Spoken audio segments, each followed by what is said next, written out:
Hello everyone and welcome to the first endurance race here at 2S. We are myself, Christian, and we have Aiden in the commentary booth with me as well. We are at the 4 hours of Bathurst and we are very excited to bring you the first ever endurance race sponsored by the SRO Esports Community Organization, or World Challenge, so to say. We have quite a varied grid today, but it's very exciting and we are looking so forward to see what's going to happen throughout this race. Oh, I've been looking forward to this one for a while now. You know, Bathurst, my first endurance race here in 2S, that I've witnessed. I'm very excited for it. But indeed, as I am as well. I also know the drivers and the team behind has been very excited leading up to this race. It's the first time we've ever done something on this scale, and we were very happy that we had such a turnout. We were thinking that it might be too much for us to chew, but it seems like at the moment it's all going swimmingly smooth. So today we have quite a few new teams. We have, just as I say that, our resident 2S driver Bailey Thompson sends it on the grass and into the pit lane with a massive spin. But we have, quite a few new people joining us that we've never seen before in 2S, but that's to be expected. A lot of new teams, a lot of new drivers. We'll try to get everyone's names correct, sorry if we don't. And definitely some new skill groups as well. Saying that, I think the team, the Sam Gaskell in P1 currently, that team has been absolutely rapid in practice. Lying. Ridiculous. I think 58.9 was it they did at one point?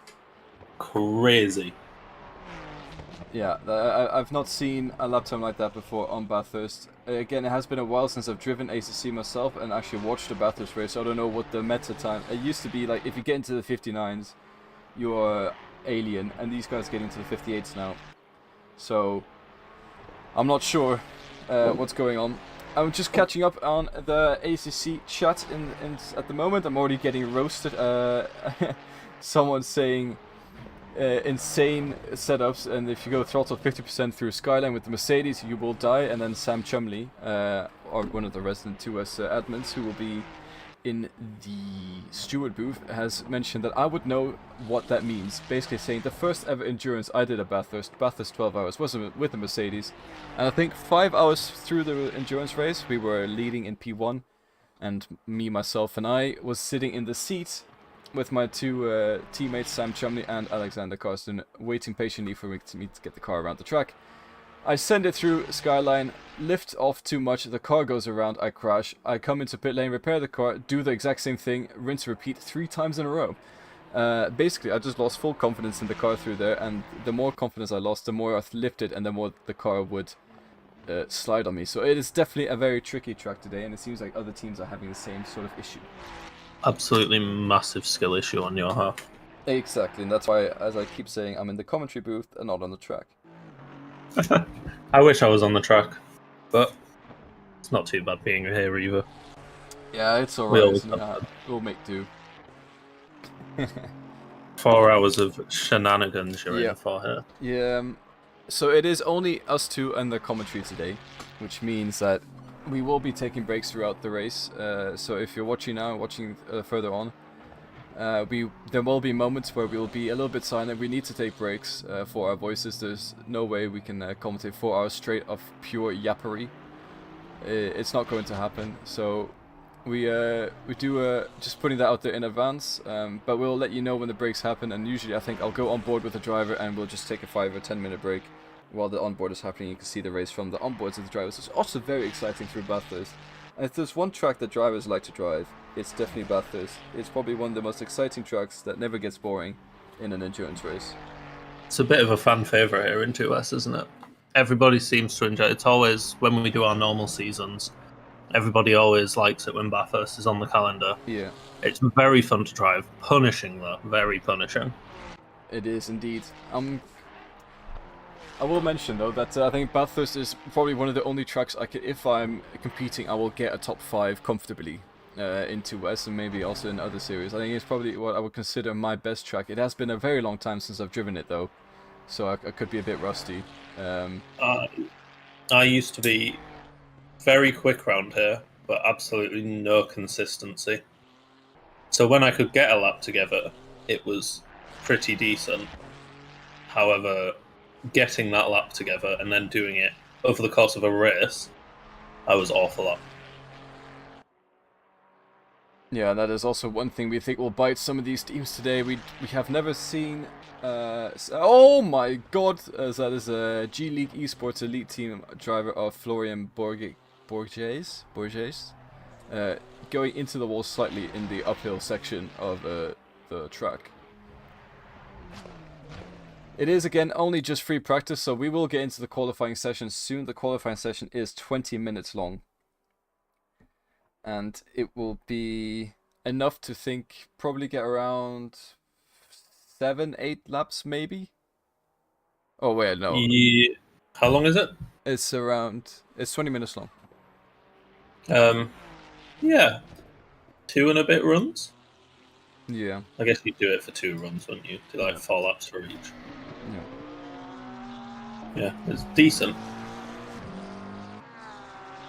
There's going to come a point in this stream, by the way. I'm prepared for when there's not a lot going on. And we're going to need to create some conversation starters. So I've summoned ChatGPT to help with that, by the way, Chris. Okay. I have a very big list of podcast conversation starters. Some racing related, some just general. But we'll get into them a little bit later. It's funny that you've prepared a list. I've also prepared a list. It's called Fun Facts from Australia. Oh. Go on, give us a fun fact right now. Right now? Yeah, I right now. I need to whip out the list real quick. Did you know that the Australian Alps get more snow than the Swiss Alps? I did not know that. That's very interesting. It is. I do not know the reason for it, but that is a that is a fact. And I don't know, is Bathurst considered in the Australian Alps? It's mountainous, but I don't know if it's in that region. I don't know where in Australia Bathurst is. I just know it's somewhere in that massive island. I'm going on Google Maps right now. Yeah. Do you want another fun fact while we're at it? Yeah, go for it. 90% of Australians live on the coast. I would too, to be fair. That does make sense, to be honest, because if you live in the center, you are in the... It is such... I think it's so hard to grasp an understanding of how big Australia is. I went to New Zealand last summer, and flying home, we went over Australia. I remember falling asleep as soon as we took liftoff from Sydney, waking up around 3 hours later, and we were still flying over Australia. It is incredibly vast. Crazy. And barren. Definitely somewhere I want to go at some point in my life. Yeah, for sure. Same here. I'm not a big fan on insects and stuff, though, so yeah. I don't think that'll be such a big issue if you stick to the coast. Maybe if you wander into the outback, you will experience a couple crocodiles. I have family in Sydney, and they see barely anything. So yeah, I would assume in the built-up areas it would be okay. Yeah. But then again, I believe it is just in. It's on like the outskirts of the Alps. At the Bathurst. Yeah. All right. Well, Kind of like into them. Does anyone know if it ever snows in Bathurst? It could do. It would be funny if it snowed. But anyways, what's going to be even more funny, well, not really, is we're about to go into quali, and we're going to go on board with the 2S Esports team, or 2S Community Esports team. I've been told we need to... They are the only drivers who represent our community, so it is Bailey Thompson, a 2S season champion, and Dominic Illigner, who is also a 3 times champion at 2S. So we have 4 championships combined of 2S in that car. If you guys have watched this before, these will be very popular names you've heard over and over and over again. And we've been telling them if they don't win, they a big slap on the wrist. No, of course not. There are definitely also in front of them Dylan Tan and Sam Gaskell are 2 rapid drivers we've been watching in practice, and now we'll see in quali. So it's going to be interesting to see where the 2S Community Esports team comes out. But we're just a little bit of self-representation never hurts anyone, did it? Yeah, we need a little bit, don't we? Yeah. There will be no, I won't call it favoritism, but yeah, it is our community. Yeah. So of course we want our drivers to do well. Of course. But it's also very interesting to see the new drivers come in and absolutely stop the field. It'll be a new benchmark to hit for us. Also from 2S, you guys might recognize them as well, is Federico Alberti, also known as Federico Stopper at the moment in the bottom right. I don't actually know why his name's Alberti on the left. That is because Stopper is the person driving the car. It's his teammate. Ah, of course. So they're both called Federico. That's quite funny. Yeah, so it's a team of Federicos. But yes, Federico Alberti is also the #1 driver of that team, and he has driven in 2S for a few seasons now, so you guys will recognize him if you've been watching the last couple of seasons. He was also just before the race telling us that his teammate drives in real-life endurance races. So He does. It will be interesting to keep an eye on where they place. This is, however, his first ever race in ACC. Yeah, I think he told us right before he got ACC for this weekend. Which I appreciate the dedication. I mean, thank you very much. But that would be very interesting. Jumping, even for sim races, to jump from one sim to another, it is very difficult to get the difference between physics and also understanding how the car works and all that. And that is a lot of experience he will not have under his belt, but what he does have under his belt is real driving experience, which could translate to be beneficial. It could do. It will definitely help. It's not going to do anything negative, is it? It's just, it does take a little bit of time to adapt to how the sim feels, I think.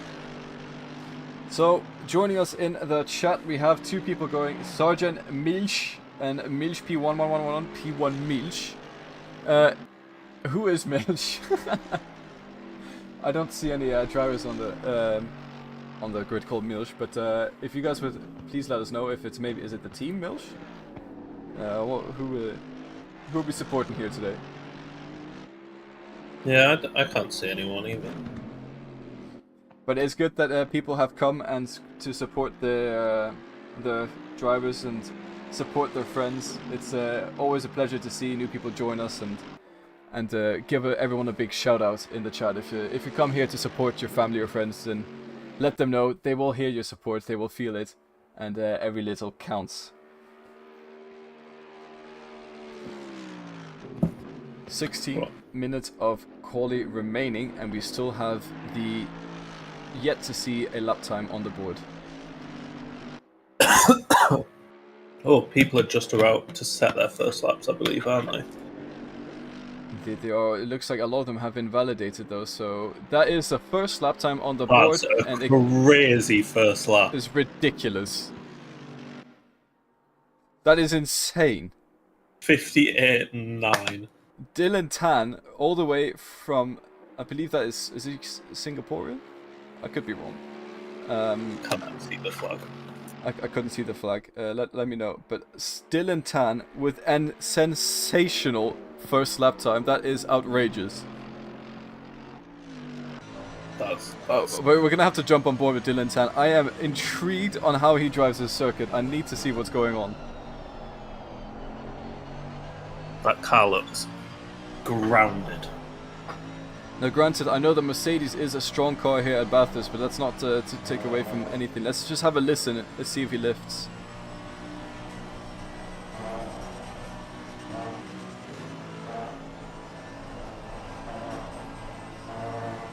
Genuinely couldn't see if there was a lift there. I think that was flat out all the way through the upper mountain section. That is insane. Insane driving with the short shift up to keep the throttle pinned in. Brilliant driving going on from Dylan Tan. We're going to see him come into forced elbow now, hug the inside wall, get that exit. Yes, he does. Beautiful. Almost out to the outside wall. Using every single inch of the track possible. Dylan Tan on an absolute flyer at the moment. He is even on a positive delta. We could be seeing an even quicker lap time. And we'll wait to see what happens once he crosses the start-finish line. But at the moment, it has been a joy to watch his onboard of this lap. The kahunas on this so one. late. Incredibly late on the brakes. Somehow gets the car turned. What is... I am absolutely mind blown by this. Brakes incredibly late. That car just sticks. And then across the start Looks finish line, and he effortless. does improve, but just a little bit, but it is improvements yet. Oh my days. Okay, well, we've got a massive talent on the grid in P1 currently. We have Sam Gaskell as well, following very closely behind with 159.2.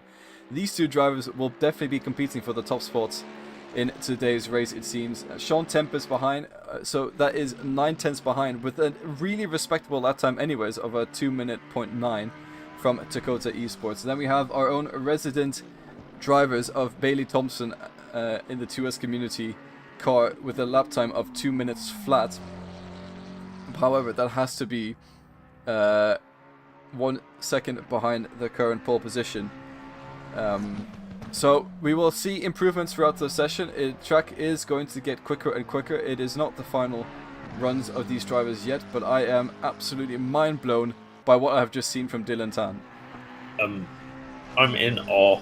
That's the fastest lap I've ever seen, like, firsthand on ACC Bathurst. It's crazy.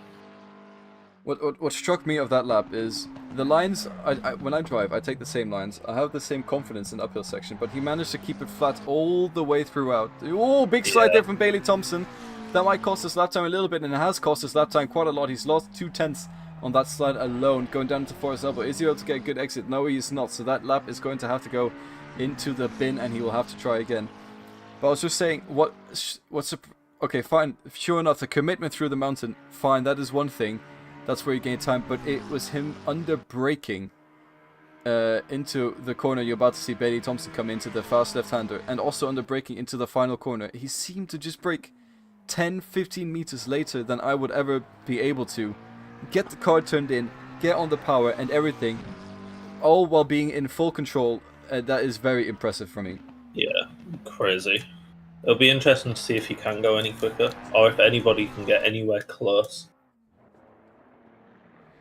It's going to be very tricky, though. It is, indeed. We'll have a look at some of the other teams we have not yet mentioned. So we have Vincenzo Senatore from Restec Reparato Corsa. I do apologize if I mispronounce any of the team names and team members. Currently sitting in P6. Then we have Victor Abramov driving without a team name, but that is okay, maybe they just don't have a team name in the car. Then we have Alex 6, his team with Shannon Lugassi, in the JP Motorsports McLaren, followed by Craig Law in the Heart of Racing Aston Martin. Then we have Taufik Moyin from, I believe that is Malaysia, in Too Fix Too Furious. I love the team name. Then we have Olya Ator from a Crazy Squirrel team. I like that team name as well. Setting currently, everyone by the here today is setting rapid lap times, but it's just insane what the pole position driver at the moment has. So that is why it seems like they're far off pace, but they're actually still driving very quickly. Then we have Alfie Price coming in the K1 PC ACC racing team, running the McLaren. And then finally, Tomek Kondraki from Renegade Racing Team. I think we're going to have... There's a lot of drivers that are all very close to each other, so we should have some close fights. Obviously, it's an endurance race, so, you know, it would be expected that they maybe go a little bit easier to begin with. You know, it's a long race. A lot can happen in 4 hours, especially at Bathurst. But we'll see. Yeah. That is duly noted correctly, that we will have a lot of drivers very close to each other, namely Sean Tempest all the way down to Victor Abramov. So that is 5 drivers even, that are very closely matched in pace. Right, then we also have Sam Gaskell and Dylan Tan in P1, P2, and 3/10 off in qualifying is not that big of a difference, because it could be difference come race pace. And I think these two drivers will be keeping each other on their toes throughout the endurance race as well. Then finally, we also have a little bit further back, we have P8 all the way down to P13. All seem decently matched in pace as well. So even though it's spread from P1, P2 down to the rest, it's still going to be quite an interesting race because we have so many people on similar pace. Yeah, I'm expecting some decent racing from it. I think it'll be interesting. And people will probably improve a little bit still as well. There's still plenty of time to. Got 9 minutes left of this qualifying session. Yeah, we do indeed, but also something else I want to point out. What you're seeing right now is the lap times of the number 1 drivers. Usually, people send out the quickest drivers as the quali drivers. And that could also be a big gap between number 1 and number 2 driver. It could be a second between a lap. It could be 5 tenths between a lap. It could be similar pace. We don't actually know. So some of the teams might seem to be quicker in quali at the moment, but come race pace, other teams might be faster overall, which could also breed for very interesting endurance racing as well. That is a very good point to make that I completely overlooked. But yeah, definitely. People are always going to send out their fastest driver first, aren't they? Yeah. They're going to be the ones to do quali. We used to do a strategy of, for my team, it would be either me or another team. So back when it was Sam Chumley and Alex Carsten, we'd either send it, so Sam Chumley I would do the quali, Alex Carsten would do the race start. And that is because if we do the quali, we were close enough, we'd be like top 5 pace, maybe top 10. Not to glaze myself too much. But then Alex Carsten, he was an alien back in the day. And he would probably also be one of the safest drivers in traffic. Not saying me and Sam aren't safe, but because he had that extra pace in him, he would be able to overtake in traffic where me and Sam would get stuck.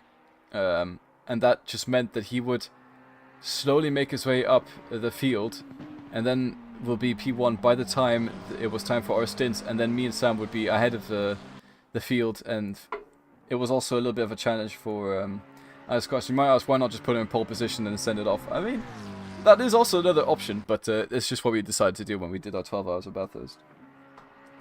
I mean, did it work? No, until I got in the car, actually, it was working brilliantly. Where did you finish that in the end? Or did you not finish? I can't remember. It was 3 years ago or something. Yeah. I've only done one endurance race before. That was on iRacing, the 24 Hours of Daytona in 2022, I believe. I did it with Jack Colley and Gareth Higgins, who obviously don't race with us anymore, but they were in 2S for a long time. I ended up getting a foot cramp on my first stint, which put us into a wall. Then during the night, I was meant to wake up, and I slept through my alarms. So Jack Colley basically drove for the entire night. That race was filled with issues. There was a few issues, like contacts through the night as well. A lot of repairs. Wasn't the best, but it was my first ever one. So. Well, we got to start somewhere. Actually, I believe the 12 hours of Bathurst was my first endurance race that was over 4 hours. The first one I ever did was as Florian Bourget. I think it's Bourget. Florian Bourget sets it in P3 with just 1 second behind this driver here of Dylan Tan. Sorry, I completely spaced out there. So, I have just done a little Googling, right? Yeah. If my internet would load. So yeah, Dylan Tan is from Singapore. And he is a real-life racing driver. Oh, is he? He is. Racing driver for Legion of Frasers, which is a sim racing organization in Singapore, and he is a go-karting driver. So he is a professional sim racer and go-kart racer here today, which is very, very cool to see. That explains the pace.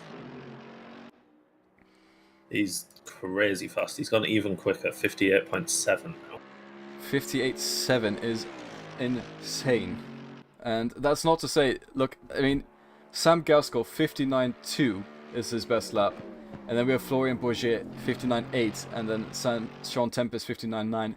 All insane lap times, but it's just overshadowed by Dylan Tan being an alien and a half.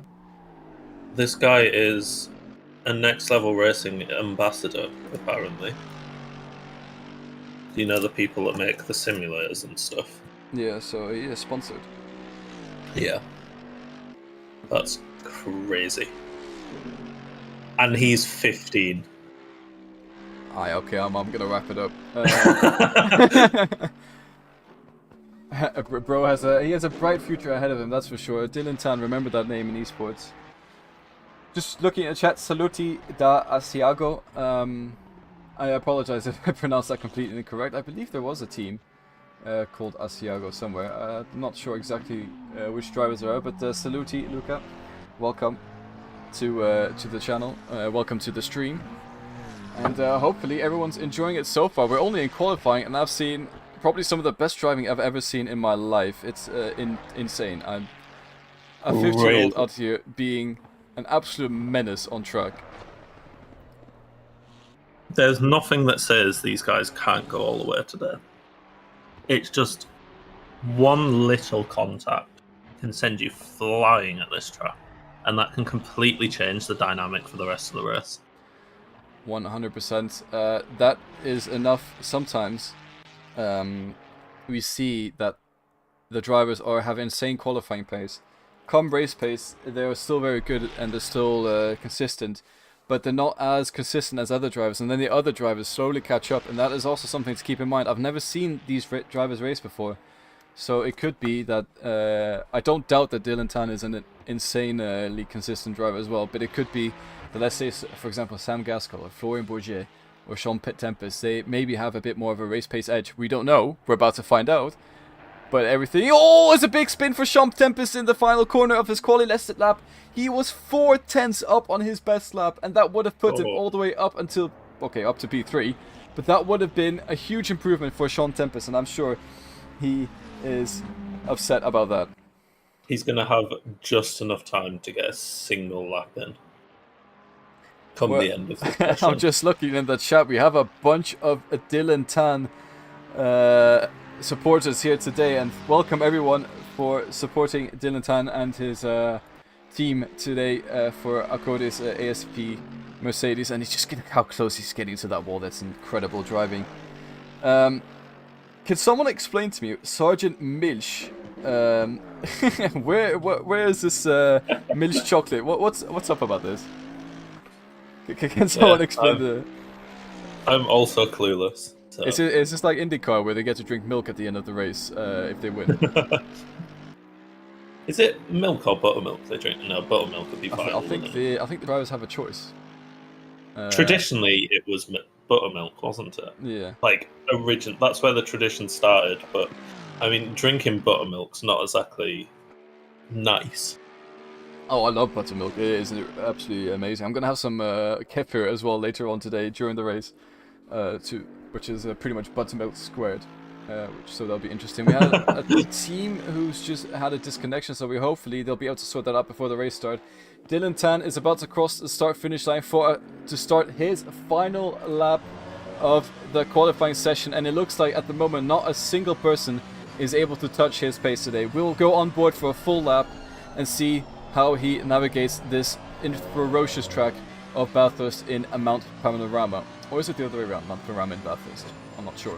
But anyways... Mount Panorama in Bathurst, I believe. Yeah. Do you want to know something insane? Go on. He is a full 10th up on his lap already. That's crazy. How he's done that in the first corner, I don't know. Especially with the pace he's been doing throughout. Let's see how he manages throughout the rest of... Look how far out he's getting, incredibly close to the walls. And let's see... Just have a listen over the second section. Just admire in awe as we see Dylan Tan navigate his way through Mount Panorama.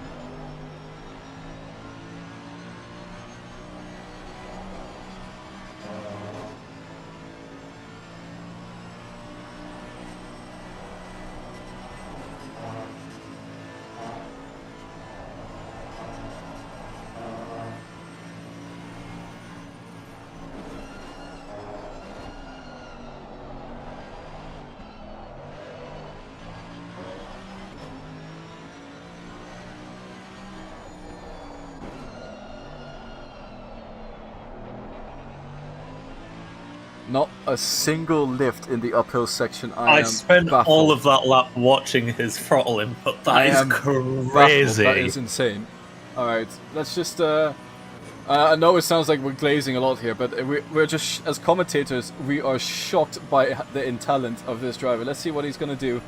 Brakes right before the 100-meter board. That is around 10-15 meters later than the normal braking point is considered. It goes a little bit wide onto the curbs. That's going to cost him a little bit of time. However, his delta is up currently, and he's going to have to brake insanely late for the final corner. What's his final lap going to be? Is it going to be an improvement? Looks like it might just be improvement. He makes a little mistake on the exit there, and it is an improvement of a 1:58.650 is the final lap time of Dylan Tan, and I think I might as well stop racing. If that is a competition I have for the future, there's no point racing. I'm going to go home. That is absolutely crazy. What a talented driver. Got a very bright future ahead of him in sim racing. Very bright indeed. We hope to see him again. That was an insane final lap. We hope that that is the first we will see of Dylan Tan. I'm baffled. Baffled is the word. Insane. Wow.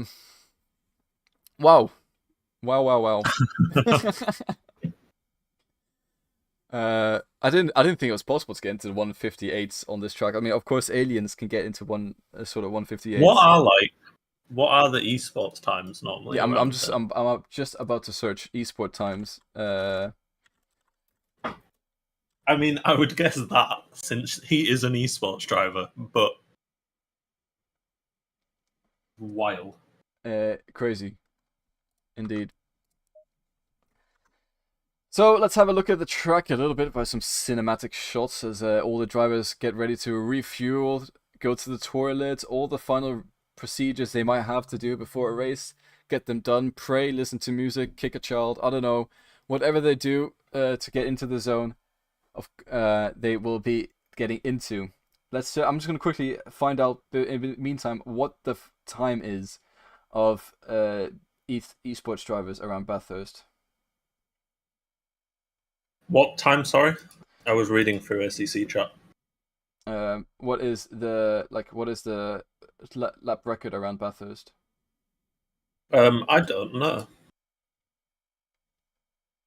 Do you know? I'm about to find out. So, I found a YouTube video. It is 10 months ago. World record lap, right? From Tinko van der Velde, who I know is in fact an incredibly talented driver. I've seen Tinko van der Velde before drive. Insane driver. The lap time he did 10 months ago, right? Which was considered a world record. 1:58.672. Wild. Slower than what we've seen from Dylan Tan today. That's crazy. This kid's seriously Of course, that was from 10 months ago. It could have been beaten since then. But that just shows the insane talent we've just seen today on our screen. Oh my days. Anyways. Wow, we've got a full 4-hour race ahead of us. And we are definitely very excited. If Dylan Tan can, let's see if he can crack into the 58s in the race pace. I'll be going home. The race is done. But here we go. As here is a track view of Mount Panorama at Bathurst. You see the massive Hollywood-style sign there on the right. As we just quickly, my drone had a bit of a spazzing there. As we will have a look at the beautiful Australian outback scenery. Of course, this is a public road during the day, so you will see houses lined across the road. And tennis courts and whatnot. So people live here, and they kindly allow the SRO Fanatec GT World Challenge or Intercontinental Challenge to come here every year for a 12-hour for Bathurst, including all the Super Cup championships happen at Bathurst as well. So it's a bit like the Nordschleife, which is technically a public road, but it also turns into a racetrack during race time. One of my favorite... as we go underneath the section. One of my favorite sections here is the downhill section. You have to get it right up to the edge. You see a little drainage on the side.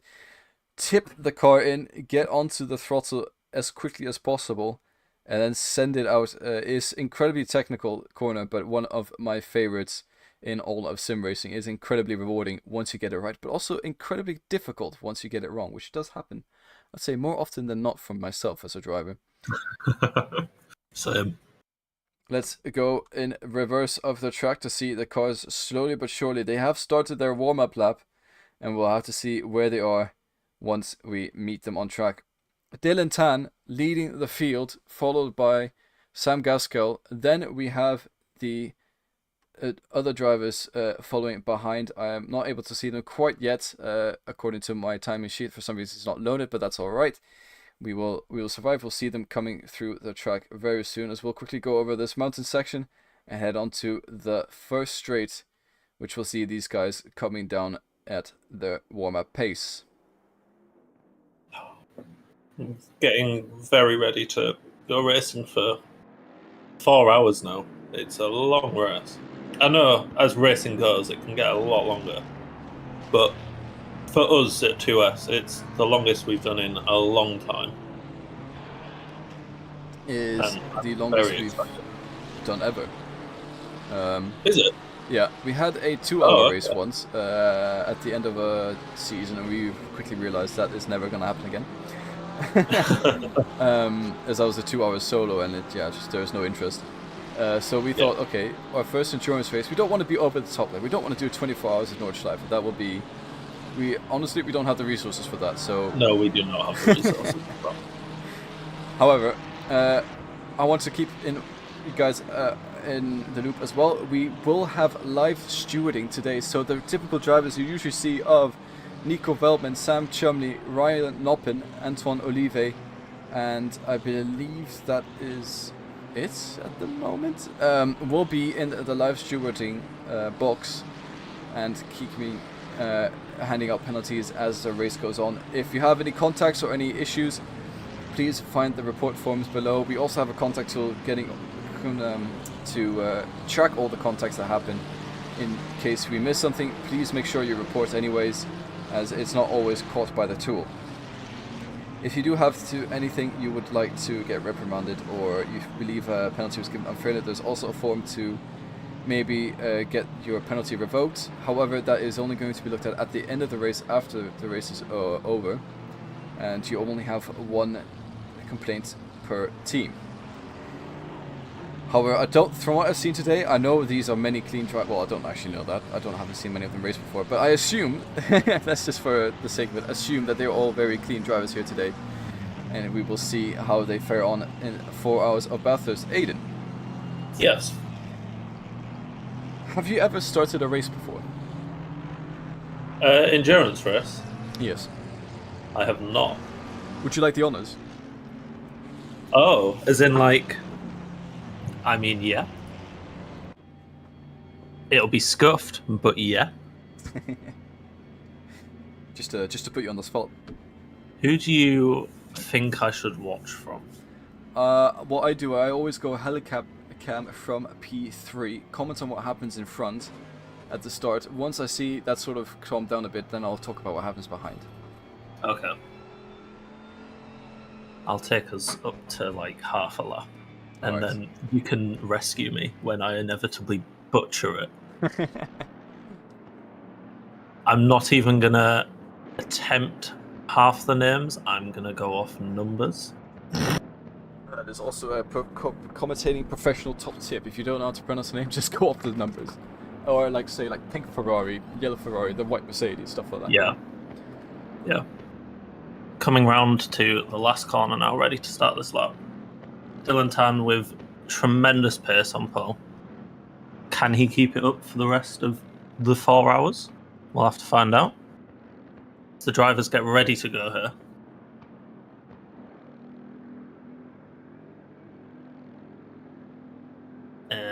And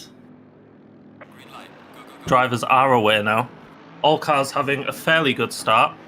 The 2S car coming right down the outside. Can't quite gain a position. Seems fairly clear through the first corner as we go up to turn 2 and 3 now. It'll be really interesting. There's a lot of slipstream coming up here, as the second position car possibly having a little look at Dylan Tan up here. Further down the pack as well, we've got more side-by-side action. Oh. What happened there? Was that That Bailey is Thompson? the 2S car of Bailey Thompson hitting the wall. So the first incident of the race is the 2S car in 2S fashion. It could not be any different. Thank you, Bailey Thompson. He just caught the marbles on the outside of that corner, and that is definitely the place that a lot of people get caught up by in the first lap. It's a slippery section of the track, and Bailey Thompson slides out and hits the wall. I don't think it's too much damage. He will be fine. However, he loses quite a lot of positions with that incident. As you said, very clean starts, and it seems like everyone getting through it pretty much okay. Very well behaved from all the drivers here today. Could have been much, much worse. It's a shame for Bailey. I believe he was trying an overtake as he was doing that, and it just got a little bit squirmy as he went over the curb. Just knocked him slightly into the wall, and he's lost quite a few positions. Indeed, that's what's happened. However, he will have 4 hours to regain that. He knows he's got more pace than the drivers in front, so it is a matter of time before he is able to make up those positions. Sean Tempest on the back already of Victor Abramov. Sean Tempest losing a few positions at the start as he started ahead of these drivers as well. But I think that was in the battle with Bailey Thompson. Or I could be waffling here, I might be mistaken. Anyways, it seems like already Dylan Tan is slowly but surely checking out. He's got half a second between himself and Sam Gaskell. However, they both have a 1 second between third place. So these two drivers ahead already checking out slowly.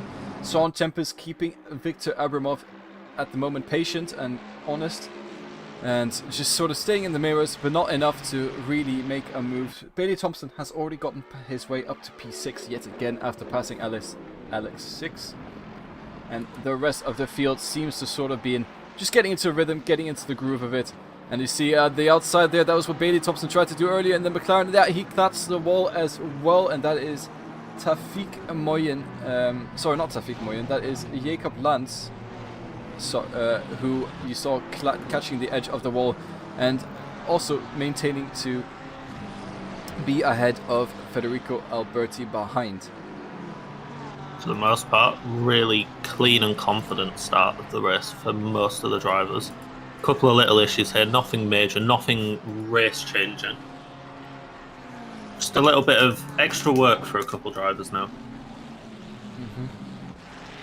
I want to point out Bathurst is a very tricky track to overtake on. Throughout the whole mountain section, so as the uphill all the way down to this corner right here, the Forest Elbow, it is pretty much impossible to make an overtake. If you go side by side, often more than not, it ends in heartbreak. However, down this straight, you get a massive slipstream, and I think probably is one of the best overtaking opportunities of any racing track on ACC. It's great, isn't it? You get a massive braking zone to try and send it up the inside. Or the outside, because the outside or the next corner becomes the inside. This is getting contact. Very twitchy. Contact between Sean Tempest and Victor Abramov as the two drivers slightly touch each other before the braking zone. Sean Tempest keeps the car out of the barriers and now has to deal with the McLaren of Alex 6 up the inside, who is trying to gain a position off the mistake of Sean Tempest. And just like that, Bailey Thompson is back up to his P5 position. That's all it takes. A little bit of tussling here and there, and you lose a lot of time very quickly. Yeah, and now Sean Tempest has the driver of Craig Law behind, looking to do an overtake. He will go for the outside corner, which we have seen before is a slippery corner. Will Craig Law be able to make the move under the braking zone? They both seem to be good on the brake, and Sean Tempest will stay ahead. Craig Law will have to go to the outside, and that's allowed the driver of Ollie Arthur to get past as well. Just before the uphill section, there's side by side a little bit of contact as he goes into the wall slightly, a little bit of a touch between the Porsche as well and the orange BMW. However, no one at the moment is sending it into death row. So far, just a little bit of damage, a little bit of contact, but all the drivers keeping it fairly clean. Yeah, it's been alright, a little bit of wheel whacking here and there. It's not going to hurt anybody. Well, it will here, but as we've seen, they're keeping it pretty much out the walls. And Alberti, although he's quite far behind, that might not be the worst thing in the world. He's about 2 seconds behind the cars in front. But what that does mean is if they have an incident in front, he's not going to get caught up in it. And end of the day, this is a race of attrition.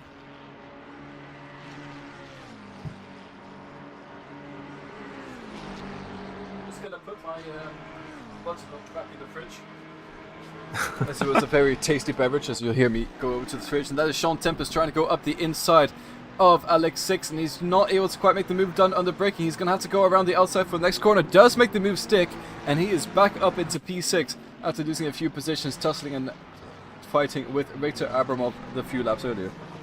Great overtake there. Very good driving from the both of them. Beautiful racing going on. As we'll head to the background, you see the Porsche of that is Tomek Kondraki being closely followed by Taufik Moyin. Again, I do apologize if I get any of the names wrong, but these two drivers looking very close to each other, as well as Olja Author and Craig Law. Will any of these make a move going into the second corner? Second corner is really good for overtaking, isn't it? There's a lot of... It's tricky, but it happens a lot. You can definitely make it happen. It's just you've got to decide inside or outside. To do it around the outside, you have to have a good bit of space in front of you.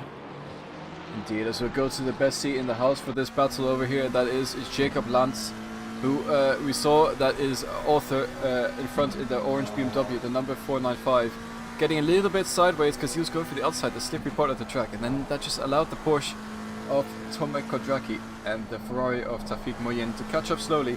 And there was almost a 2x2 way battle going into turn 3 and 4.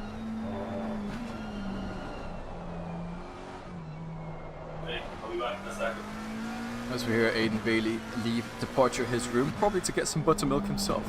I'm not sure quite where he's going, but that is okay. We did say it is a 4-hour race. It's going to be a lot of talking and a lot of... I think you guys will probably also want to break as well from my voices sometimes, but that's fine. We got Dylan Tan in P1, still slowly but surely building a gap. He is 2.5 seconds ahead of Sam Gaskell now.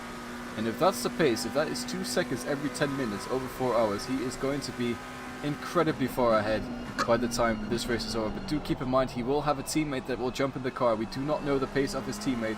So the team might be leading in P1 or Dylan Tan might be leading in P1 at the moment. However, that can change. And it is a very even split between the drivers for the teammates as well. I believe one driver will do 2 hours 10 roughly, and the other driver will do the remaining 1 hour 50. Indeed, it is possible to go further on driver stints. Maybe 2.5 hours, I believe, is the limit. But that is also not recommended, because then you'll have to do an extra pit stop to get that done, which will cost you a lot more time than your number one driver can get done in 1 hour basically. Behind we have a few more battles happening in the back of the pack. However, in the front we have Dylan Tan leading quite substantially over Sam Gaskell behind, and he is still absolutely flying through the uphill section. I just want to quickly point out his best race pace at the moment is a 2:0.3, and he's got quite a lot of fuel on the car, so that time is yet to come down. However, his tires will also slowly start to depreciate as the race goes on, so I'm not expecting to see a huge amount of improvements on his race pace at the moment. Bailey Thompson, however, after having issues at the beginning of the race, now caught up to the back of Victor Abramov. How often, on the topic of tyres, how often would you change tyres? You would change tyres every single time you go... I guess if you're doing a driver change anyway, aren't you, then you're going to lose that time regardless. Yeah, as we have our first big incident, I think I saw massive yellow flags happening, so that is Federico Alberti, who has raced in ACC before, just sending it down the downhill. Did he have yellow flags, or was it yellow flags ahead of him? It was, I think, oh, yellow flags ahead of him, and that is Jakob Lantz, who has managed to spin down the downhill, and Federico Alberti having nowhere to go with damage already on his car, and that is an unfortunate start for Federico Alberti and Jakob Lantz. And you were saying earlier it might be beneficial to be at the back because then you can avoid incidents. However, yeah, may have given him a little bit of commentator's curse there. We're sorry, Federico. Fortunate. Federico has raced in 2S before, and he's always a great fun driver to have on track, and also joins the voice chats every now and then, which is he's a good chap to talk to. If also, if you guys ever want to join 2S for the next season of ACC, it's going to be bigger, it's going to be better than all our previous seasons. We have something cooking for you that you, I think we're going to like quite a lot. So stay tuned for that. If you're interested to join that, just click the link in the description. You'll join our Discord, and also we're a very open, very kind community. If you want to join us in the voice chat, feel free. We'll be happy to have you join along for our racing. It is a good community. It's more than just a sim racing series there in 2S. We have a lot else going on in the server as well. We're very, very big football fans here, as well as we do. I mean, you say we. I think you and a couple of Chelsea fans. Well, there's quite a big football. There is also definitely a football community at 2S. But we also do F1 watch-alongs and stuff, and plenty of other things go on in the server. So it is a great community to be a part of. Yeah, I think the biggest thing of 2S community is when we all met up for the 24 hours of Spa-Francorchamps 2 years ago, and I think we had around 25 people show up, and we all camped together and had an absolute great time. It's also where I met Aiden for the first time at this endurance race. And we do things like that. Just the other day, I was with two people who I've got quite close friends with, of Ben Lowe's and Tommy Aslin, who you guys will know from 2S. Before, two rapid drivers. We went to Spa together and we just did a track day, which was incredibly fun. Yeah, the videos were crazy, absolutely flying around. Yeah, it's like a lot. I didn't know what to expect. I can tell both of these drivers talented in sim racing, talented on track days as well. Tommy Azelin, absolute another level in real life driving, and Ben Lowe's as well. The confidence he has in his car is crazy to see as well.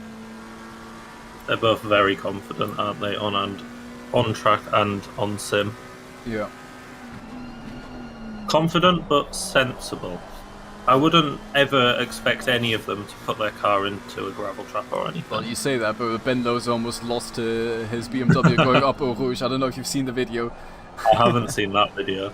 But it was a damp track.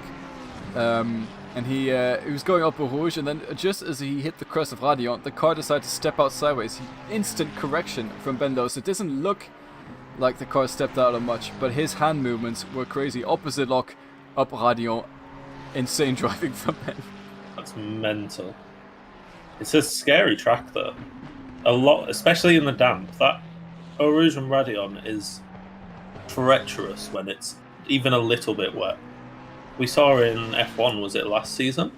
Or the season before? Lando Norris in the wet had a horrendous accident there. Like, it can go so wrong so quickly. Indeed it can, and we befriended a guy from America who was running his BMW M2 competition. He threw on semi-slicks before the session started, and he was damp. We were thinking, oh, how's that gonna go?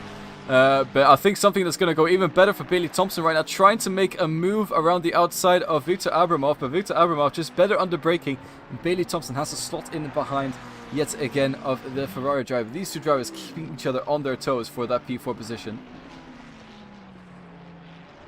It's still got a couple cars quite close to each other. Obviously we're getting into in 15 minutes or so now. It's starting to spread the field out a little bit. Everyone's settling into the rhythm. It's tricky though, because you get comfortable when you don't have another driver, and there's a chance that you might start to have a little lapse in concentration every so often, and that's just not what you need down here. You have to be on it all lap, every lap for the next 3 hours 45. For sure, it is a track that does not let you rest. It is a track that does not let you have mistakes, and it is one of the reasons we love it so much here at 2S, and I think also many other drivers love watching it. Dylan Tan, 15 minutes into the race, is coming up to the first back markers of Federico Alberti. Keep in mind, Federico Alberti did have a crash and did have to repair his car, but that is the first back marker that Dylan Tan has managed to overtake on track today. Yeah, that's mental. But he is rapid. He's got 5-second gap to the P2 car, which after 15 minutes, pretty good. That's roughly half a tenth. half a second a lap, sorry. Mm-hmm. Not a lap. Half a second a minute. Yeah. Yeah. As we'll go back to Bailey Thompson and Victor Abramov having a fight at the moment. Bailey Thompson will have a good chance to potentially make an overtake now in the slipstream, but it actually looks like he's not making too much time. That Ferrari in a straight line, absolutely rapid. Let's see what Bailey Thompson, if he's going to pull to the outside or inside, or if he's just going to stay behind the driver for now. It looks like Abramov going a little bit defensive on the inside, but does manage to come ahead. Yet again, Bailey Thompson will have to wait behind the driver for another few corners to get the move done. Someone who is able to get the move done is Olja Arthur, who gets ahead of Craig Law, and that is up to P9 for Olja Arthur. It was a great overtake, that one. He set it up nice and early, made his intentions very clear, and got it done basically before the corner. Yeah, Bailey Thompson now around the outside into turn 1. Is he able to make the move stick? It seems like these two drivers got a great exit, both of them. It seems like Bailey Thompson actually got a better exit compared to Victor Abramov, which is going to be a huge benefit coming into the second corner. That Ferrari is quick in the straight line, as we can see, but Bailey Thompson will have the inside line. Is he able to be braver under braking? Yes, he is. Bailey Thompson on the inside of Victor Abramov going up to P4, and that is him back in the position where he was almost, well, not where he started. He was P5 when he started, but he almost took P4 before he hit it in the wall. So with damage, Bailey Thompson up to P4, 5 seconds behind P3, and he now has his sights set on the top podium, or final podium position. Clash driving from both of them there. Really, really good overtake. He's got a lot of work to do now, but he's recovered very well from the little mishap at the start of the race. Something also really coming into his own. Yes, sorry for interrupting. Something also to keep in mind, Sean Tempest is also closing up on these two drivers ahead, so we will have Sean Tempest coming up to Victor Abramov shortly, but it seems like his car from Dakota Esports has quite a bit of damage, which will be interesting to see how much that will cost him under the pit stops. It's interesting that it has the damage, but he's still managing to pick up the pace and catch up to the cars in front. It shows that he's got a good bit of pace in him. Yes, I don't think the damage is too existential from the Ferrari there, as he has grazed the wall a couple of times. I think he had a bit of contact as well with a couple of cars, but sometimes it seems like the damage is more compared to what actually happens. It can be cosmetic a lot, can't it? Exactly. Without actually affecting how the car drives. And there is our first time penalty of the race, 5 seconds for Bailey Thompson, followed by 5 seconds for Craig Law. I am going to find out what the reason behind those penalties are very shortly, but in the meantime, let's take it away, Aiden. Well, shall we get the list out? Well, one of my lists. Yeah. To be fair, the questions weren't the best, but there is a couple things going on basically as we speak right now, isn't there? Both in real life racing and sim racing on other platforms today. I believe the 24 hours of Nürburgring over on iRacing is today, am I right? It is indeed. And there is also F1 qualifying starting in about 10 minutes. Indeed there is. With Red Bull's looking a bit off it this weekend. Yeah, it's been interesting. Red Bull brought in an upgrade package, it seemed like, with the flooring of that Red Bull being quite...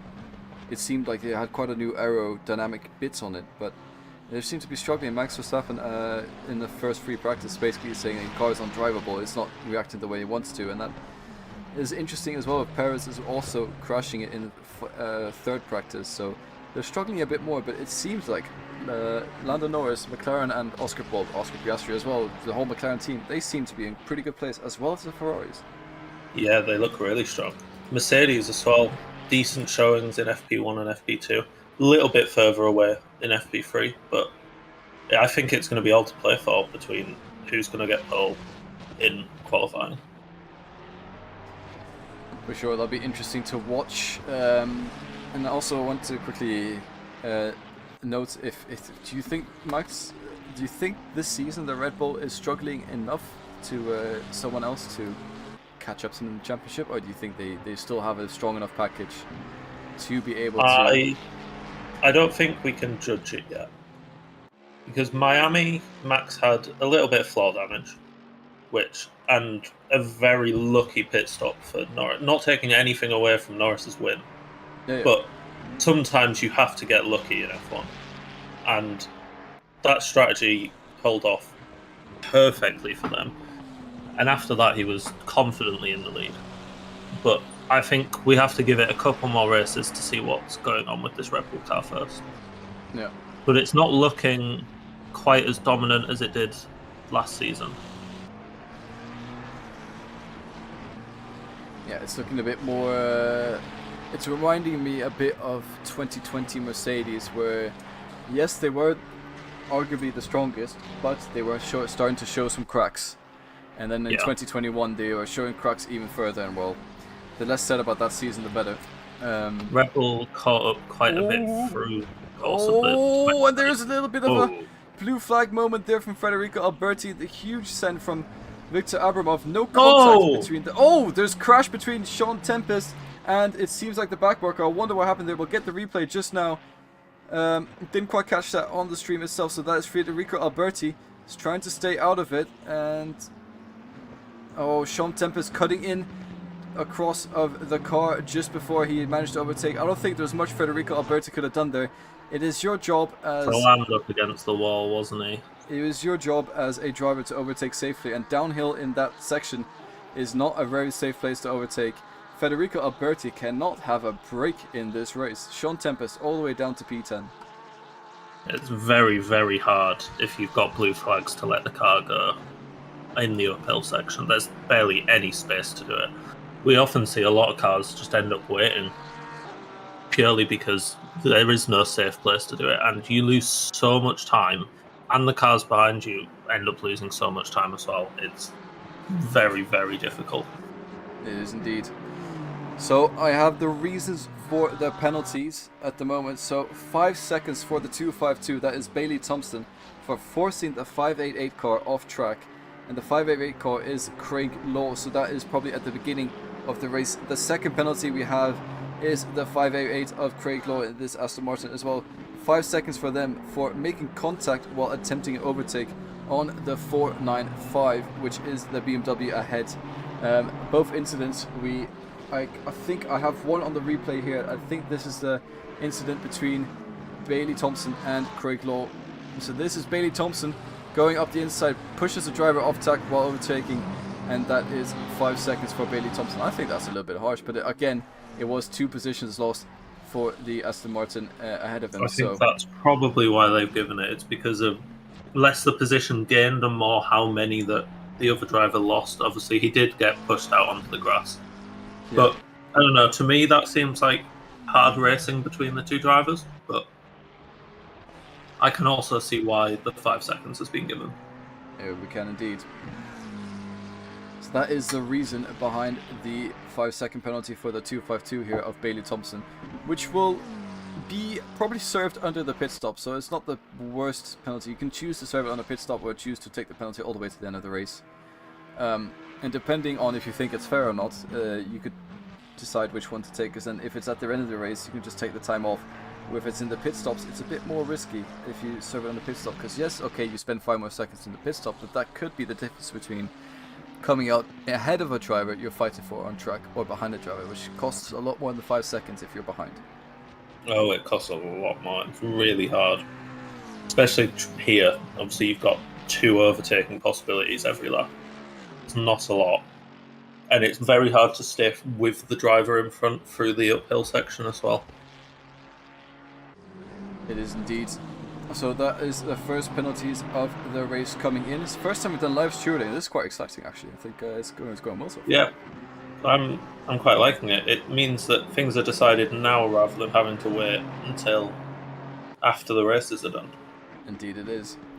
I'm sure they're having a whale of a time in that commentary, in that stewarding box. I used to do stewarding for another league, a very big league actually. We did live stewarding. I did the broadcasting for them as well. And that is Federico Alberti. He's just not having a good time with these blue flags, is he? In the uphill section here. It's not going well for him, is it? I'm not saying anything is Federico Alberti's fault. I don't actually think any of the incidents are his fault. He's just been a bit unlucky having collected damage at the beginning of the race and then being so early on with damage on top of the one he got from the 3 cars trying to overtake him in the downhill section. He's not been having a good race, been pushed and shoved all over the place. I do have to feel for him a little bit. It's really tricky. Obviously, when he got the main damage from the first impact, there was basically nothing he could do. He went round a blind corner. There was a car sideways on the track. Absolutely nowhere for him to go. The track is basically the width of the length of one of the cars. So when it's turned sideways, there's almost nothing you can do. You're kind of just a passenger at that point.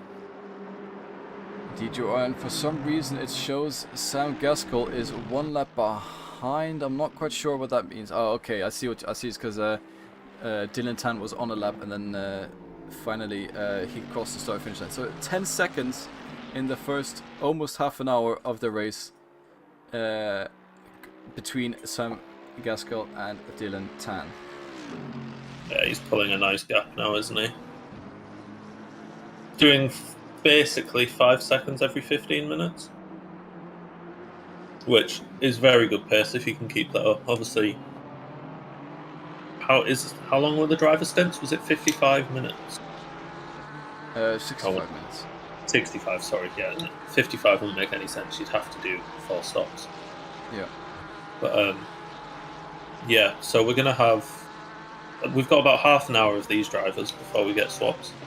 And then everything can change when the drivers swap. The whole dynamic of the racing can change. Indeed, so we have another 15 seconds of penalties coming in. That is for Federico Alberti actually, and that is for contact with the 416 and the 137. So that is Thomas Morant, Federico Alberti. I believe that is when we saw Alberti go down into the dipper and hit the car. Let's just have a look again and see if this is the replay. So there is Federico Alberti coming down the dipper, and oh, that is how the contact was. Yeah, that's a shame. It's a tricky one, that one. But I guess there would have been yellow flags as well. Yeah. Which you have to pay attention to. I'm surprised for 15 seconds, but I trust the stewarding process. Yeah. So we're just reading from the stewards, and they are justifying it that he had plenty of space and plenty of time to react, and we didn't see the onboard. They obviously have more angles than we do, so I think it is justified from the stewards. But here we have Craig Law trying to go around the outside of Olja Arthur, but not quite able to make it stick. And that is also now the Tomek Kodraki behind, trying to make the most of this sort of battle between these 3 drivers. Craig Law, I think actually, I say try and go around outside of Olja Arthur. Olja Arthur actually, I believe, made an overtake there. Oh, I have crisp in my mouth. You have crisp in your mouth? I've busted out the snacks. That's a good time to get the snacks out. Some Doritos and salsa, which is banging because it's also a very hot day. So it feels like quite a summery snack. Like, it's always something you take on like picnics and barbecues and stuff. There's always somebody there with like a couple dips and a pack of Doritos. Man, I wish I got some more snacks there for myself. All I got was strawberries and kefir. Strawberries are good though. Yeah, the again season in the heat and stuff. Yeah, the prices come down. Raspberries are also, which are my favourite fruit. I got a pack for like £1 at the supermarket earlier. I would say something I love is blueberries in the morning on yogurt. Yeah, really good. I used to have that for my breakfast every morning before college. I used to, well, my breakfast after now, during college, just turned into yogurt and blueberries, and it sounds a bit boring, but it just works and it's so quick to put together. Yeah. And a very healthy way to start your day. Did you know blueberries have a sort of nutrition in them that helps against depression? Really? Apparently so. I saw it on TV a month ago or something, and they were discussing how what foods are good for mental health, and blueberries is apparently one of the best foods to eat if you have depression or are feeling upset, as it has some sort of nutrient that unlock some sort of endorphin inside your body. I think having any breakfast, I think a lot of people skip breakfast, don't they? But it's very important to your day. It just sets you up for feeling good for the rest of the day. Yeah. And if you're matching it with, say, blueberries, which affect your mental health in a positive way, then you're just setting yourself up for success, really. Wise words. Of course, we're not saying if you eat a blueberry, you will instantly be cured of depression. But they have if a that slight was the effect, case, a small blueberries effect. would cost a lot more than they do. Yeah, people wouldn't be taking antidepressants, they'd just be taking blueberries. Oh, imagine. I think you wouldn't really be able to sell them as like a normal food, though, would you? It would be more medicinal-wise after that point. Yeah. Tasty, though. Got some fans of the SBR team, the number 588 Aston Martin, in this battle that we see currently between Craig Law and Tomek Kondraki. They are providing us brilliant entertainment so far, to be honest. Oh, it's been great, hasn't it? They've been racing pretty much the whole race. There's never been a moment of not cars close going at each other so far. And it's making it nice and exciting to watch, keeping it very interesting. Oh, for sure. I'm just wondering, I'm thinking, what snack should I have when the next battle commences? What snack should you have when the next battle commences? Saying that, the next battle is on. I'll have a sip of water instead. Tomek Kondraki getting up the inside on the exit of Forest Elbow. We'll also have the inside for the next corner as well. We have a drag race and see who is going to be the last of the late breakers. Craig Law or Tomek Kondraki. Craig Law moves over to cover, and that is insane driving. I did not know there was a gap there, and somehow he found a gap, managed to stay ahead and cover from a potential attack of Kondraki behind. It seems the Porsche still suffering a little bit from that straight line speed that it did in the previous generations.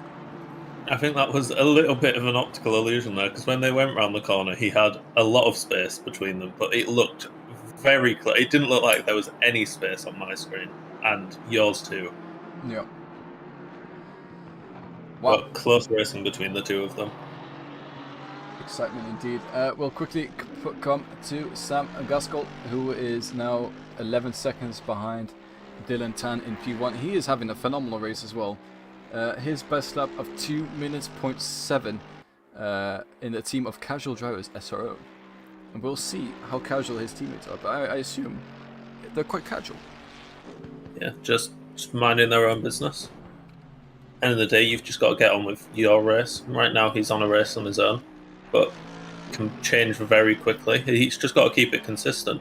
He may not be as fast as Dylan Tan. Not many people are, to give him credit. But it could go very wrong for him very quickly. And if he's there driving consistently, that's all it takes. One incident in the wall or something, and he's right back on the back of him or overtaking him. Indeed, and also keep in mind that we're over halfway through the first driver stint. If they're going to swap drivers in the next stint, I'm not sure. It might be 2 hours one driver, 2 hours the next driver. We don't know exactly how these drivers have planned out their stints yet, so it could be that the driver 2 of this team, casual drivers, is quicker than driver 2 of Dylan's TAM team, the Akotas ASAP. Yeah, we have no idea until it finally happens. We've still got a little bit to wait until then. But all the drivers out there, bar maybe Alberti, because he's had some horrible luck this race, are thoroughly enjoying themselves. I think it's time for an Australian fun fact. I was waiting. I've been eagerly anticipating when you were next going to bring them up. Did you know the 80% of the animals in Australia are unique to just Australia? I did not know that. That's quite a big percentage. And that's stuff like the dingo dog, the kangaroos, the koalas, wombats, all these things that are just unique to Australia. I'm sure there's a bunch of spiders, insects, snakes, whatnot, other sorts of things that can kill you just by looking at you that are unique to Australia. But that's 80% of Australia's wildlife is unique to Australia. That's quite interesting. It's really interesting. Obviously, they have crazy amount of wildlife, especially insects and things over there, that Yeah, I guess I never have seen them anywhere else. And I suppose they also have the safety car wildlife, which every now and then you get a kangaroo on track in the 12 hours of Bathurst, setting the pace for the rest of the field, which is quite interesting. I don't think we'll see any kangaroos today, but it does happen often enough in real life. Can you imagine if sim racing implemented that? Like, do you know Montreal when F1 race there? Yeah. See, they get groundhogs there a lot, don't they? Yeah. That run onto the track. If like sim racing just implemented sudden animal on track, completely random chance of happening, it would be. I feel like it wouldn't be taken very well within the sim racing community. I think it'll be sort of a random event that people might enjoy, but also would also not enjoy, because why should it happen? Yeah, if you were racing or something and then suddenly just animal pops up, slow down, it's going to be a bit frustrating, isn't it? Yeah. But it does happen in real life. And we do, as sim racers, try to make it as close as we can to real life. It is a simulation after all, so if we can simulate a kangaroo, I'm sure people would understand the humor in it. Or maybe make a GT4 car with a kangaroo livery that just drives slowly. Yeah, that would also work. I think people would be even more angry at that, though. Because then that less a game mechanic, more people messing around. But it would be fun. I've never seen like sim racing, like ACC races that utilize like somebody going out there as a safety car or anything. We've seen them quite a lot actually in the bigger events. It's usually for lap 1 issues. Yeah. They send out a safety car just to make sure that at lap 1, if there's a big pile-up or something, everyone has a chance to get back into it. But we don't generally see a safety car for the full race, because how do you deem a safety car worthy incident? Or is someone spinning a safety car? Like, is it a collision between 2 drivers? Is that enough for a safety car? Because then there'll be a safety car all the time. Like, it's really hard to figure out what counts as a safety car incident and what doesn't. And that is Olja Arthur, who has collected himself in the wall, and that is huge damage to the Crazy Squirrel team's BMW that he will have to nurse on his way back to the pits with, I think that has happened down in the downhill section of this race. Incident for the Squirrel Racing team, and that is very unfortunate for them. Yeah, that car looks a little bit mangled. It's a really hard section to get right, though. If you outbrake yourself by a meter, you're going in the wall. And it's so easy to lose the car as well because of the constant elevation changes and the bumps in the road. It's so unpredictable. If you get your line a little bit wrong, it can completely throw it. Yeah, that is what he experienced there, and it's just I've had moments as well where you could brake normally, you take everything normally, but for some reason you just you turn in a minuscule minute too early. You touch the inside wall and it throws you into the next. Yeah, it's just the smallest minor mistakes. It turns into like, do you know them tables? I can't remember what they're called, where like you ping the ball up them. Yeah. Can't remember what they're called, but it ends up like that. You whack off one wall and it just sends you flying into another, and at that point you're completely out of control.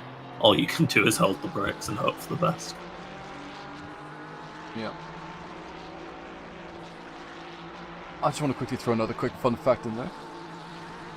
Go on. No, Australia is home to 21 of the world's 25 most venomous snakes.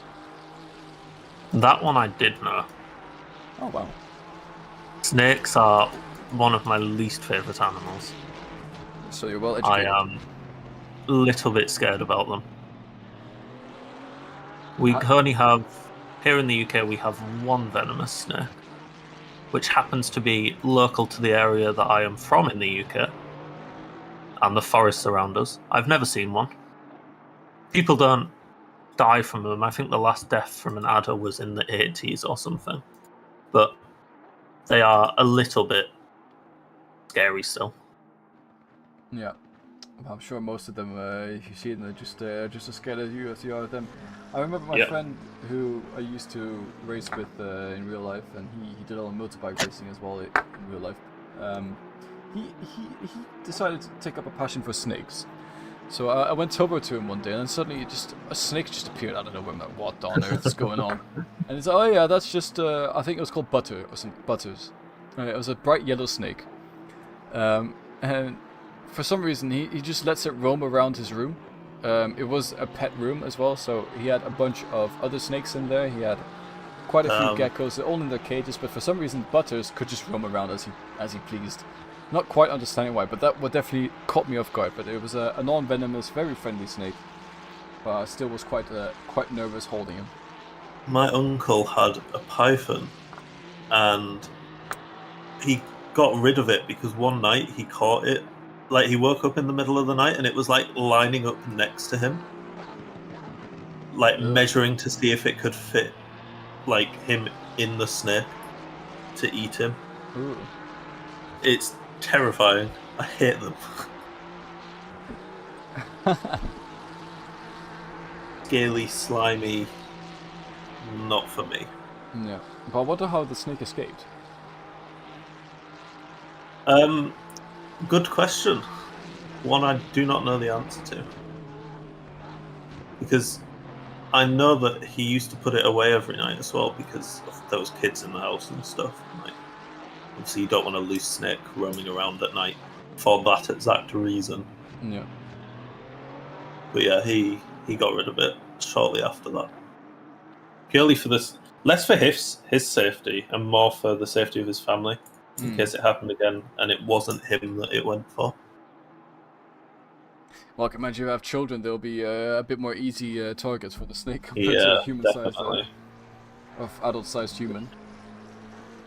They're an odd pet to keep. Yeah. But I think that I can appreciate why people understand what I want them as a pet. They're fascinating creatures. They're just not for me. Yeah, that's fair. Well, I wonder how many snakes the drivers are driving over today on the track, or if they have any sort of wobbles along the way, slithering the way through the mountain section. Slowly but surely, we are reaching the stage of the race where drivers, in their own rhythm, in their own pace, not gaining, not losing time, and it's going to come down to the point where it's up to the second drivers to start making a difference. It could also be the second drivers have quite a difference in pace compared to the first drivers, and then it'll start being interesting again. And that's pit stops are starting to happen in around 15 minutes. So the first stint is almost over here today for the 4 hours of Bathurst. We're getting quite close now to the changeover. It all happens in about 15 to maximum 20 minutes. So we'll see drivers coming in fairly soon. Obviously, you have to push the stint out as much as possible because you don't want to have to take that extra pit stop at the end. Some of the drivers that have pitted for repairs and stuff now are going to be forced into that extra pit stop at the end. It's going to put them on completely different strategies to everybody else. It gets really difficult from there. As soon as you have to take one extra pit stop, it can massively blow the rest out of proportion. Yeah, and we're already seeing the first team swap in their next driver. That is the Crazy Squirrel team with Artyom Oremenko coming in for the Crazy Squirrel team. It still looks like there's quite a bit of damage on that car. I don't know if they've repaired it or not, but he's definitely jumped in the car. It could be that they just didn't do cosmetic repairs, but they did the mechanical repairs, which is enough, of course, to keep the car going. So that is the second driver we see of a team driving today. Yeah, so already started. It does make sense for them to switch now, I guess, with them coming in fairly close to the switch anyway. But yeah, they'll be on 4-stop now, I would imagine. Well, they have to be. Yeah, for sure on 4-stop. Something else I want to point out is we got a 3-way battle between Tomac Kondraki and Craig Law, these two drivers have been fighting throughout basically the whole race. And also Taufik Moyen joining in on the action as well now. Three-way fight up ahead, and is there anyone able to make a move into the second corner? Not just quite yet. However, it looks like the pressure is rising, and there will be action happening very shortly after the mountain section. It's going to be interesting because with penalties this race, are people going to be serving them when they do their pit stops? I would assume so. Because Craig Law does have 5-second penalty, which will put a little bit of a damper on this battle once they pit. But it'd be nice if he could catch back up, because they've been very even so far this race. But again, teammate swaps, if they do it, completely change. One driver could be way faster than the other after that.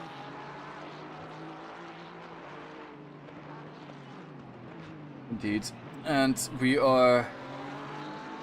I was starting to think we are approaching the first commentary break. We'll do around 5 minutes of a break. We'll be back with you very shortly. But in the meantime, enjoy this battle going on. Actually, no, you know what? Let's have this battle first, and then we'll take the break. So it's Taufik Moyen trying to go up the inside there of that corner. Now we'll have to go to the outside again. That looked very close between the Aston Martin of Craig Law and Taufik Moyen there, and the battle slowly but surely decreases itself. But there is another pit stop, and that is Alex 6 of the JP Motorsports McLaren into the pit stops early on. And he will still get 3 pit stops if they time the next few stints to perfection. But anyways, I was going to say, we're going to jump on board with Dylan Tan. Enjoy some Dylan Tan driving. We'll be back very shortly in a moment with you guys.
Alright, we are back where we left off between the battle of, that is Tomek Kodraki, Craiglaw and Tafik Moyen.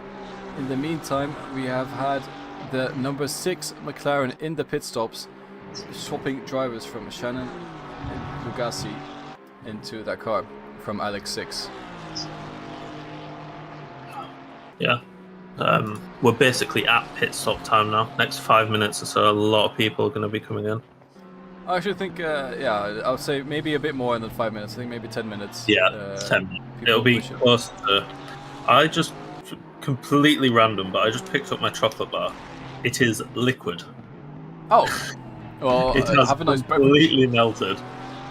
Hope you enjoy that beverage. I was quite looking forward to, like, a bite of chocolate there. Oh, that's good.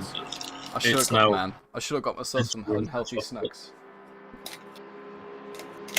I got a few too many, probably.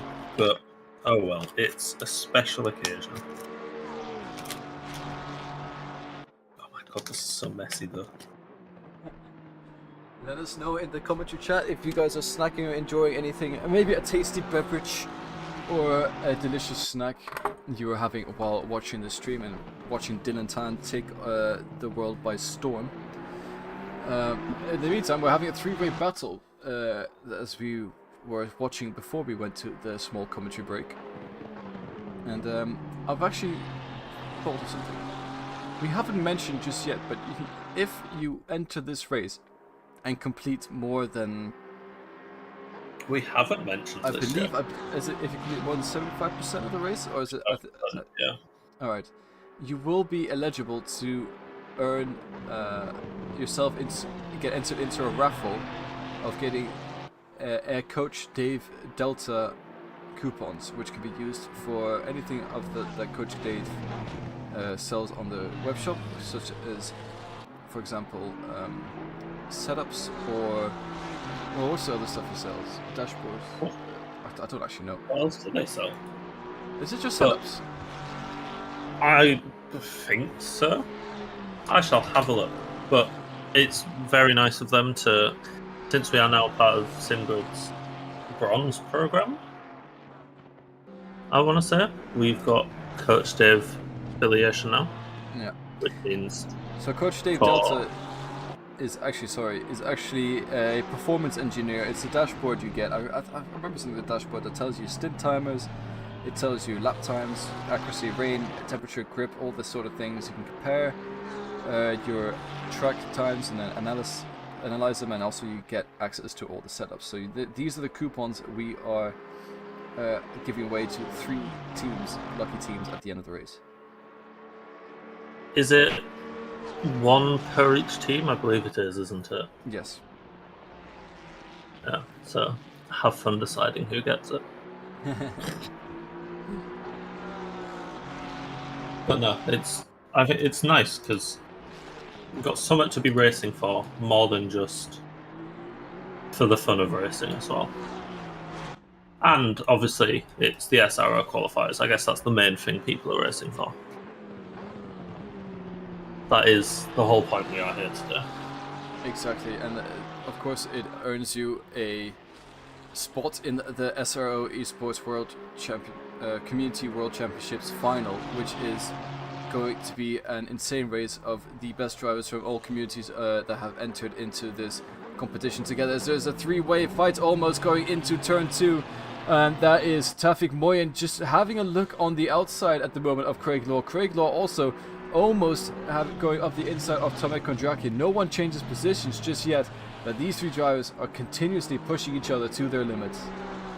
And they're going really hard for it. They've got to make sure they get their pit stops spot on though. It's going to be... They want to come out in this... Well, the drivers behind want to try and jump if they can. But Kondraki, the white Porsche, is going to be absolutely flying into that pit lane, trying to get it right on the nose. So we have another blue flags of the Ferrari there, 416, and all of the drivers managing to navigate their way through the blue flags nicely. It is cost them a little bit of time, especially for Tafik Moyen in the back. However, that is a lot less time cost with the blue flags. And earlier, if you were to have contact, I thought for a second we were about to see a replay of what we saw earlier in the Same race. car as well. Same car, different driver. It was very close to having the same thing again. Yeah.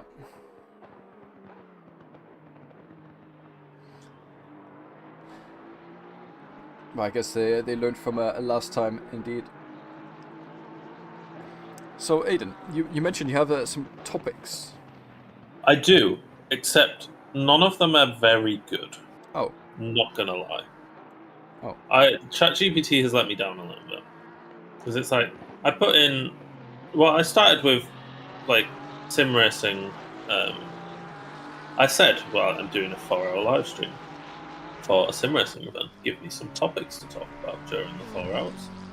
And it's like, driver profiles, tracking out, you know, your normal stuff that you end up doing anyway during the stream.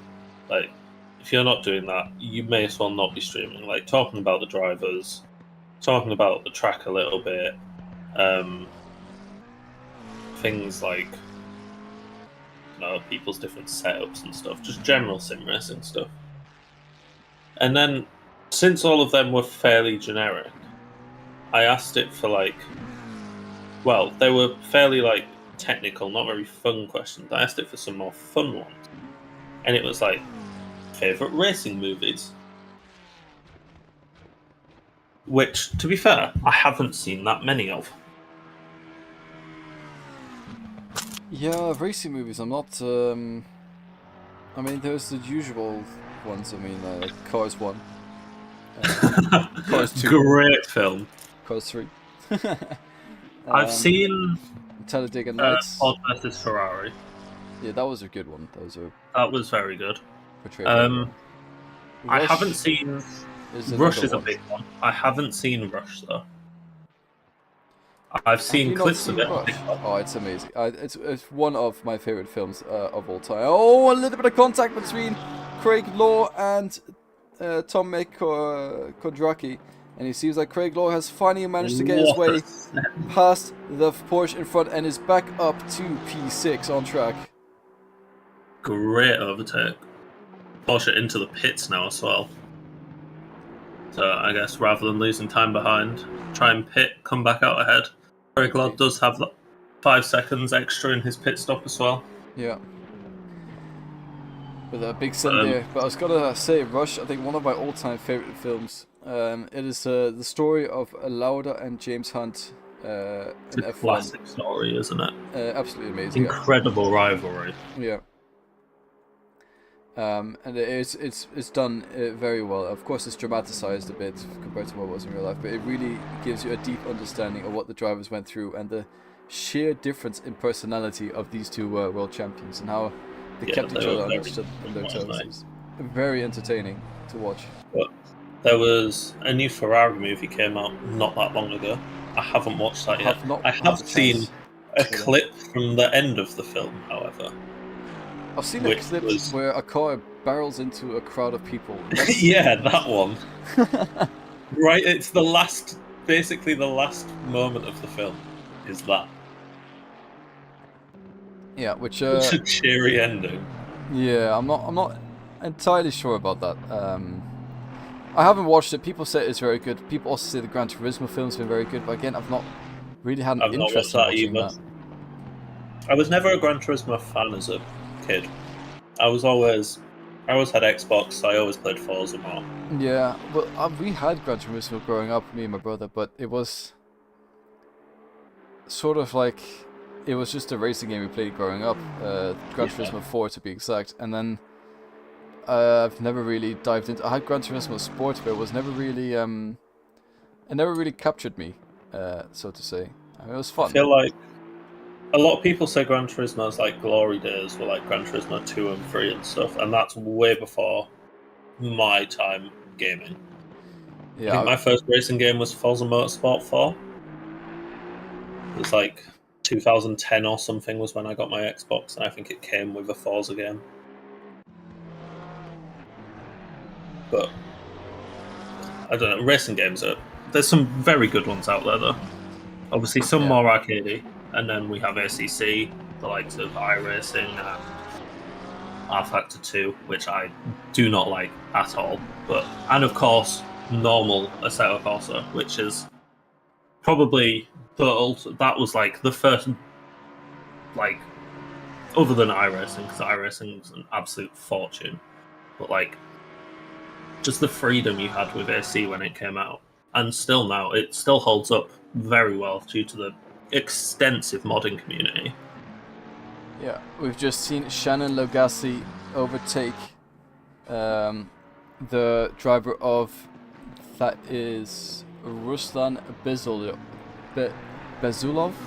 I apologize if I get it wrong.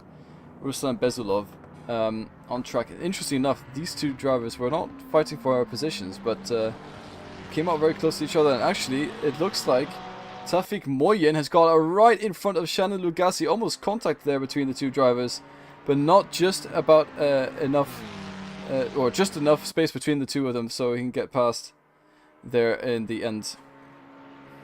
Yeah, had a lot of overspeed in the end there, didn't he? Managed to fully carry it through. That was going to be hard to try and keep out of the pit. What was that? Oh.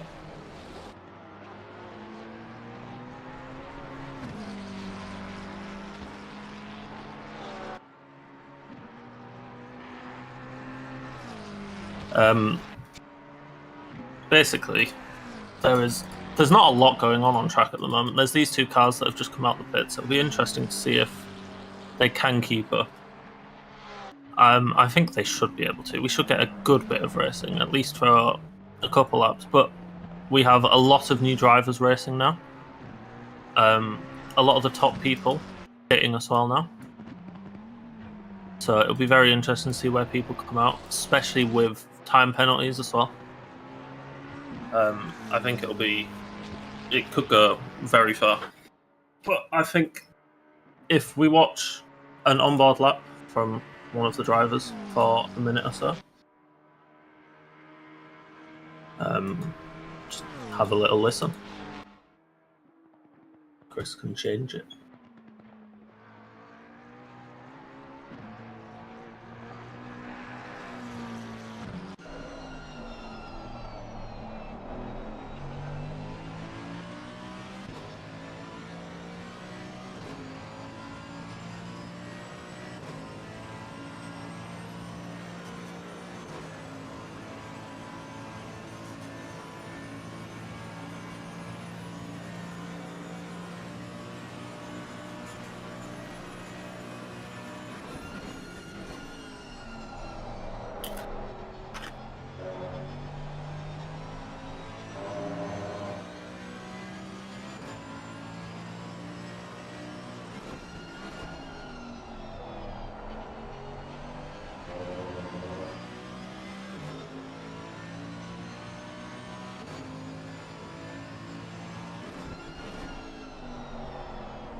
Dylan Tan proving to be an absolute rocket ship still. Absolutely flying around. I'm guessing, obviously, he would have had to have served his pit stop by now, which means that Dylan Tan is doing all of his stint at once, and then we will have his second driver come in at around the 2-hour mark to bring this race home. I have no idea how fast his teammate is, but if he's anything as quick, then I think it should be comfortable. That it's their race to lose now. They're very much in control of what's happening. But it can change very quickly.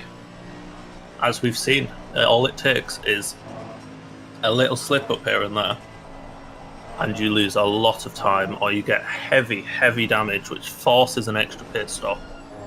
So you lose well over a minute to the cars around you.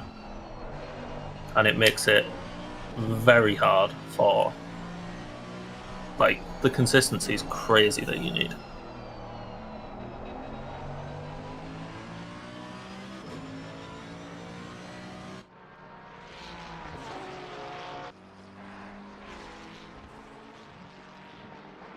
Further down the grid, all the cars are fairly spread out now. The pit stops have separated people a little bit. Obviously, it's quite hard to really match up the pit stops. But is that you back, Chris? It is indeed. I had a bit of Oh, thank God. headphone issues. Apologies. So I'm running my default Samsung earbuds that I got with my Samsung phone, I think 6 years ago. And for some reason they decided just to cut volume, so I had to quickly try and figure out what was going on. But yeah, I am back now. Thank God. That was rough. You're not enjoying the solo commentary? I like being a co-commentator. I don't think I carry too well, but like, I've got something to add still. For sure. I think it's time of the race where, let's see.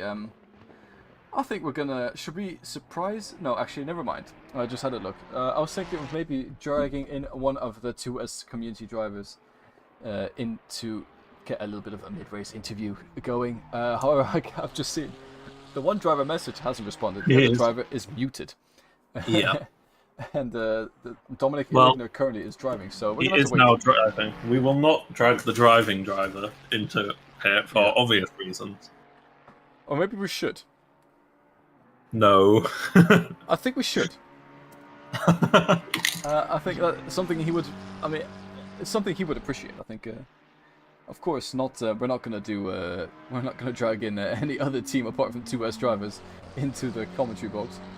To be fair, he is our driver. He is at our will. He will do what we want while we stream. That is true. It's up to him. He signed a waiver joining the 2S team.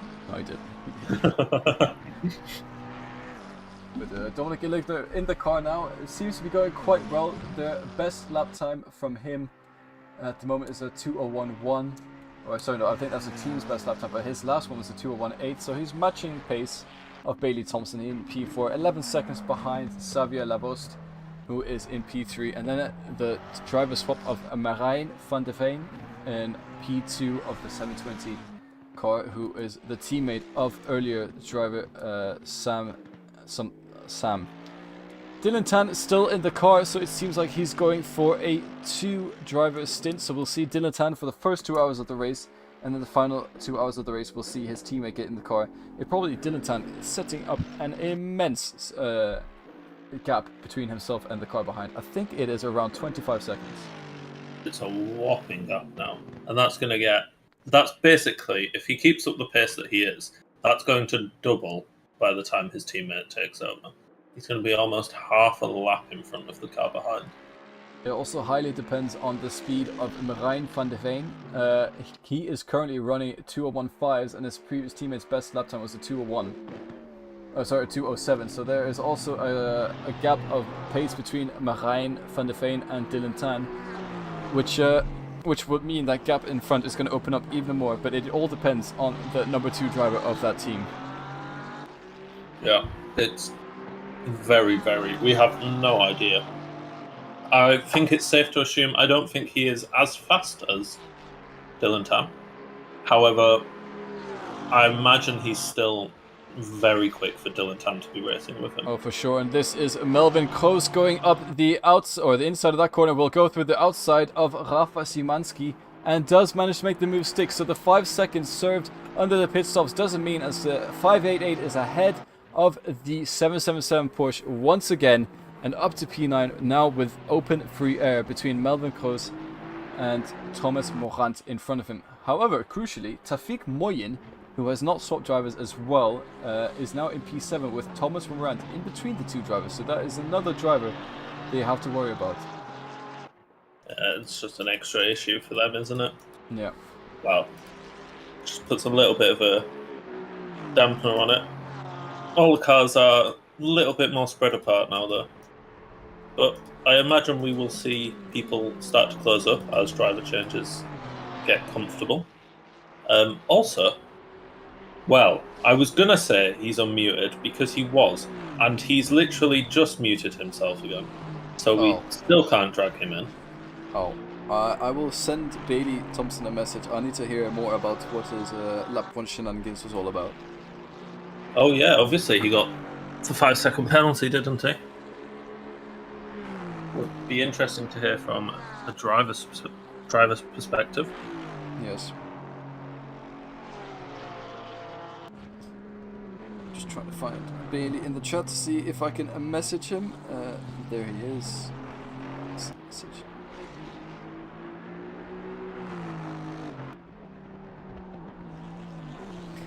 And I think while we're on the topic of topics, I have a fun fact. Wait. Bathurst, the region, is often referred to as the Gold Country. Do you know the reason why? What? It was the first site of gold discovery during the first gold rush in Australia. Oh. So rich? I assume so. I think today they bank on the tourism and industry sectors, but it started off with being the gold county. Wow. I wonder how much money Bathurst as a track brings in for Australia. That could be. That was quite interesting. Because they have a few big races there every year. Oh yeah, they do. They have I think it's a Supercars 500, which is huge. Yeah, that one's always good. Yeah, I think probably one of the most intense cars to drive in the world. I tried them on iRacing, and oh my god, they are. They're really big in Australia, aren't they? The supercars. Yeah, basically, for people who don't know what the supercars are, it's basically you take your Holden V8s, you take your Ford Falcons, you take your Ford Mustangs, and any other cars in there that I've missed. Australian V8 saloons, tune them like no tomorrow, and you have a car without any ABS, without any traction control, and you have cars that are extremely skittish, extremely hard to drive, but are incredibly entertaining. Yeah, they're very, very fun to watch. They slide all over the place. Yeah, Australian supercars V8. Handful. But what's driving without a little bit of sketchiness? Exactly, and watching them over Bathurst is also something of awe, as you know how tricky it is to navigate this track. I would love to see a modern day F1 car properly send it on a lap round. I think it would not be safe, which is why it hasn't happened. But it would be. I know Red Bull took a car there last year, I want to say. Yeah. But I don't think they weren't sending it. Have you spotted what I've spotted as well, by the way, on the number 2 car? There is extensive damage on the front of that car, and he has lost 10 seconds already to the number 1 driver of Dylan Tan, and it's getting closed in rapidly by Xavier Lavost. The number 2 car is having issues, it seems. Oh, there is a lot of damage, isn't there? It's not looking pretty, the front of that car anymore. Well, I don't really like the Mercedes. It's not really my cup of tea. I still remember when they first released the Mercedes Evo, AMG Evo, in real GT3 racing. I thought, oh god, that looks fantastic. I could not wait to get my hands on the car when it joined ACC, and I tried it and it was whatever. Yeah. I'm not a fan. Saying that though, I have the same thing about the Ford Mustang GT3 that's just joined ACC as well. I was like, oh god, that looked fantastic. I can't wait to drive it. And I've driven it. It's not too bad. It's tricky. It's different than usual, but funny enough, it feels similar to driving a Mustang in real life. There's similar characteristics to it, the GT3 one in game, and you can definitely tell it has got Mustang feelings around it. Been compared quite a lot to the Bentley, hasn't it? It's quite boat-like. Yeah, it does struggle a bit on turn-in, but once you understand how it does do the turn-in, it is very good car to drive. People say it's a beginner-friendly car because it's not an oversteering machine. However, I think I don't think it's that very beginner-friendly just because it's set up a bit more understeery. I think it's very tricky to extract a lot of pace from that car. Yeah, I would say, from my personal driving experience, the Ferrari is very beginner-friendly, or at least it used to be. Especially when it came out, that thing was so easy to drive. My favourite was always the McLaren. It's always what I've been most comfortable with. But I believe the car I've driven the most in 2S is the BMW. I think I did 2 seasons with the BMW, a season with the Lotus, and then I might have done 2 with the McLaren as well, actually. I always used to be quite a big Audi fanboy, driving the Audis, even the first generation Audi and the second generation Audi when they released. But I've recently taken a liking to the Porsche, and honestly as well the Mustang. I've not driven the Mustang or the Porsche often, but when I have enjoyed them. They're complete polar opposites.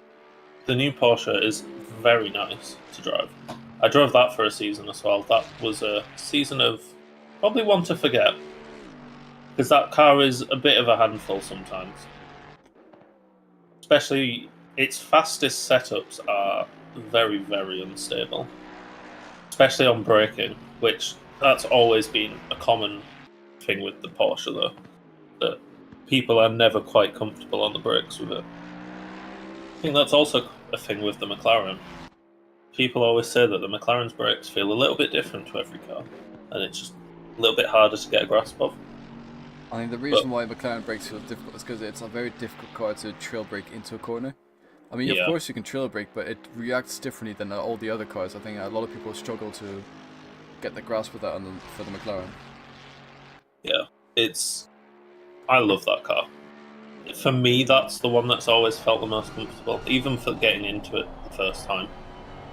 But it's definitely not to everyone's liking. It's also, for a while, it was very, very quick. It was the fastest car in the game for a long time. Yeah, right when it came out. It's normal though. Every time a new car gets released in ACC, they don't have BOP for it. All the cars have built-in BOP for all the tracks before we apply BOP on top of it, which is done through the LFM BOP. And of course, when cars are launched, they don't have any BOP of any sorts for any tracks, which is why they're always considered OP right when they launch. But it doesn't take long before Kunos managed to get a balancing updates to make the car a bit more. Yeah, they're only quite a lot, aren't they? Yeah. They also make it a little bit faster at the start, because it also gets people wanting to try it and use it. It's like, ooh, this car's really quick, I'm going to go buy it and try it, see if I can go faster than I normally do. Mm-hmm. It's a good marketing tactic. It is indeed. And also it's fun to drive the cars when they're released. I do enjoy it. Yeah, it is. It's always nice. It's always fun, like, when there's a new car or track releasing. You just want to try it out. Yeah. Because they do all feel different. I was having this conversation with a non-sim racer, and they were like, well, surely all the cars just feel the same though, because it's a game. I'm like, no, not at all. I can understand the logic if it was like Need for Speed or something, but yeah. Really... Simulators have come on a lot in the past 10 years, would you say? I would say iRacing's always been a staple in sim racing. That's been around for quite a long time now. But we've had simulators come and go. Like, do you remember Live for Speed? Which used to be a huge drifting simulator back in the day. I do not remember that. That's fine. Chris. Live for Speed. I think it was Live for Speed 2 as well. That was every time there's drifting competitions going on, they'd use that simulator. It was very, very good for it. R Factor has had a lot of improvements as well. And then, of course, as soon as Assetto Corsa, the first one, hit the scene, which was also many years ago, it's just been improvements upon improvements, especially once Content Manager came out. And that just completely reshaped the sim racing world. And then, of course, we got ACC now, which also had struggles at the beginning. Had a lot of struggles at the beginning, but they've sort of ironed out those struggles of ACC. And we had, of course, we also had Automobilista. We have Renvelsen coming in. We've got AC Evo coming in soon. Yeah, so I was just about to mention that. Lots of new interesting titles as well. There was a lot of hype around Rensport, wasn't there? No. What happened? No way. Wait. I think we've just had a disconnect from the 911 car of the French esports team, the G League esports team. Oh yeah, I can't swap we were riding on board with them, and then suddenly they just jumped out of the. I think we've just had a disconnect from them. Really unfortunate. Oh no, I was so looking forward to the battle between them and Marijn van der Veen, as they were closing in, and they're getting within a second of P2, and then they have a massive disconnect. That is incredibly unfortunate. We hope they join back again, as there's still 2.5 hours to go of the race, but... Plenty of time still. Wow. Still a lot to race for. That is incredibly unfortunate. That's a tricky one. Yeah. But anyways, I think that it's time for an Australian fact. I agree. Did you know Vegemite is banned in some Australian prisons? Banned? Banned. See? The reason being, some officials claim that the Vegemite, because it's made from leftover yeast that's been brewed, so it's made up from leftover beer yeast, can be used to make alcohol again. Although it's not really, the logic is there, but it's not really how physics works. Yeah, that's. But apparently so. So it's in some prisons it's banned. Wow. See, what is it called? Is it called Vegemite for you in? Well, Vegemite is Vegemite, isn't it? Well, here it's called something different. Big tap of the wall from Marijn van der Veen, and that's going to cost even more time to his. He's having a bit of an unfortunate stint so far, but what that does is allows the 2S community card to catch up to P2. Sorry, Vegemite. Yeah, it's called Marmite here in the UK. Marmite's different than Vegemite. It's the same thing, isn't it? No, I think it's made slightly different. I mean, yeah, it's made from yeast extract. There's also Marmite in New Zealand is very different from Marmite in the UK. Oh, is it? Yeah. Different packaging, different taste, different nutrition. It's quite different. I absolutely love New Zealand Marmite. I think it's brilliant. Vegemite I've not had so much of, and UK Marmite I think it's alright. It is a bit of a love-hate thing, isn't it? Yeah. I think that's the same with Vegemite as well, though, isn't it? It's just very.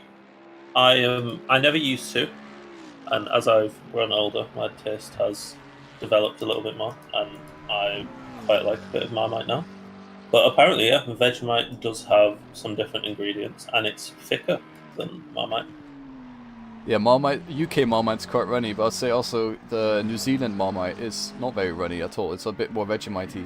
It's quite thick paste. I absolutely adore that stuff. Man, I could really use a Marmite sandwich right now.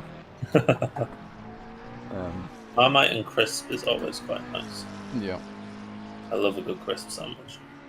Oh, crisp sandwiches are brilliant. For people who've never tried it, next time you make a sandwich, put your salads, put your meats in it, but then just add a few crisps or chips if you're American in there as well, and it just gives you such a nice crunch and extra twang. Yeah, it adds a very nice texture. Yeah. Also, just to note, Alberti and his driver have left the session. And then there were 10. That was unfortunate. It's never nice to see teams disconnect for whatever reason. We also had a team disconnect quite early on. I believe it was Sean Tempests and his team, and then there was another team who disconnected before the qualifying, and I don't think we're able to make it back into the server once the server went live for the race. I don't think you can join back. You should be able to. Oh, can we? Do we have that set? I'm just basing off. I guess it would be different to normal, because normally we don't allow rejoining, but it would make sense in an endurance race to allow rejoining.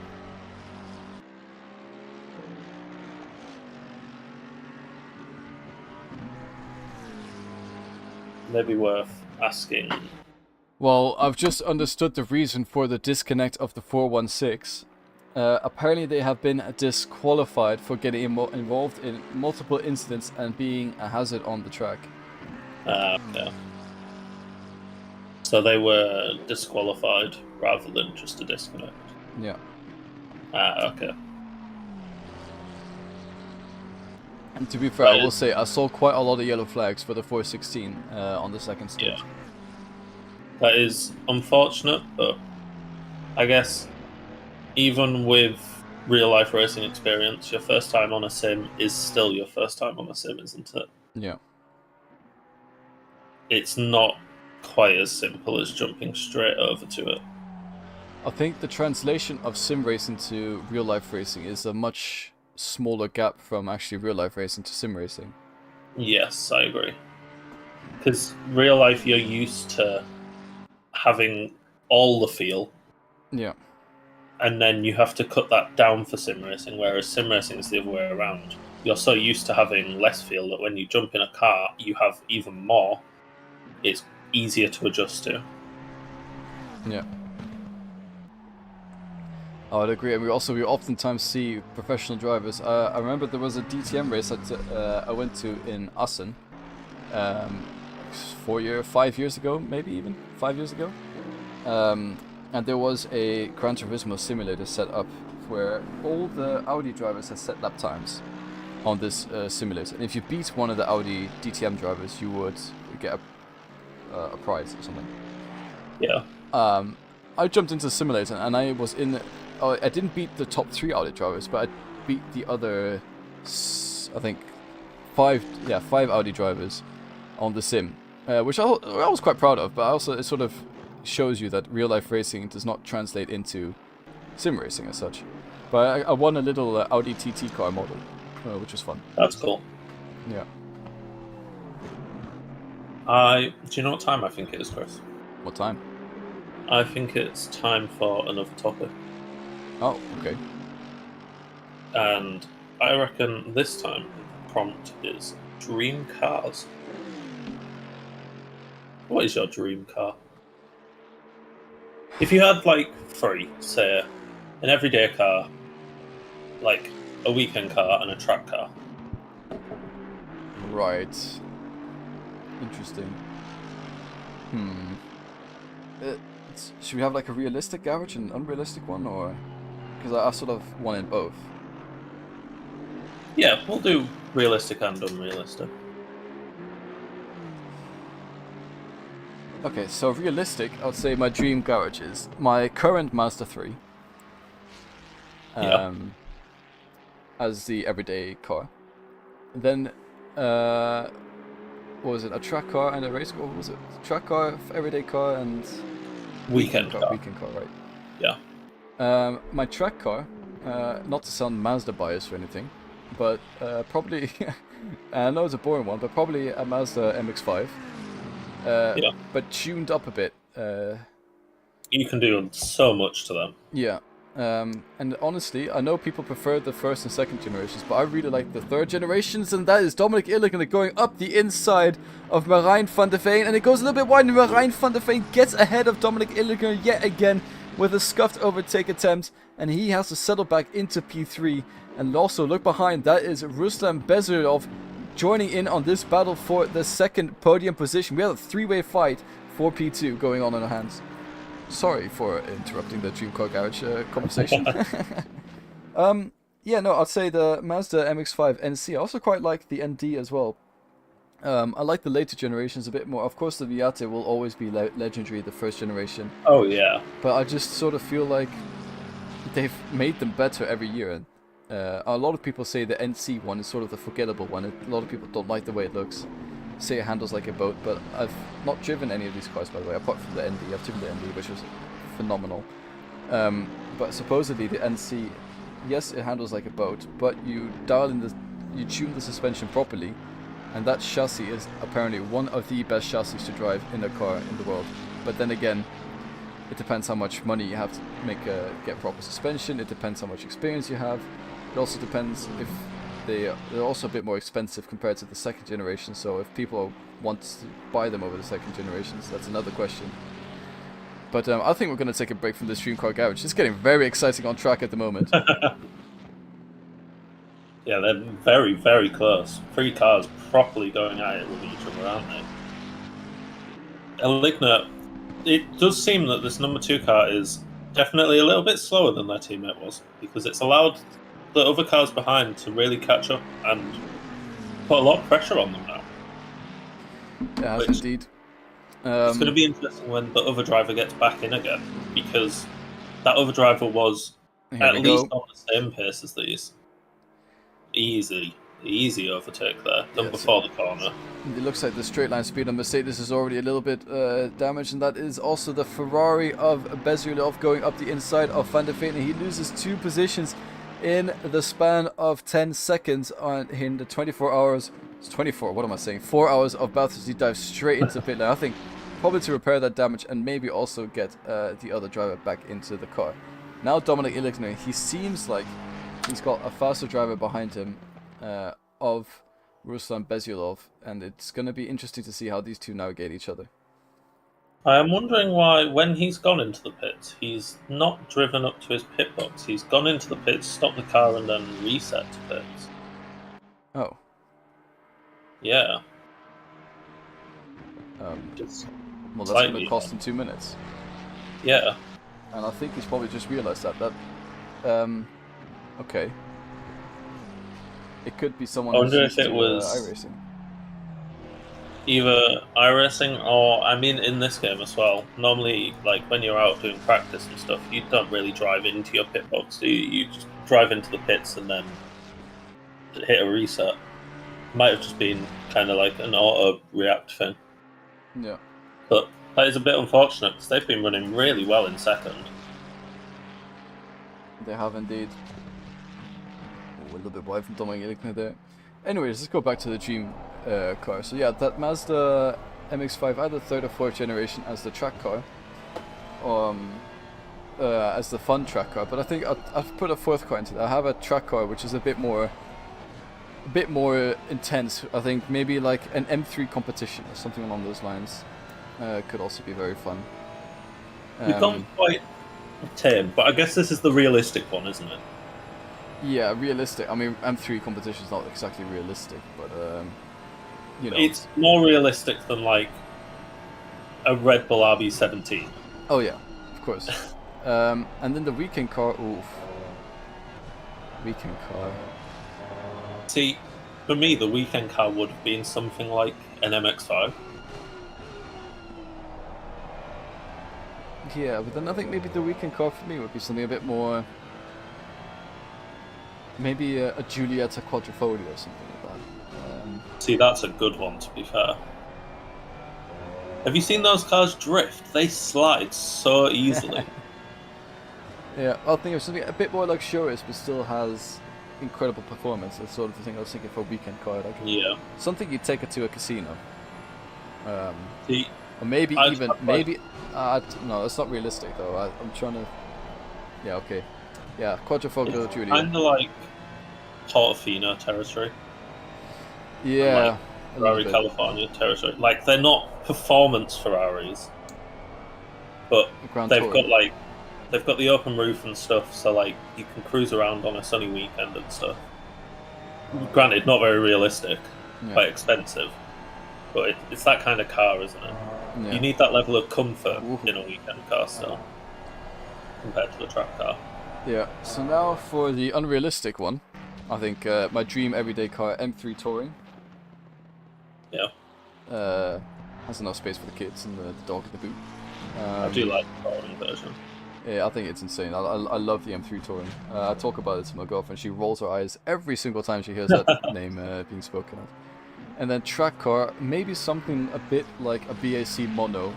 Oh, they're rapid. Or something along those lines. Or like an aerial Atom or something like that. I had the privilege to be in an Atom not that long ago. They're crazy.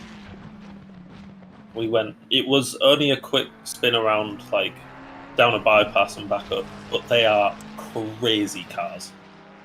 The acceleration is ridiculous. Yeah. Getting on now, though, aren't they? Yeah, they are. First one came out quite a while ago. Yeah, so it's been a while.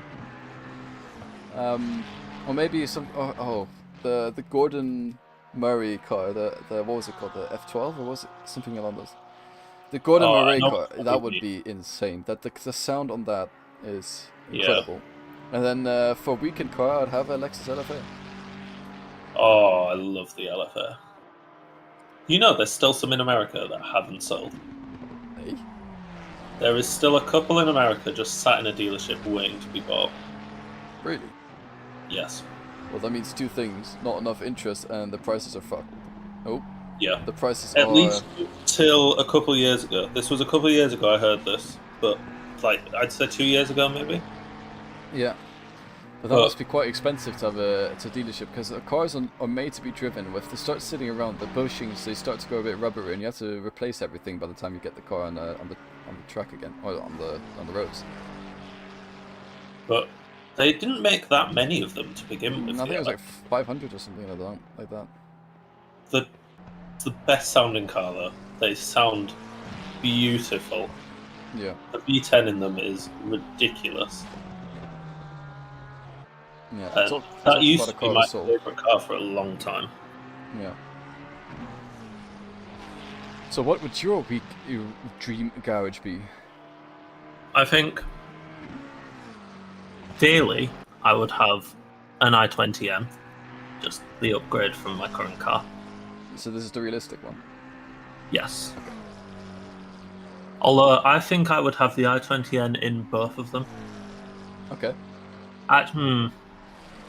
I do really like M2s and Audi RS3s. I really like those as well, to be honest. I think they could be really fun track toys. The M2 especially. An RS3 I think could be fun on track, but I think the M2 would just be another level of fun. Oh yeah, crazy. But yeah, I think the Hyundai i20N for my daily. Okay. So where does the dog go?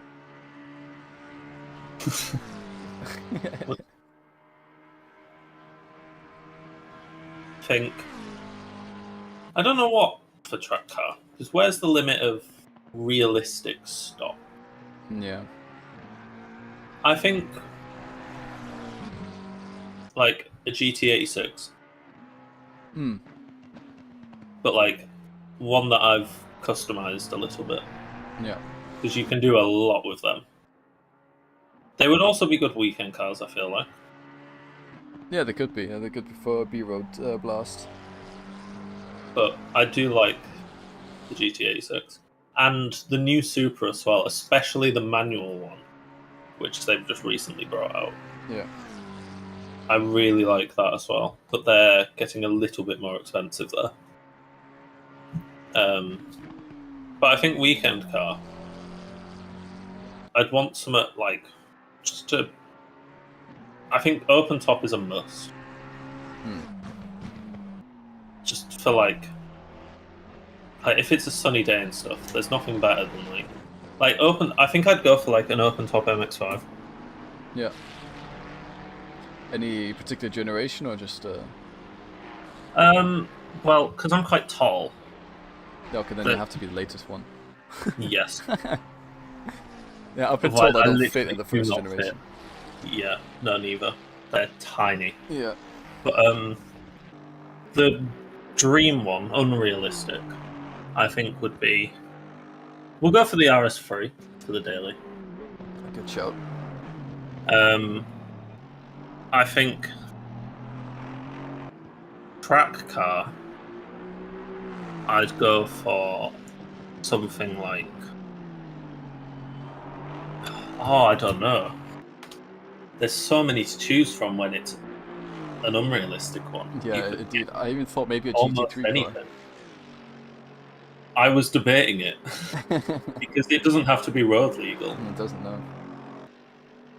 I think I'd go for a 911 GT3 RS. Oh yeah, that I completely forgot that existed. That would definitely be. Because I adore that car. I saw one when I was at Spa with my friends a lot the other day, and we drove. I think I sent a video of me and Ben driving behind one, and it was the sound on that thing. Yeah, is incredible. I also really like the GT4 RS. Yeah, I think they're heavily underrated cars, but I also think they're too expensive for what they are. They are very expensive, aren't they? But I think they're incredibly underrated. But weekend car, I would go for. Is it the Lotus Emira? Oh yeah. I love that. Never ever fit in it, but if this is dream scenario. Yeah. I So drop your legs off. absolutely love it. I think it looks so nice. Hmm. Bailey has said to check Discord, by the way. Oh, that probably means he's ready for an interview. Let's yoink him in and ask him his dream garage. Also, anyone who's watching the stream right now and is wanting to participate in this, let us know what your dream car garage would be in the chat. So your everyday driver, your daily driver, your track car, and then your weekend car. Let us know in the chat. We'd love to hear what you guys have to say. And in the meantime, we'll drag Bailey into the commentary. Hello, Bailey. Hi. So everyone, welcome Bailey Thompson to the commentary box. We have a few questions for you today. I hope that's alright. I mean, yeah. I agree to this. So. Now, do you swear to tell the truth and nothing but the truth? Yeah. We got like 10 minutes, 5 minutes, boys. Okay. You got 5 minutes. Something like that. Alright, let's wrap it. Are you jumping back in soon? Are you jumping back in the car soon? Yeah. Oh, okay. Well, I thought It just depends on fuel. I don't know. I gotta be talking to Dom about fuel and stuff. Oh. I have no idea what fuel he's on. Nah, you don't need to chat. Well, ask your questions, Jesus. Right. What happened at the start? Like, how do you feel about the penalty? Oh, the penalty? I have no idea. I haven't looked at the incident. I'm assuming it was between the Aston. That's why I got the penalty. Yeah, it was, yeah. Yes. I don't know. A little bit of naughty shoving off the truck. I felt like it was just whatever. I wasn't mad about the penalty. I didn't really have any feelings towards it. It was just kind of like a chill incident. 5 seconds in a 4 hour isn't the end I feel like the position was a lot more than the 5 seconds. So. Yeah. So you took your chances. Yeah, essentially. We also want to. What happened in the second corner on the first lap? Marbles. I don't know. I broke on the marbles basically. That was just it. I couldn't really like turn in because of the Ferrari on the inside, and then I had to like turn out of it, and then I was out braking myself. So it was just sort of just a passenger really. We went sailing. Yeah. We've been carrying that damage for the whole race, by the way. Like we still have that damage. How much damage was it? So we have about 6 seconds. Oh, okay, that's not too bad. So we've got 10 seconds now just from our like little clips. Oh yeah. Which we're still carrying. They slowly add up, don't they? As you go around the lap and. Yeah, it doesn't seem to be affected. Well, you guys still have very strong pace. Yeah, Dom is flying at the moment in P2. So, what are your thoughts on the qualifying pole position? Well, I think he needs to go outside, personally. Well, what if we were to tell you he's 15? Yeah, I know he is. Oh, okay. Yeah, he's a very quick guy. So, yeah. Nothing really I can do. A couple of years ago, Bailey, you were 15, and you weren't going this fast. Why not? Why not? I don't know. Because he touched grass. Lazy. I know.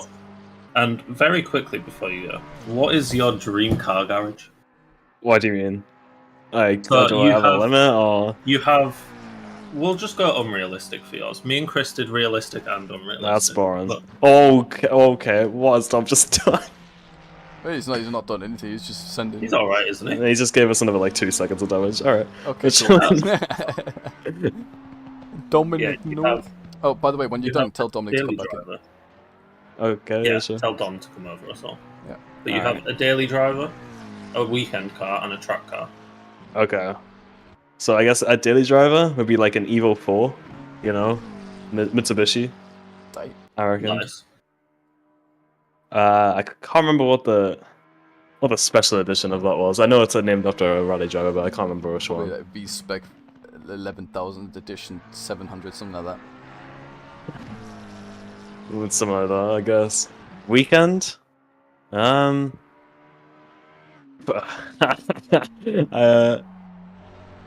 guess an LFA, like a Lexus. Hey, that's what I said. Nice. Really? Yeah, Really? Choice, yeah. Oh, they sound so good. They do. The V12, but they just Don't even get me started. What was the last one? Tractor. Tractor, yeah. I really have no idea. You have so many options. I know, that's what I'm saying. The thing is, it could be anything between from the Dacia Logan in the Norwegian for 24 hours to an F1 car. It's anything between. You know those racing trucks? Oh, Yeah. that's a good pick. To be fair, They look like fun. mega fun. They'd be really fun. Good of them. Good What picks, can good you do? picks. Right. Okay. I'm guessing you need to be going back over to. I think I have like another like 2 minutes if you've got any more alright. questions. Well, not really any more questions. Just how have you found the race so far in general? Well, pace has been good. The move on the 417 Ferrari was absolutely beautiful. It was amazing. Might have been one of the best moves I've done at Bathurst, and you've seen some of the. You guys have seen some of my shenanigans before. Yeah. It was just like he defended himself in the final corner, and I just swooped around the outside. It was very, very nice. You've both been driving really well this race so far. Doing very well.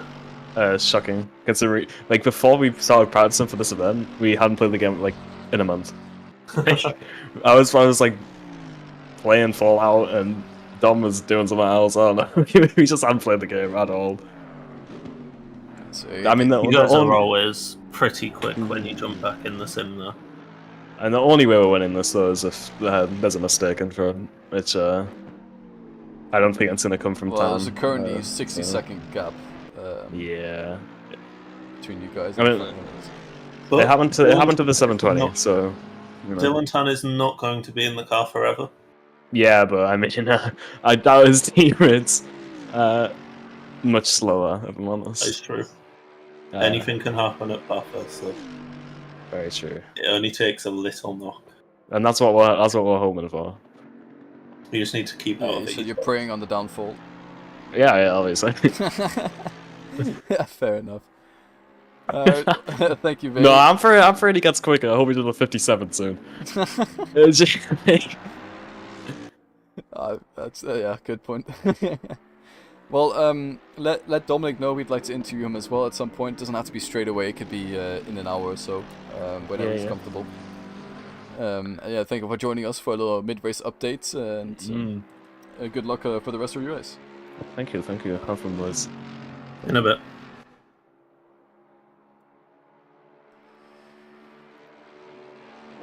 So that was Bailey Thompson in the commentary booth. So you guys get to hear how it's going for the 2S community team. We might hear from Dominic Illigno soon after he's finished his stint. At the moment, it seems like Dylan Tan is just driving away basically into New Zealand at this point, with the rate he's going at compared to the others. Absolute phenomenal drive from Dylan Tan. Interesting battles going on behind, but at the and there's been another disconnect, so we are down to 9 drivers now, and it seems like everyone is spaced. Second Mercedes that was in second place and ended up resetting when they got back in. But anyways, they seemed like they were in the pits for a long time and then have ended up leaving. Yeah. So we're going to drive on board with Dylan Tan. We're going to take another break, a little bit of a longer break this time around, to enjoy his driving while it lasts, because he will be out of the car soon. Maybe in about 15-20 minutes he will be finished his stints and his teammate will come into the car. But until then, enjoy his driving. We will be back before that pit stop, of course, but we're just going to take another little break. See you in a bit, guys.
We are back again. Hello, we are indeed back from our break, and as we just seen Dylan Tan on board driving phenomenally over at Bathurst Mount Panorama track. We have just over 2 hours left of the race, so we're almost halfway through the race, and we'll get that notification very soon. It seems like not much has happened in the meantime, and I don't think much will happen afterwards. There's a huge gap between Dominic Illiken and Dylan Tan. Well, it'd be interesting to see what the second driver of that team will end up being like. Yeah, it'll be really interesting because we've seen now that Illiken and Thompson are very, very similar paced in their car. So it'll be interesting if, I would imagine, Dylan Tan's teammate will be able to keep up, but be interesting to see. Sure. And also, while that's happening, Melvin Kroos has been slowly but surely closing in on Taufik Muyin in front of him, and that is for the P4 position on track at the moment. This, the Heart of Racing team, they've had a bit of trouble at the beginning, but they seem to be slowly but surely making their way up and up and up at the grid. See, this is what happens as drivers change and stuff. Positions change a bit, and you end up settling into a rhythm basically just before you then change driver again. It keeps it spicy. Yeah. And of course some drivers decide to do 2 hour stints in one go, and some drivers decide to do one stint, like such. However, it all depends on what is the preference of each driver and each team. We have Daniel Hirsch. Welcome in the chat. It's nice to see you again. He has been racing with us in 2S for a few seasons, and he missed out last season, but he's always been in the chat and supporting us. He's saying he thinks his fastest lap is a 2:01.5 in Bathurst, and that is quality pace. And this guy out here just doing 2 minutes .3s. And yep, that's exactly what's going on. Dylan Tan is having a phenomenal race, and if you didn't see quality Daniel, he managed to put in a 1:58.6, and we had a look, and the world record for this track 10 months ago was a 1:58.6 as well. So just to give you an idea of how quick Dylan Tan is. I think my fastest I've done in a race is like my fastest race lap, like race pace lap. I think I've done a 2 minute 2:07, which felt like a god lap, and I couldn't even get quicker than it on quali fuel. So I just cooked insanely on that single lap, and then couldn't repeat it, and I haven't been able to since. Yeah, I remember the very first World Challenge that SimGrid launched. I was the qualifying track to get into that series was Bathurst, and I practiced and I started off 2:02s, 2:01s, lap times we had to be in the top 50 drivers to qualify. We ended up qualifying 52nd, and that was an average lap time between 4 drivers on the team. And I remember at the end of the qualifying sessions, I was running in 2 minute flats consistently, but I have never in my life dipped into the 59s. I knew that. It's crazy fast, isn't it? I think the last time 2S raced here, I was racing on controller. Oh yeah. I was doing 2:02s then, which was that was strenuous. The season I've before. never focused so hard in my life. Which is interesting because you're on a controller compared to a wheel, which we would consider more physical. It's more physical, but like I think it's easier to go wrong because, like, if you slip your thumb a little bit, you're then full locking. Yeah, good point. But it's not as physically demanding as a wheel and pedals. No, definitely not. Yeah. The mental demand is still there. Yeah, the concentration is still the same. Yeah. Yeah, so before Aiden Bailey decided to join the commentary booth again, I think he had a season where he drove in controller, which is quite funny. It was rough, though. Yeah. It was a good experience. I did better than I thought I was going to. It wasn't as... I feel like once you know the game, it's quite easy to move it over to controller. Like, well, it's not easy. I had to practice a lot still. But, like, I wasn't last in the races. I was still fighting and stuff. But the hardest thing on controller is consistency. It's so hard to build up doing the same thing every single lap. Yeah, I can imagine. I remember watching sometimes in the professional esports series. I've seen keyboard drivers, I've seen controller drivers, and I've every single time just been absolutely amazed and in awe of the consistency these guys have when you consider what technically is a disadvantage for them, but they obviously make it work. So for them itself, it's not a disadvantage, but for anyone else to jump in and do it, it is such a high skill ceiling to get to. New driver in the Two Figs, Two Furious team of Woi Kit Lau. So that is enough of the previous driver. So he's done his 2 hours now, and that is now Wu Kit Lau to finish off the race for the Two Figs, Two Furious team. And importantly, we've had a change at the top as well. Oh yes. And Dylan is now out of the car, and his teammate is in.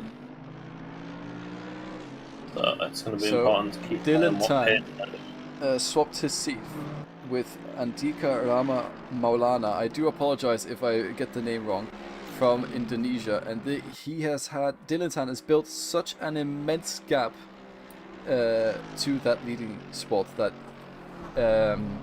Maulana basically just has to bring the car home. He can be miles slower per lap, but I still think it is not enough to rattle anyone behind. To keep in context, Dominic Illigner, the 2S community team, who is right behind, 20 seconds behind, and they have yet to complete the pit stop. You lose around a minute or so in a pit stop. Yeah, that's a massive, massive gap.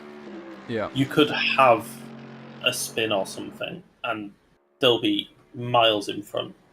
He could be running with huge amount of damage and still be able to bring the car home in front of Dominic Illigner, as long as he keeps it on track. And I think we're about to see, we saw the talent of Dylan Tan earlier, absolutely insane talent, shocked by his qualifying pace in a good way.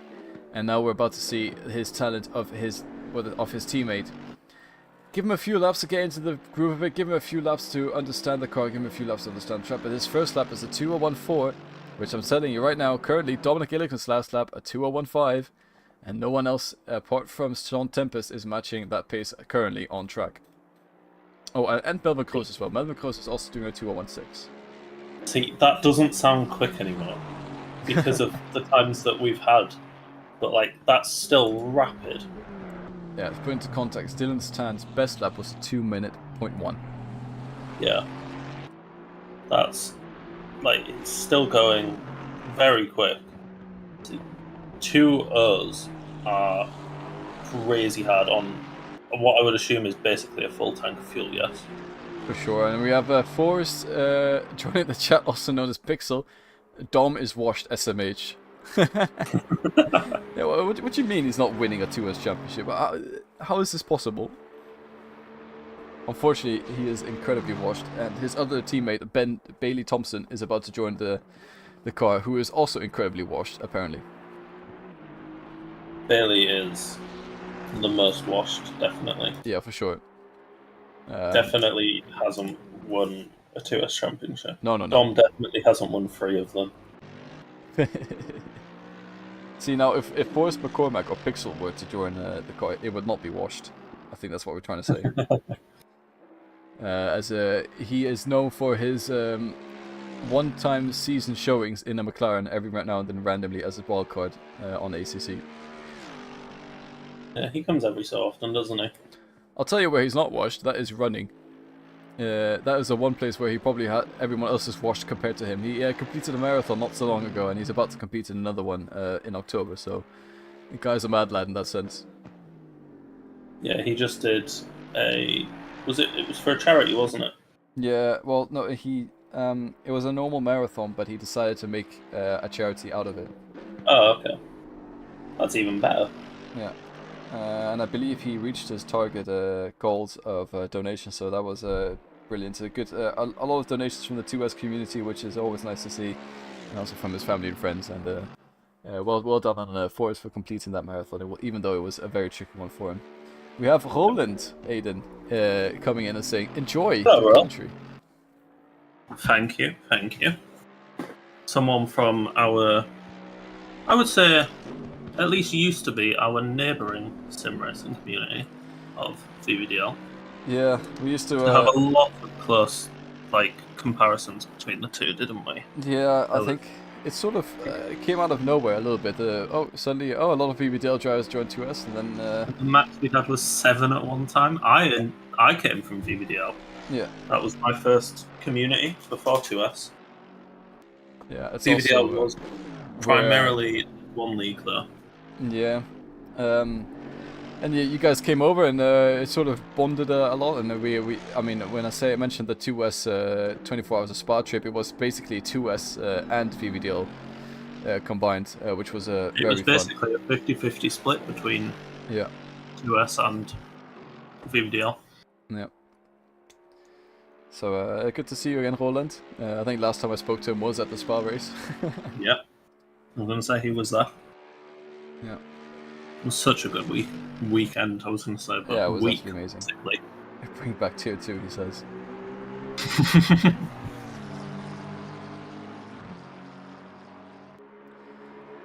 So we have Alex 6 closing in on Craig Law for that number 4 spot. Of course, these guys have been tossing and turning between positions on track currently. And slowly but surely they are catching up to each other again with the driver swap. So it'll be interesting to see how the new drivers, or I guess the Stint 1 drivers, manage to navigate this track and each other.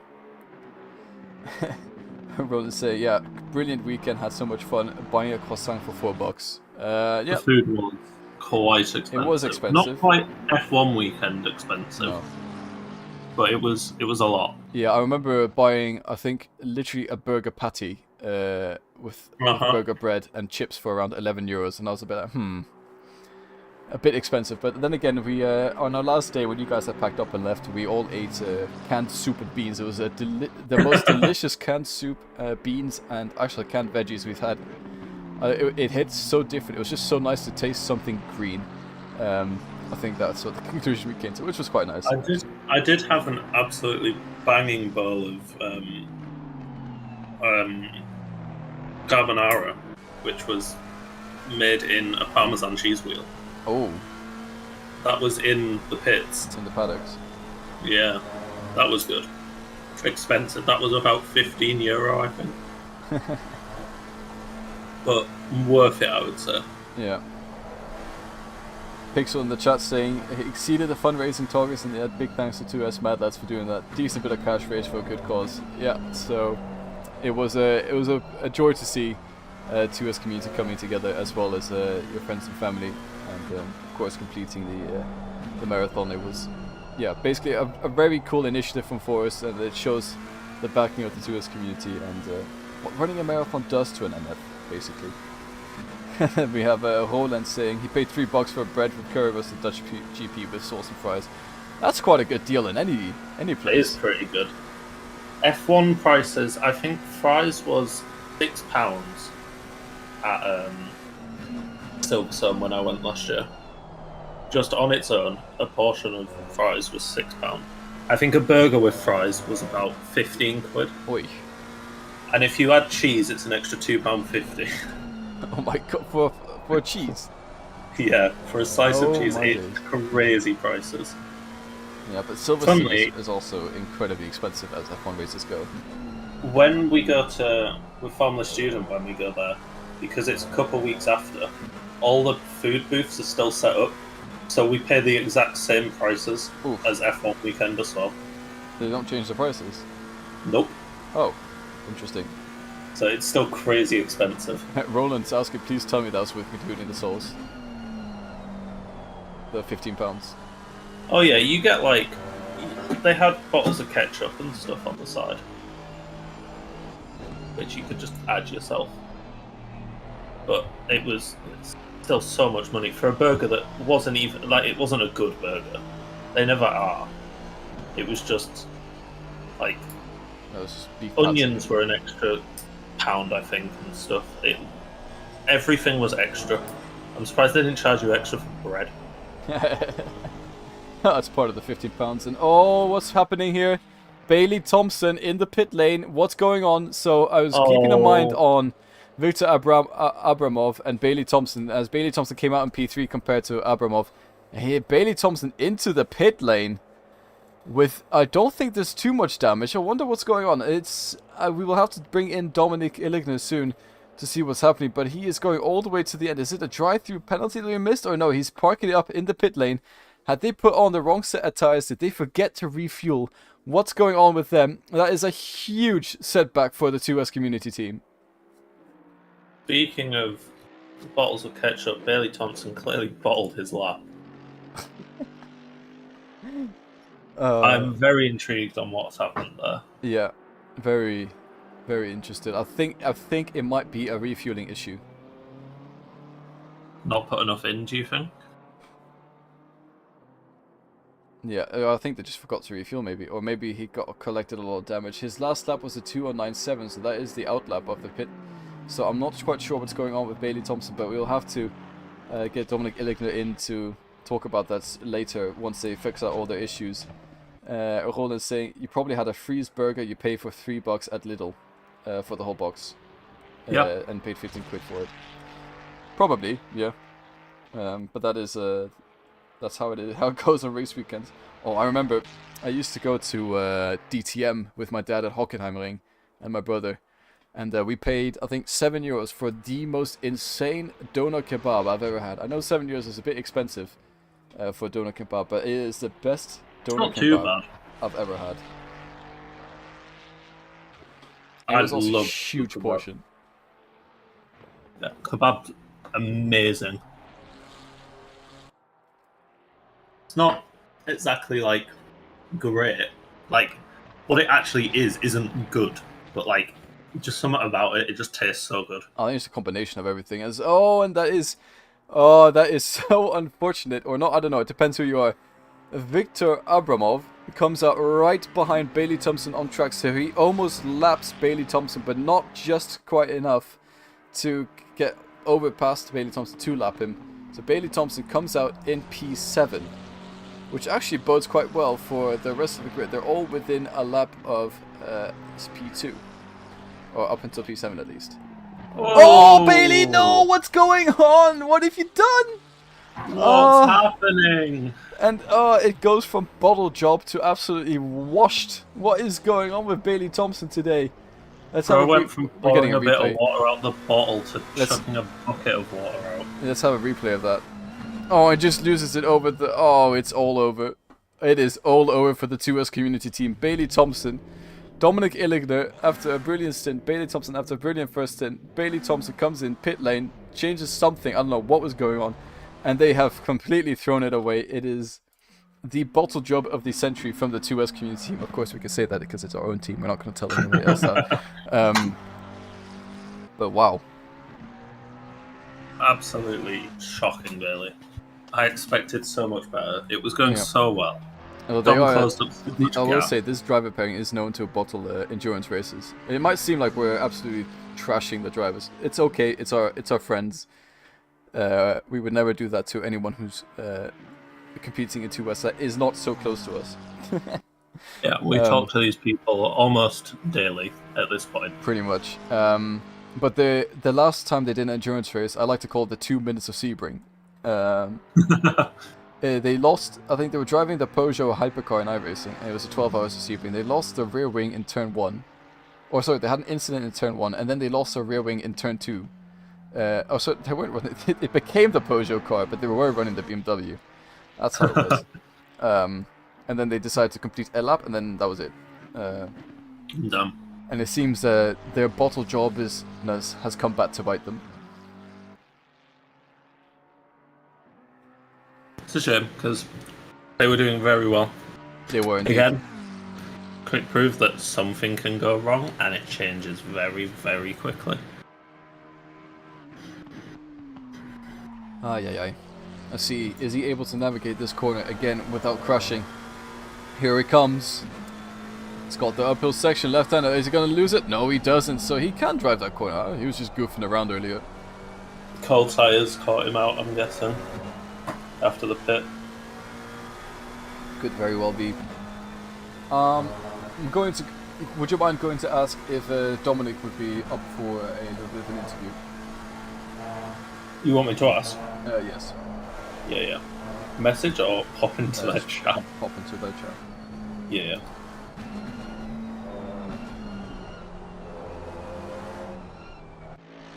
Meanwhile, we'll have a look at Andika Ramat Maulana, who's also setting incredible lap time. His last lap time was at 2 minutes 0.8, so he's not much slower than Dylan Tan. So this team is absolutely insane, and the lead is just continuously increasing. And I think maybe by the end of the race, it could be they have lapped the entire field. I would not put it past them. These guys have been incredibly fast. Hello. I have been told strictly by Bailey Thompson that we're not allowed to talk to the incident. Okay. So when Dominic is Dominic Liglett to talk about what that happened in that incident. Yeah. What's going on?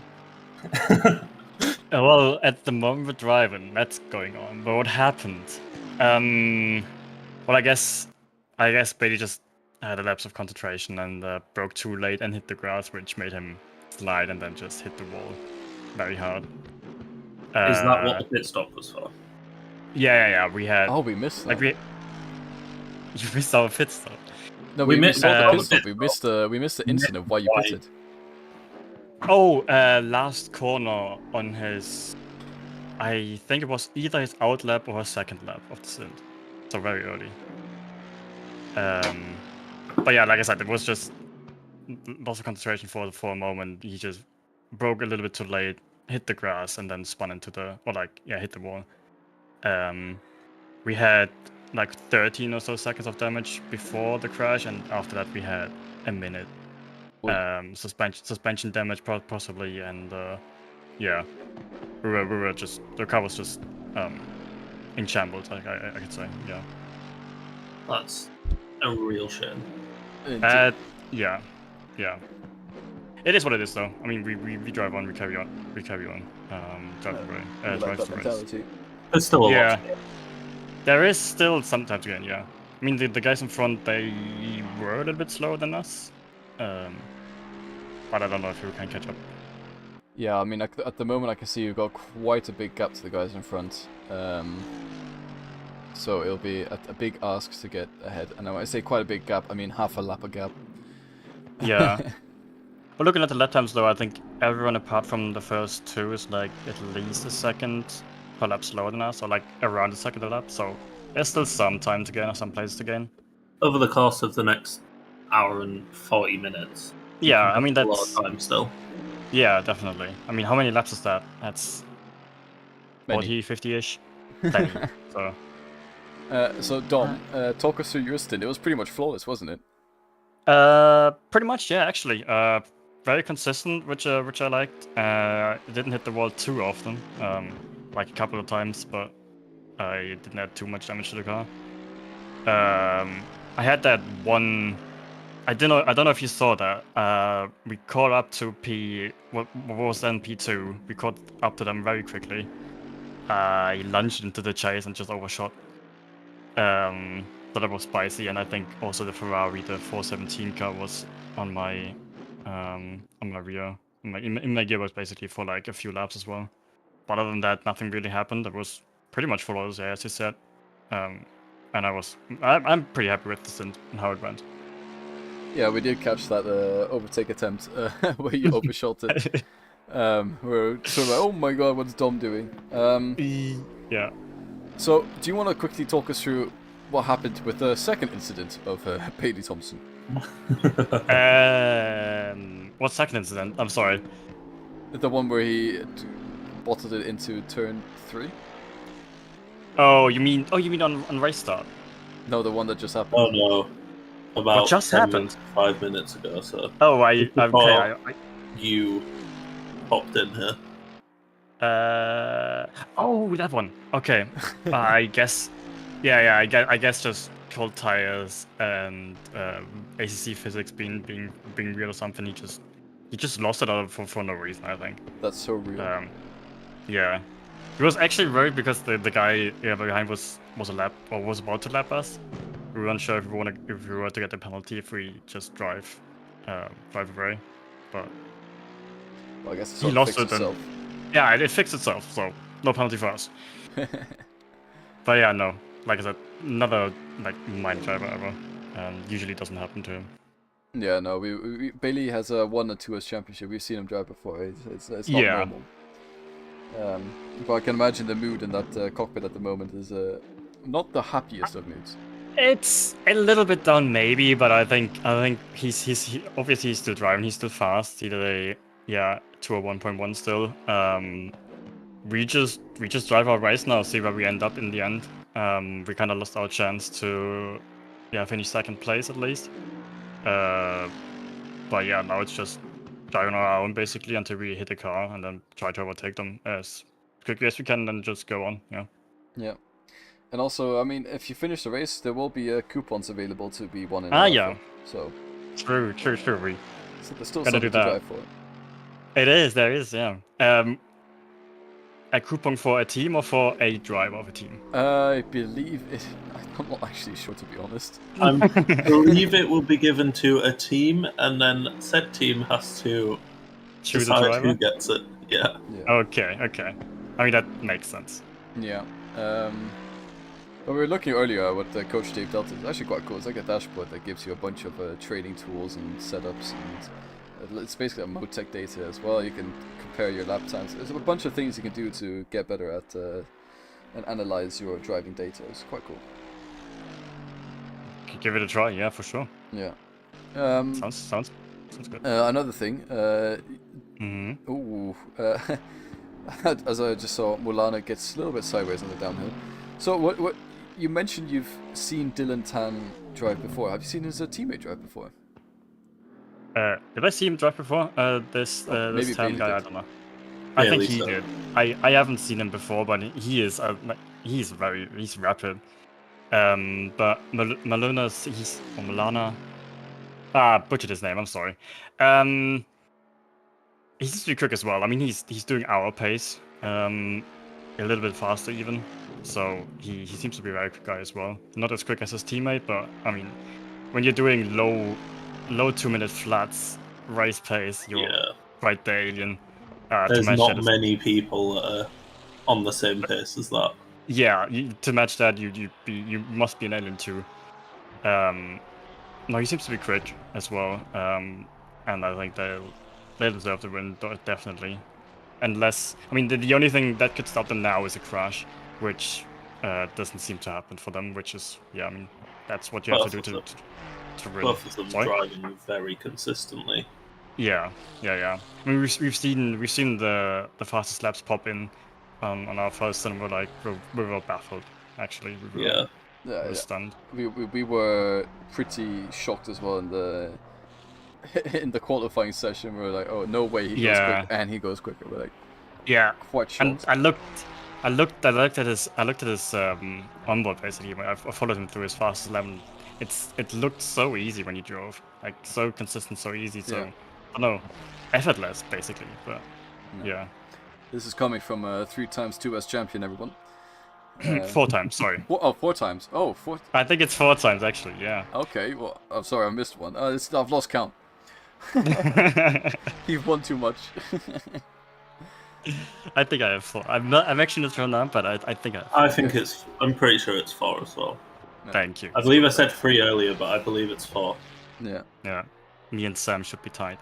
Yeah, For I think championship Sam wins. just got his 4th one. Yeah, he did. He did, I think. Okay, well So then, that means you have to come back next season and settle it once and for all. Yeah, that's what I said earlier to, in one of our practice abilities as well. That I have to come back to 2S to win a 5th just to be on top again. I'll see if I make that happen or not. We'll see. yeah, you've taken a bit of break from sim racing. I did, yeah. Is it something you're thinking of taking a longer break for, or is it just come back into it?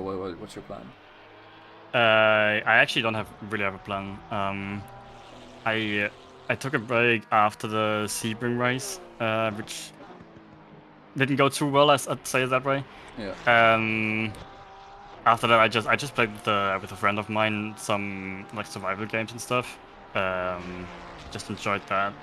I don't know if I could come back to racing. I think I will. I mean, doing that event or practicing for that event actually, it was quite fun to do these kind of events again. Yeah. You gotta see what's up. I might do a season again in 2S or some other league, but most likely 2S. I feel like this time of year, especially, people tend to drop off a little bit more as well, don't they? Sim racing in the summer is not always the most fun thing. It gets very, very hot. It does. It doesn't really. I don't really care that much about the temps. Yeah, I really struggle with it. I normally drop off around summertime. Plus, there's other things going. Like, I'm in exam periods and stuff right now, but like the heat really gets me when I'm racing. Can understand that. You tend to sweat more as well, and it's just but no, I'll see what happens. I mean, there's some real life stuff going on as well.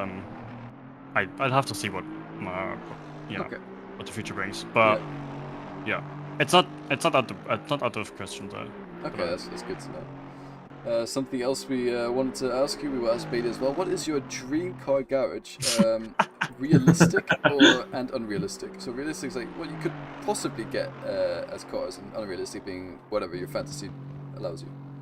Okay, realistic. I actually have no clue about car pricing and stuff, like how expensive a car is. What I would get, or what I possibly could get realistically. Let me think. I'm thinking some sort of German car, to be honest. Like we forgot Audi, Porsche. I tell you. So you need one daily driver, so every day, one track car, one weekend car. I need to pick 3 fucking cars. Sorry. 3 cars. Okay, daily car. I probably just stay. I do drive a VW Passat at the moment. I'll just go for a daily for my daily drive. I'll do that.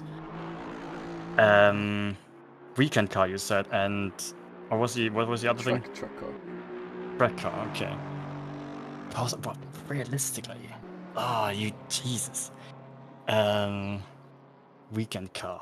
Probably some sort of. We gave Bailey. Bailey didn't do realistic and unrealistic. He just did the unrealistic one. Me and Chris did. Yeah. Okay, so fine.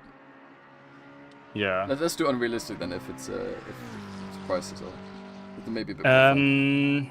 Let's go with the. I actually do want to own an Audi R8, probably V10 or something. Oy. I think that's just a fun car to have. Yeah.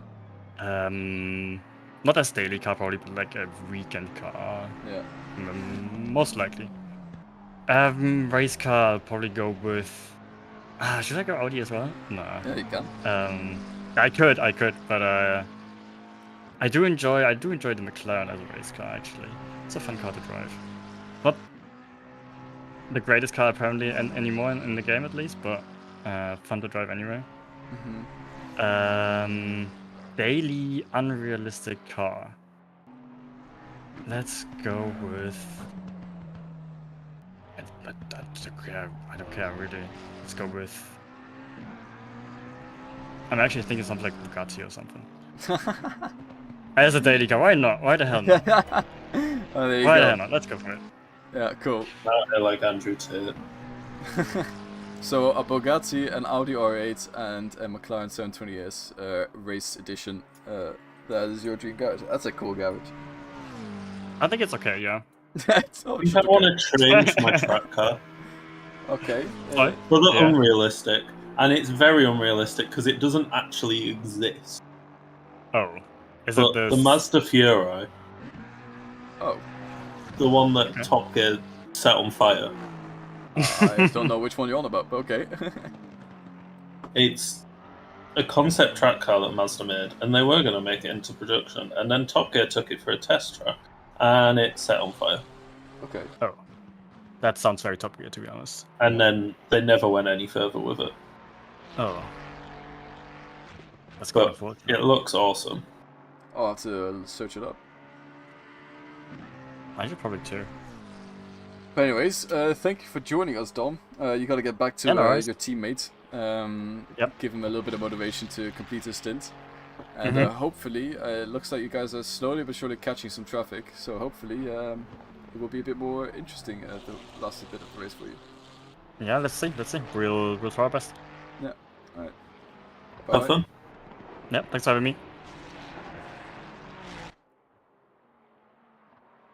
Quite nice. It was kind of like a commentary break when Dom came in. I could just kind of sit and listen. Yeah. Yeah. Dom has a very appealing voice, I think. Yeah, he does.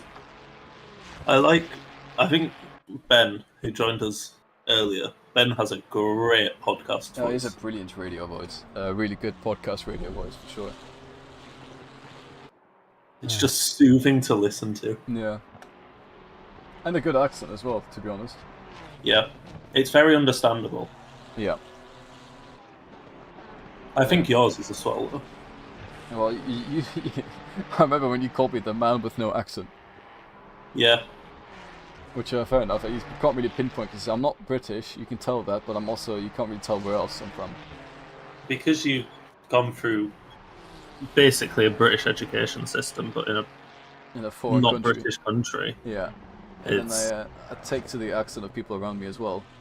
So if I speak to Dutch people, I start to sound like bounced people who are around Dutch. quite a few. You've bounced around quite a few countries as well, haven't you? If Yeah. I'm correct. Yeah. So you kind of just washed out into pretty neutral, I would say. Yeah. I didn't think I had much of one until I started speaking to people in like 2S and stuff. Well, you can tell instantly that you're from up north. Yeah, that's what I get told a lot. Proper Yorkshire. Yeah.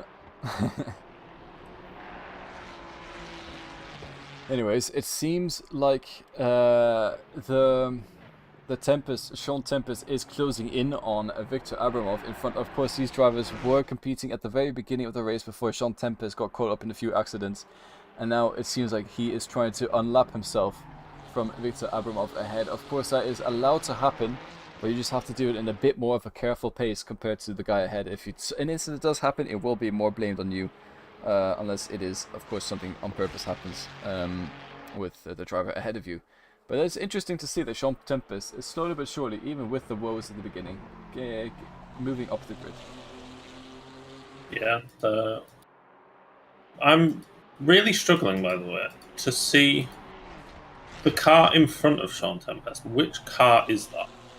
That is also a black Ferrari from the Too Furious racing team of Wu Kit Lau, running quite some 40 seconds or so ahead of Sean Tempest, Okay. running patiently in P5. So this car ahead of him on track, is that... that's That's second P2. place. Okay. So is Victor he Abramov. potentially going to unlap himself there? Yeah, that's what I was thinking. Could be an unlapping scenario. We have Bailey Thompson as well, not too far away from that crowd. However, Bailey Thompson seems to have a little bit slower pace at the moment compared to the guys. Sean Tempest is actually running a 2:07, which is incredibly quick. Last lap from Tempest. And he is definitely showing his pace here today in the race. Even though it's not going well for them in position-wise, it's definitely not giving up and showing us how quick of a driver he really is. Yeah, it's settled down a lot now, hasn't it? I think the first stint was very, very, like, there was so much going on all the way through it. Constantly cars fighting. And in traditional endurance fashion, kind of breaks up a little bit, and then it tends to come back a little bit again towards the end of the race. We have just seen the overtake of Sean Tempest on Victor Abramoff. So Sean Tempest is unlocked in front and has a huge gap ahead of him to try and catch up to the 7-Eleven by the time the race ends. Yeah, Bailey Thompson about to about to lap the car in front of him. My timing screen is very, very messed up. And I basically can't see any times. I see about 3 to like where people are to the cars in front of them. Yeah, it's because of the split timing, and I've been keeping an eye on my own software on the right, which I also use to check deltas and everything. And that one is also struggling to keep up with the timing board. So I think it's because there's quite a lot of laps between the two drivers. Of laps between the drivers, so it doesn't always show, and then also sometimes it goes away and it waits until you cross the start-finish line until it shows you the timing screen yet again. So that, or the timing lines, I guess you can call it. Do you, Chris, by chance? It's been a little while. Do you have any more fun facts about Australia? It has been a while for Australian facts. Let me find my list. Also, I was just looking at my list, and we ticked one off without even thinking about, like, it just came up in conversation. Oh. Talking about, like, different racing video games earlier. Oh, yeah. Well, that's a fun coincidence. Did you know that the Sydney Opera House was inspired by an orange? An orange? An orange. I do not see that inspiration. I don't either. Supposedly, it was inspired the design by peeling an orange and being left with the segments. That I kind of see a bit more of. I would have gone more for like a banana. Yeah, it's like it doesn't look anything like orange segment. It doesn't, no. But there you go. That's another Australian fact. What was the Mazda you mentioned earlier that was discontinued? The Fiori. Fiori, there you go. Let's have a look at this. Whoa. Yeah. Well, I feel like I've seen this on Gran Turismo before. I'm pretty sure it was on a Gran Turismo. It's like a Mazda race car concept thing. It looks exactly like it's been on Gran Turismo. Yeah, that would be pretty cool to drive. But they sadly stopped it. Yeah. Yeah, it was in GT5. Fiori meaning the sound of the wind. That's quite a cool name. It just looks so aggressive. Yeah. Although I'm not sure I like the fire catching aspect. No, neither. I'm very excited for the RB17 as well. I think that's going to be a mega car. Yeah. Essentially a closed wheel F1 car. Is that the one that Adrian Newey is currently working on with Aston Martin? Yes. Rebel Technologies, not Aston Martin. Oh, okay. It's Rebel. Aston Martin was the Valkyrie. Yeah. This is basically a Valkyrie on mega steroids. And it's going to be crazy. I look forward to seeing it. Maybe that'll be my track toy of choice once that comes out.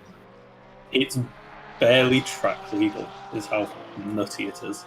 Well, it's like the Ferrari FXX or something, where you have to buy a whole team to come out for the weekend to help you set it up to get on track. Otherwise, you're not legally allowed to tow it yourself. You have to buy a team that's certified from Ferrari to tow it around for you, essentially. I have seen things online, so how true they are. But apparently, the RB17 is going to produce more downforce than an F1 car does. Oi. That And is it'll have, crazy. I believe it's a V8 they're putting in it. Produces around 1,000 horsepower. Could it be faster than an F1 car? Hybrid engine developing over 1,100 brake horsepower. Crazy. Obviously using carbon fiber monocoque and stuff. Yeah. It's basically F1 team designing a track car to the maximum level. It's a glimpse into what F1 would look like with no regulations. Yeah. We sort of saw a glimpse of that with the WEC with the 919 Evo, when they just said, okay, no regulations, let's see what this thing can do, and it lapped Spa quicker than an F1 car. I think that is also incredible to see. Yeah. I'll be very interested. This thing will definitely get taken to tracks and stuff. I would imagine it's going to smash almost every record. Yeah. I can imagine for like the normal people, I think it would be banned to drive on track days. I think it'd be too quick to safely navigate around me in my Mazda MX-5 that's janky. Oh yeah, you definitely couldn't just take it to like Nord on a normal open track. Touristenfahrt. Yeah, I don't think that would be allowed. No. You'd have to basically buy the track out for a day, wouldn't you? Yeah. But if you could buy that car, you could buy a track out as well. That kind of car at that point, though, I feel like the people that buy it are never ever going to drive it. Oh, for sure not. It's there just for straight to the collection. The fact that you've got it, like that's a centerpiece in a collection. Yeah. I can't remember how many they're making either. 50 collectors. So there will be 50 of them. Hmm. I hope they keep one for themselves as well. Just to absolutely rinse everything with.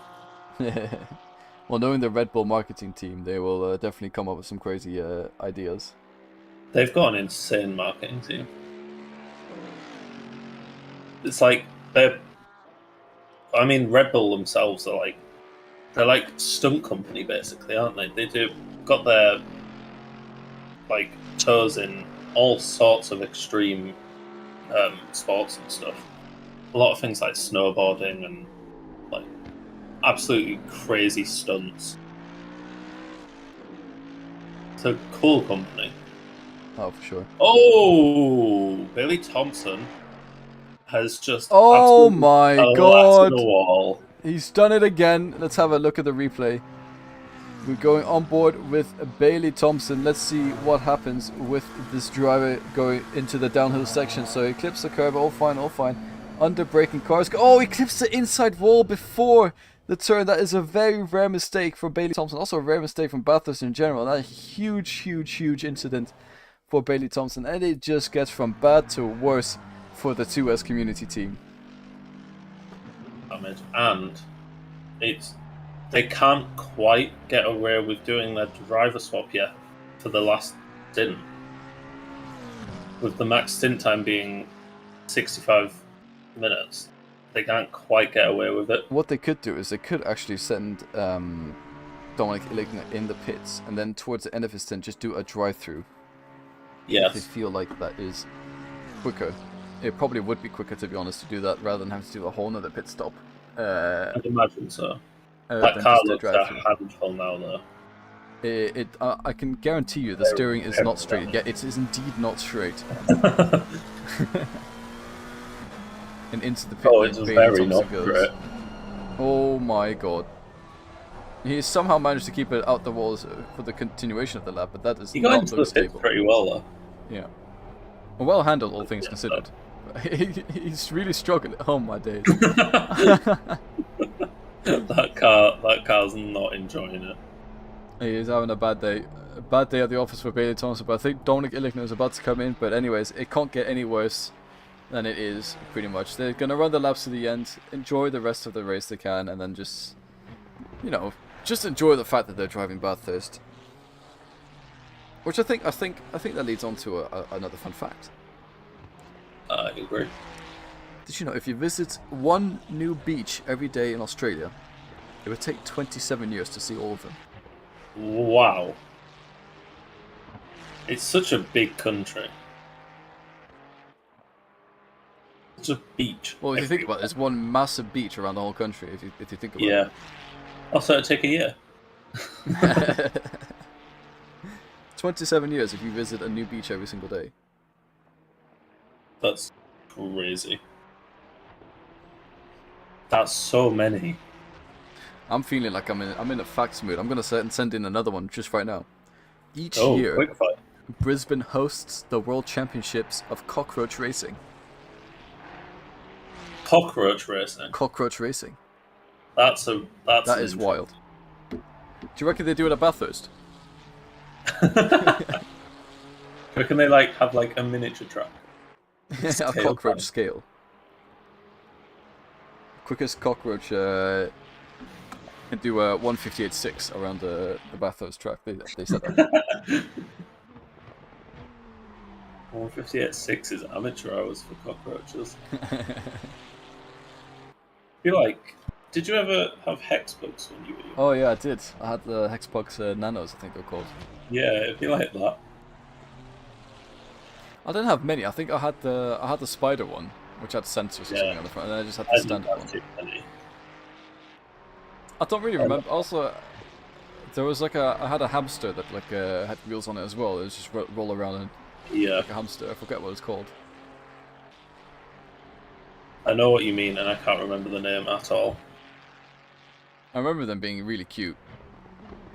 Having a hamster roll around. And I think I bought it off eBay and it arrived in a Capri Sun box. What, a hamster? No, the one with the electronic one. It was like a fake hamster that like made hamster noises, and it had a motor on it. It was about as real as a hamster gets for someone who doesn't have pets. I think. Yeah, we never had hamsters and stuff. We always had a cat. And as soon as you have a cat, you can't really have hamsters. Well, you can. It just might not be there for very long. Yeah. Like, it's gonna live its life in terror. But we basically had a cat. We weren't allowed pets for a lot of when I was younger, due to like landlord restrictions and stuff. But we had cats and dogs. Just we hid them whenever the landlord showed up. Oh my days. Well, dog's a bit more tricky. Did you have to take it like around to a mate's or something? Yeah, I see. that is exactly what we did. Cat we just put outside for a little bit. Yeah. That's hope. And if it comes to the door, oh, I've never seen this cat in my life. Yeah, just stray cat. Yeah. Well, we couldn't have pets because my parents were allergic. Or so they say. No, they are allergic. I am allergic. Ah. But I just fight through it. Fair enough. Animals are cute. We used to joke that, you know the Roomba, the electric robot vacuum cleaner? We used to joke that was a pet. How long have you had one of them for? I think my dad got the first edition and it broke like 5 years afterwards, but we haven't had one since, which was like, oh, whatever. They feel a little bit gimmicky. A little bit. It's sort of... They clean slower than you would, but of course you don't have to walk around cleaning. But I was like, if I just had to vacuum my room, I'd just do it all in 5 minutes, you know? I don't have to wait half an hour while it rolls around. It is a bit gimmicky. They seem a little bit not necessary, really. Yeah. Because they don't do as good a job either. I think they do alright, actually. They're not too bad. They don't have, like, a strong suck, though. That's true. The suck is not the strongest. Anyways. Do you have another thing on your list of yappery? I was just going to have a look at that. Some of them are, like, not great, though. They're really generalised. So it's like, Well, that's give AI me in a more nutshell. fun ones. Give me something more fun. I'd say maybe what is the best experience you've had at a racetrack? Spa 24 was, as a whole, incredible. I'd say that's the best like week I've had as like for racing. Silverstone 2023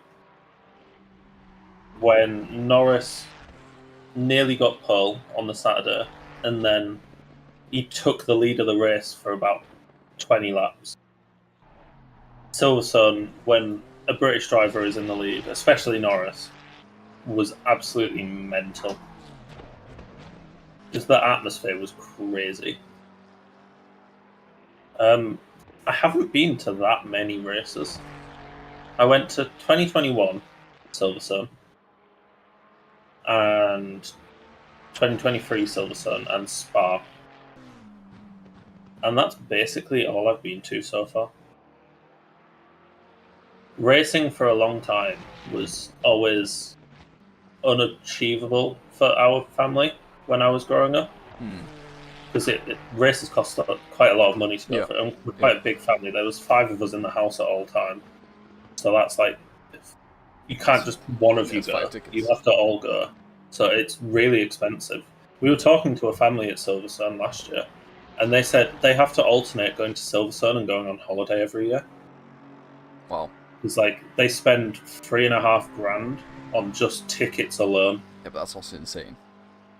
It's crazy. Silverstone was so expensive. That's the whole reason I've not gone this year. Yeah. It's just too much money. My ticket was £600 last year, I think. Whoa. Yeah. And then you have to buy camping on top of that. And then there's all your food and stuff while you're there, and equipment that you need. It adds up. It was well over £1,000 we spent each. And when you think about it, the 24 hours of Spa, well, we spent £75 on the ticket, and we could have spent around £50 on the camping, shared between 4. Yeah.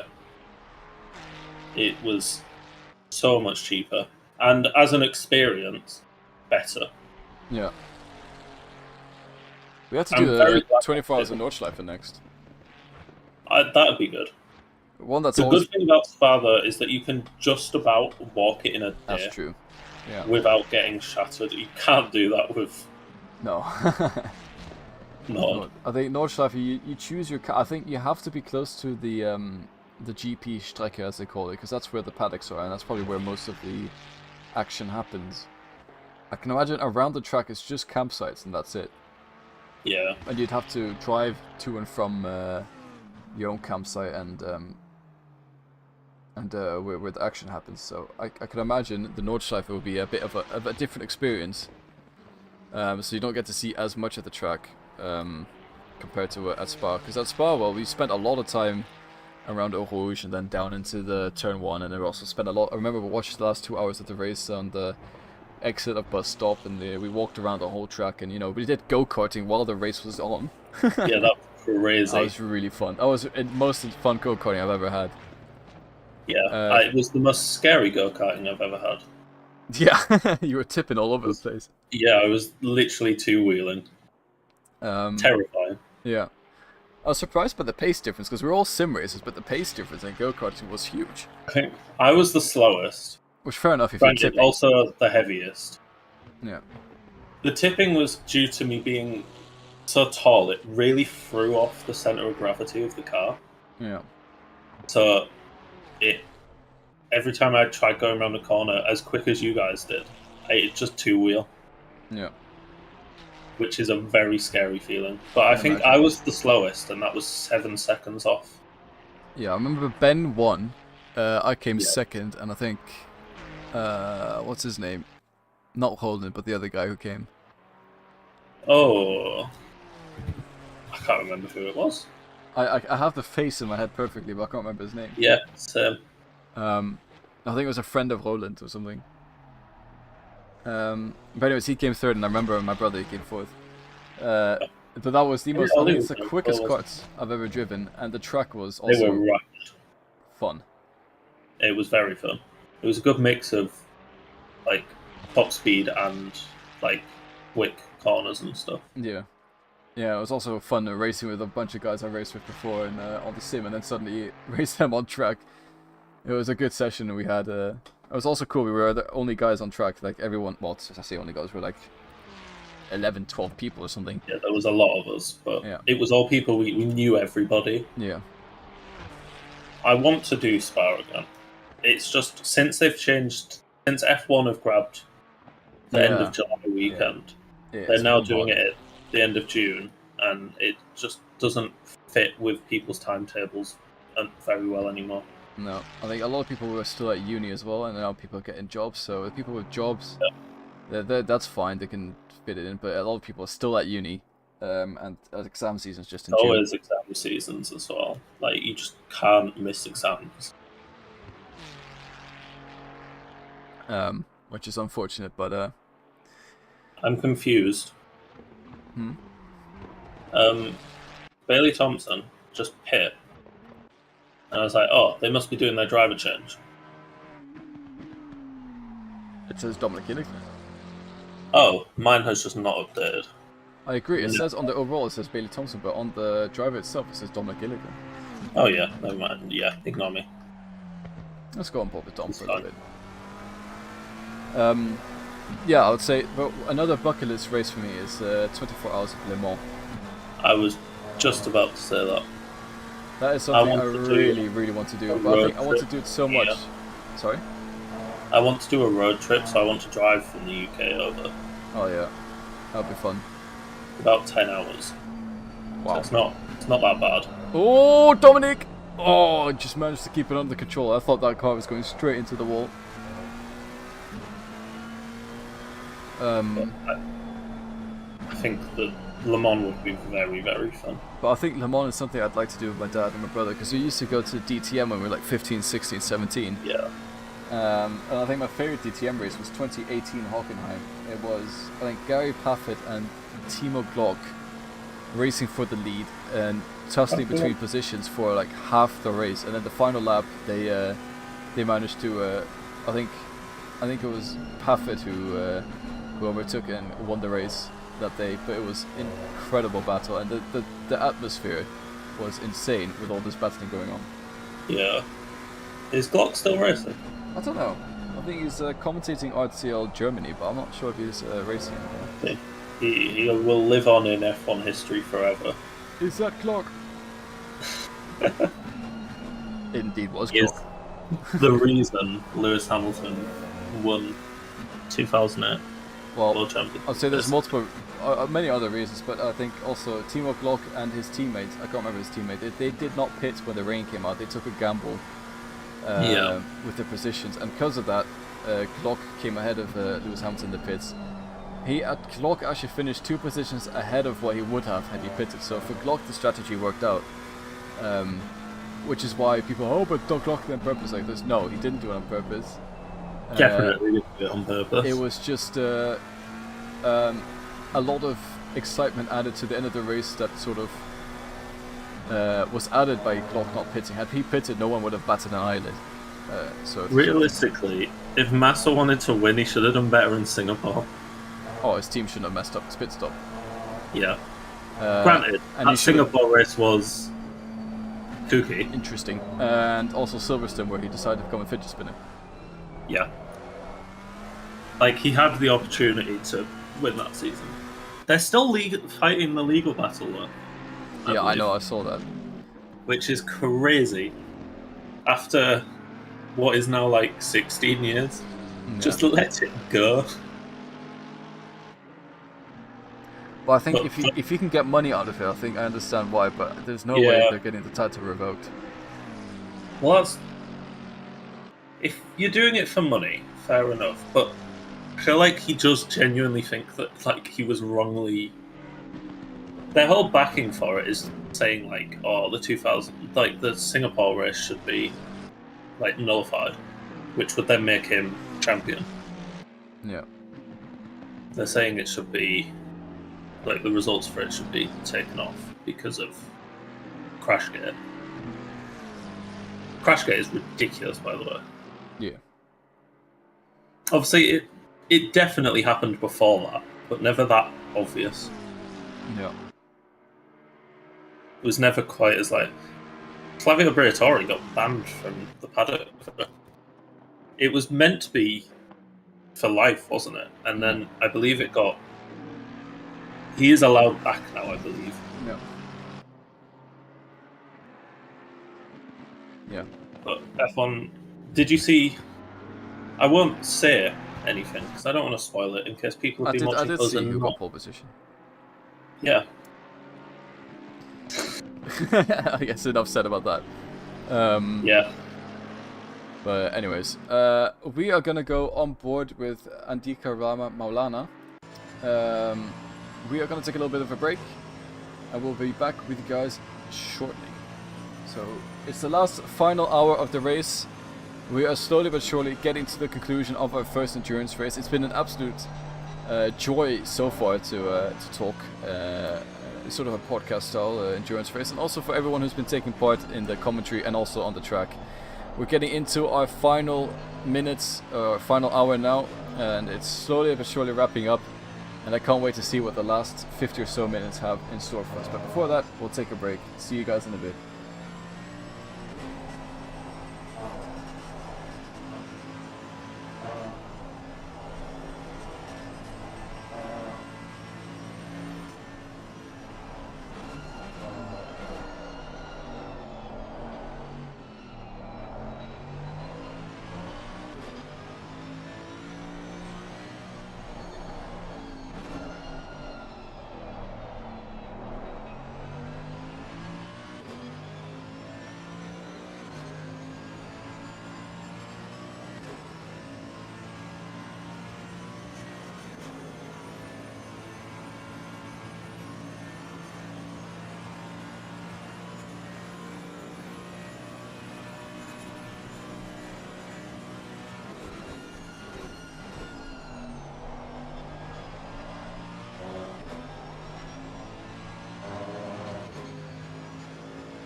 Oi, oi, oi. We are back. And nothing really has happened in our little bit of a break. However, we are back into what seems to be quite an interesting battle brewing in the last 45 minutes of the Bathurst of 4 hours. We are also driving into the sunset, so I believe it's gonna be, the sun is gonna start playing a bit of a factor now. You can see the track temperature is also decreasing quite a lot now as well, so that will also be interesting with the tire pressures. Yeah, it's gonna make it weird for after you've already pitted. Temperature then drops quite quickly once it starts getting darker, and also the sun when you're coming over the top of the hill starts to really get in your eyes. Yeah, we're right on board with Shannon Lugassi. We've also seen with the onboard from Maulana earlier that the sun is slowly getting ice, but it looks like Lugassi, they are slowly but surely closing in on Melvin Kroos ahead of them, and it could be all-out battle for P4, maybe even P3. I wonder where Sean Tempest comes out, because I'm not sure they've pitted their final pit stop yet. Yeah, they were on a slightly different plan, weren't they, with having... Did they have a bit of an incident at the start of the race? Yeah, so Sean Tempest was definitely one of the front runners at the beginning of the race. I think maybe P4, P5 qualifying, and as I say that they into the pit stop they go. So Melvin Kroos will then be promoted up to P3 and Shannon Lugassi up to P4. So yeah, Sean Tempest was one of the quicker drivers, and also I can see the best lap time from Sean Tempest is a 2:06, which is only 5/10 slower than our race leader, who's got a 2:01 race pace, which is absolutely insane. It's actually got the second quickest lap in the whole... Actually no, sorry, Dominic Illigner has the second quickest lap in the whole race, but only by 4/100ths of a second. So Sean Tempest and Dominic Illigner are matching on pace, just to show how quick these two drivers are. We have just over 40 minutes remaining, and I've just seen Taurus, 2S ACC is still alive and going. Yes, it is. We're still kicking. We're still kicking around. I don't know if you noticed, we have a friend in the commentary box with us. Oh, we do. Hello, Nico. Hello. Hi, Nico. Hi. So, I just came back from dinner, so I figured I would hang in here for a while. Very nice of you to join. Nico, everyone who's not familiar, is the 2S ACC admin, and I believe also does quite a lot of work at FRL. So he's been the organizer behind this event, which has been nothing but successful today, I'd say. Thank you. It's done pretty well. Yeah. We had a to be couple fair, I technical don't- issues in practice, didn't we? But I have to say I don't do that much stuff in FRL. I'm kind of a support admin to kind of fill the gaps sometimes, but I don't really touch any of the basics over there. Hmm. But that's aside. That's aside. you do almost everything in here, though. Yeah, that's true. But this is a much smaller league, so it's Well, much true. less work. Yeah. FRL is the biggest host on SimGrid, so Yeah. that's much more stuff going on there.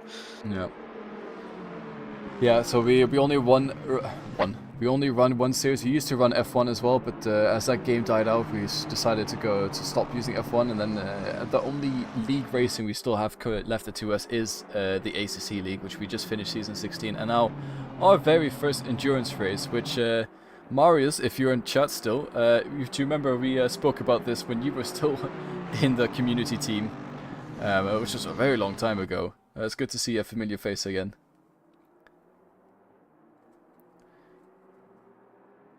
Yeah, we've been talking about hosting endurance races for quite a while now. I think it's been quite good. Yeah. Yeah, Obviously, it's More we drivers talked about it for quite a realistically would have been ideal. Yeah. But I think as a first, it's gone very well. Technical side of things, everything's gone basically as it should have. Yes. We've not really had any issues, have we? well, only the way like incidents get tracked and stuff, because Google Drive is being a bit of an annoyance to me right now. No. Because Okay. I made 2 different sheets that would like export and handle all the data and stuff that ACC race control outputs onto the sheets. But Google Drive ended up being really slow today. So alternatively, I'm still logging the contacts through race control, but then I just write them in the sheet myself, and that is basically the only sheet. Well, apart from one that is public. But yeah, we just do it a lot more manually. Yeah. But it is what it is. It's something I can look into for perhaps a next time. Yeah. Taurus in chat saying season 1 was epic. Definitely was. I think that's also where Nico joined ACC for the first time. Was it at Brands Hatch? Is that the first race you? And you've. Am I right in Second saying race. you've competed in every single race of 2S since? Yeah, I believe so. But there you go. Apart from this one, this is then the first one in 2S that I don't participate in. For good reason. Yeah, for good reason. Yeah, I mean, I would like to drive Bathurst, but I figured for this one, I'm just gonna do all the admin and stewarding stuff on the background to make sure everything goes proper. Yeah. Yeah. I have a very important question for you, Nico. Oh yeah. We've asked every guest that's come in so far today. Oh. What is your dream car garage? If Ooh. you had a daily car, a weekend daily car, and car. a track car. Oh. Are we going for the realistic or the unrealistic approach? Unrealistic. Unrealistic. Let's I go mean, unrealistic. yeah, it was slightly realistic. Yeah. I remember I heard you talking about this a while back with Bailey, maybe. Yes. I believe Aiden, you mentioned a 911 GT3 RS. Yes. Yeah, that one is very nice. That was my track car that I picked.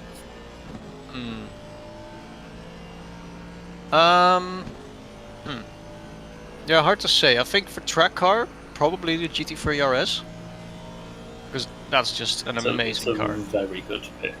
It is very good.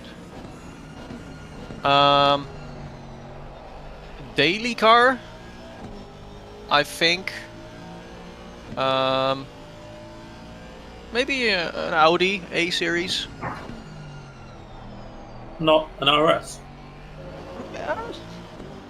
Oh, I'm not that familiar with like all the different road cars that are out there. So maybe Well, maybe an RS RS. are I'm not sure. basically the same as the A series for the most part. Yeah. With big engine. What do you mean, Yeah. like the bigger one, the wagon, or do you mean more like the sedan?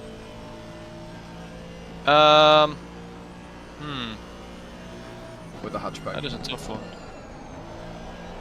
Well, not the hatchback, no. So we're looking at A4 upwards. Yeah, something like that. Okay. Let me have a quick Google. Audi A4. We can. I think maybe RS4, RS6, RS7. I mean, yeah, to be fair, a lot of the newer Audis all look very nice. Yeah, the A4 looks quite nice. I also really like the saloon, sedan, saloon. What's the difference between a sedan and a saloon? I think they're the same thing. Well, I also really like the saloon RS3. Yeah, that RS3 is I think that's a really nice car. It used to be one of my dream cars, that RS3. I'm not gonna lie. Yeah, that looks very nice.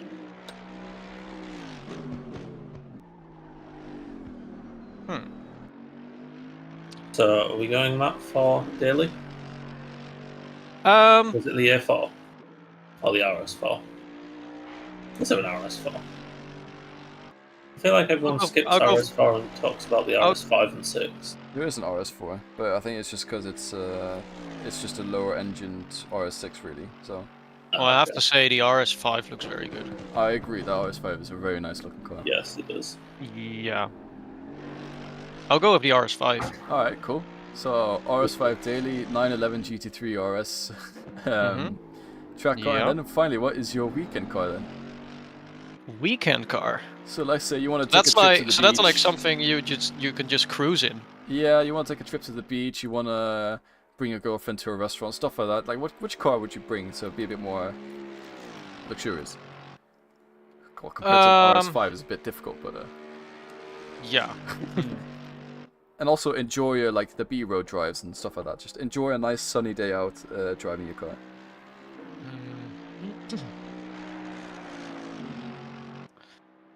That is a tough one. So like for the road car, you kind of go for something that you can just take anywhere on the daily commute, and like also take other people with you. And then for the weekend car is more like something for yourself, Exactly. Yeah. Yeah. I assume. Yeah. So just like a sports car or something that you can For an example, yeah. kind of mess around with. Because I've always, this won't come as a surprise, but Wait, Audi I was R8. just gonna say before you say it, there's gonna be an Audi Yeah. R8. The Audi R8 is yeah. looks very Good good. choice. Very good choice. Yeah. Oh, that's good. Cool Dream Garage. I'm just reading the chat, and they were Craig here. Thanks for putting on the event. Shame about the numbers, but we had a blast so far with the close racing with the 6 and the 711.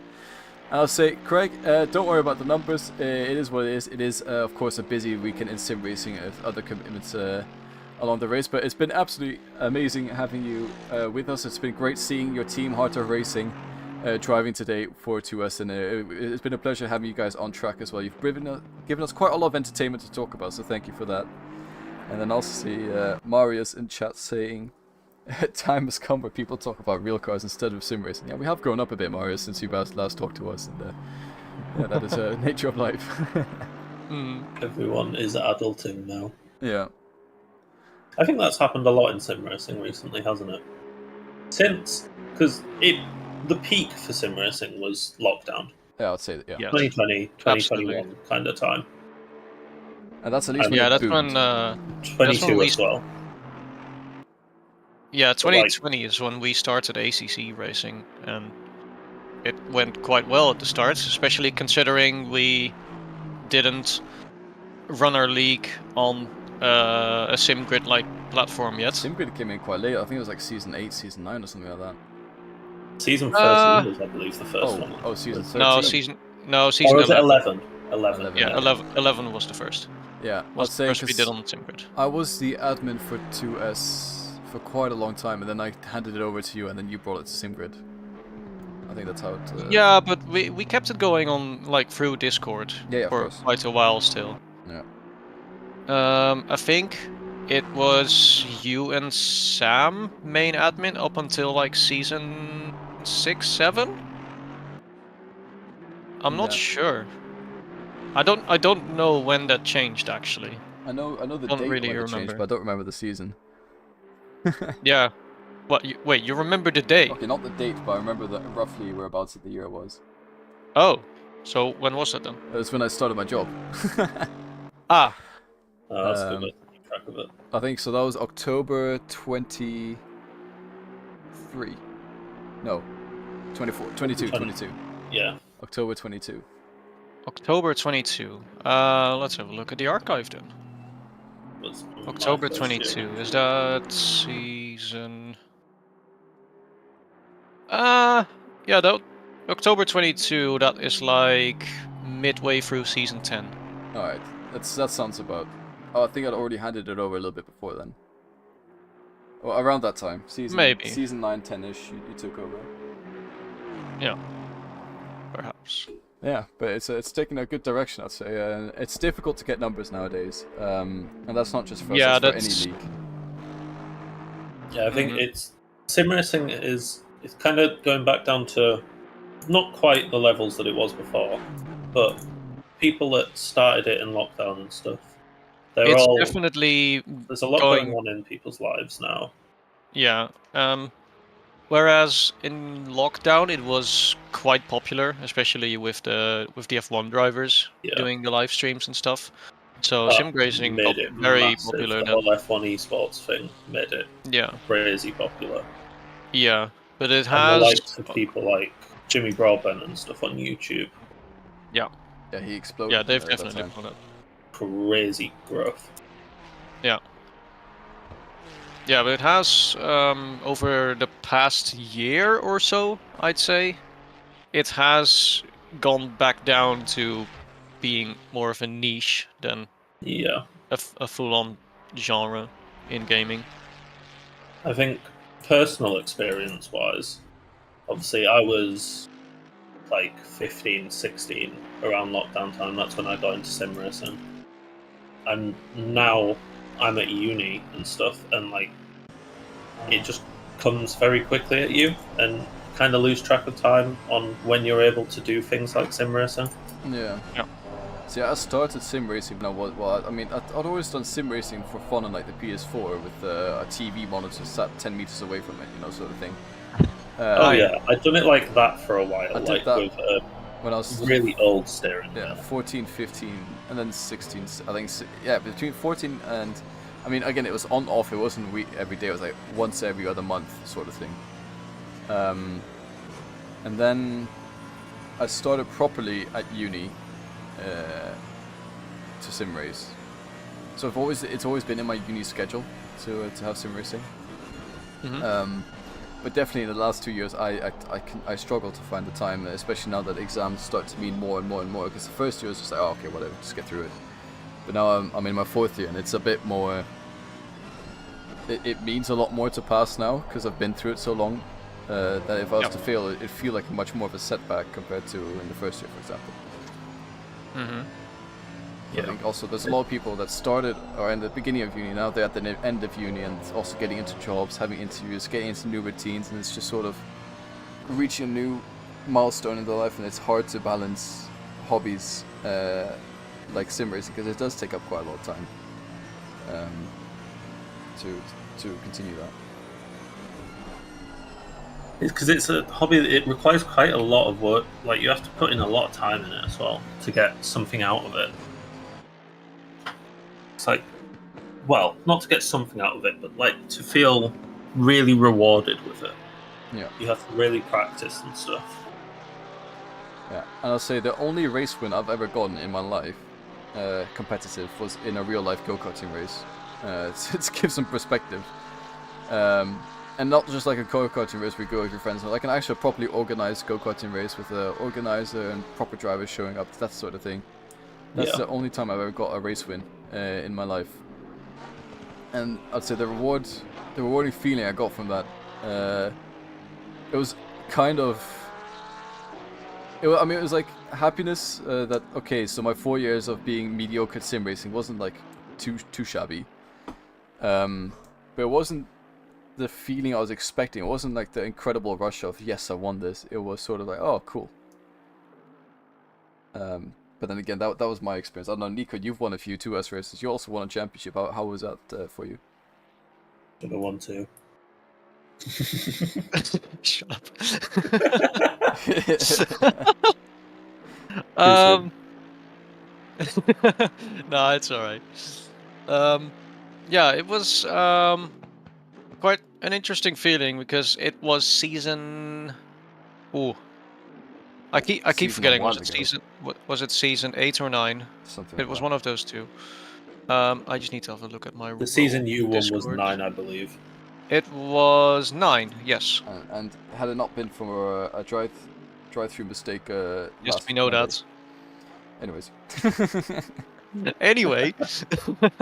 Oh. No, that's yeah, season 9, which is quite far on. If you wanna remember that started racing in the second race in the first season. I've always taken the sim racing quite seriously. I really like sim racing. I put a lot of time in it. Nowadays, I don't put as much time in it for practice. Nowadays, it's more to manage the league that we have here, to make sure that everything is working correctly. But I still drive myself quite a bit. I still drive in FRL as well. But yeah, back then, also still a lot of driving. It was Chris then managing it, so I had more time for driving. But yeah, you just spend a lot of time racing, and back then I was always like definitely like top half of the field, but I wasn't ever really winning a race. I think the first time that I ever, yeah, I'm pretty sure the first race that I won in 2S was season 5 or 6 when we raced at Donington for the first time. I'm pretty sure that was my first race. Yeah. That I won, and that field felt really good because I qualified on pole position for that race as well, and I was really happy with that because this league is like my main place on the internet where I talk to people and where I hang out. So especially because of that, the league is very important to me. And then to finally be able to say that you were the fastest driver in the league that you spent so much time in, that was a very good feeling. So that first pole position and race win already that was an amazing feeling.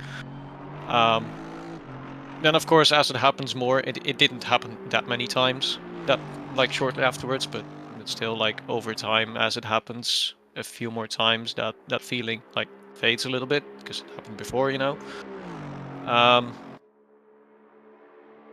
But still, that championship was a very good feeling. It was a bit of an anticlimax because the last race was at the last race. It was quite close still at the front. I think I had like 5 points to P2, and we were at Barcelona, and this was before the whole LFM balance of performance thing. That wasn't really a thing yet. So yeah, back then we were still a team. So me and my teammate Dominic, who is in the car right now for the 252. So we both drove the Audi, and the Audi was very good at Barcelona back then, and my competitors were in a Honda and an Aston Martin, which weren't very good. So at that last round, we both just completely ran away with it. Dominic was running in first, and I was running in second. I wasn't quite fast enough to catch Dominic, but it was a bit of an anticlimax to the end of the season. But nevertheless, it felt quite good to finally take a championship. Yeah. And I'm gonna be really corny now. If you want to get this race-winning feeling, join 2S. Link in the description. Discord. Join us for next season.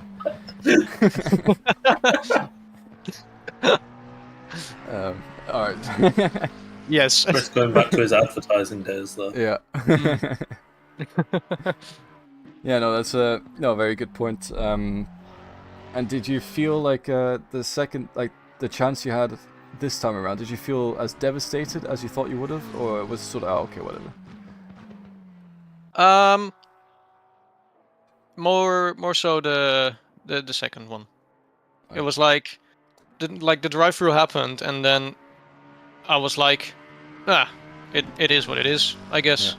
I don't know. Like the first second, you just like, it shocks you a little bit to see the drive-through thing pop up on the screen, because that was also the first time that ever happened to me on the starts. So it's a bit of a new thing. But then after turn 1, it was like, well, it is what it is. And then I was in voice chat with Sam as well. He was second in the championship. Well, second. We were both on equal points. So it was him that I was fighting. I basically just said to him, well, I guess the pressure's off now. So I just started driving. Yeah. I mean, you had phenomenal we were at stints. the Nordschleife. Huh? You had phenomenal stints. I think you were the fastest driver on track, but... Yeah, you had crazy pace. Yeah. Well, we were racing on the Nordschleife, and I love racing a Nordschleife. It's an amazing track, especially on ACC. I was so happy that the track finally came to ACC. So it didn't like if it were to happen on a track like Snetterton, for example, or on like Circuit of the Americas or something, then it would have been way much worse because I would be stuck driving a track that I don't like for basically nothing because the fight's already over. Yeah.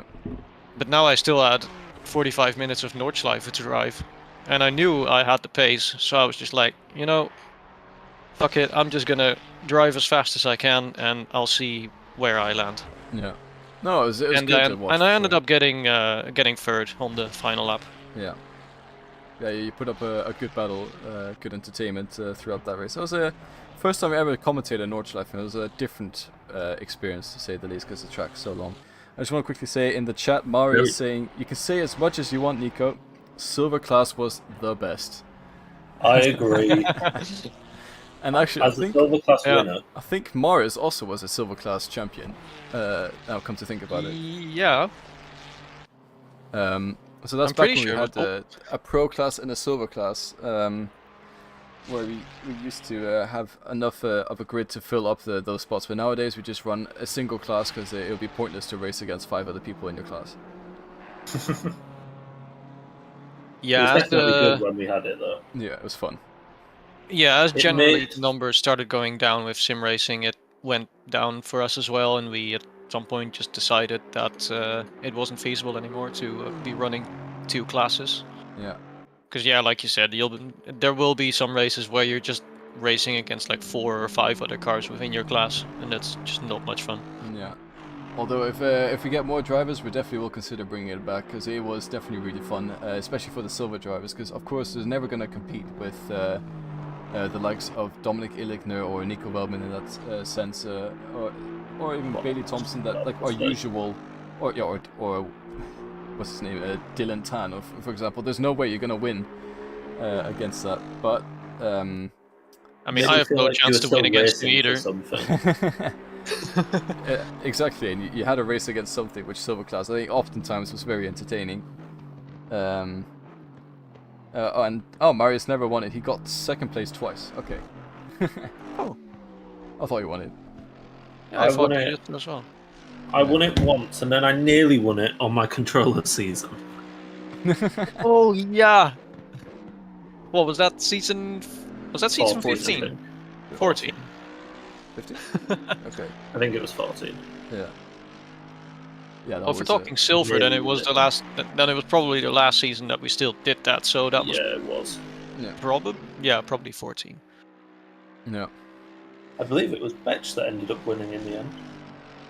Yeah. Bet she did end up winning a Um, silver class finally after all these years. Yeah.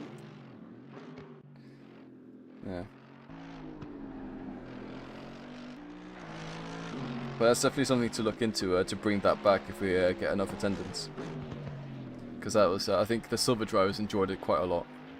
Yeah, definitely.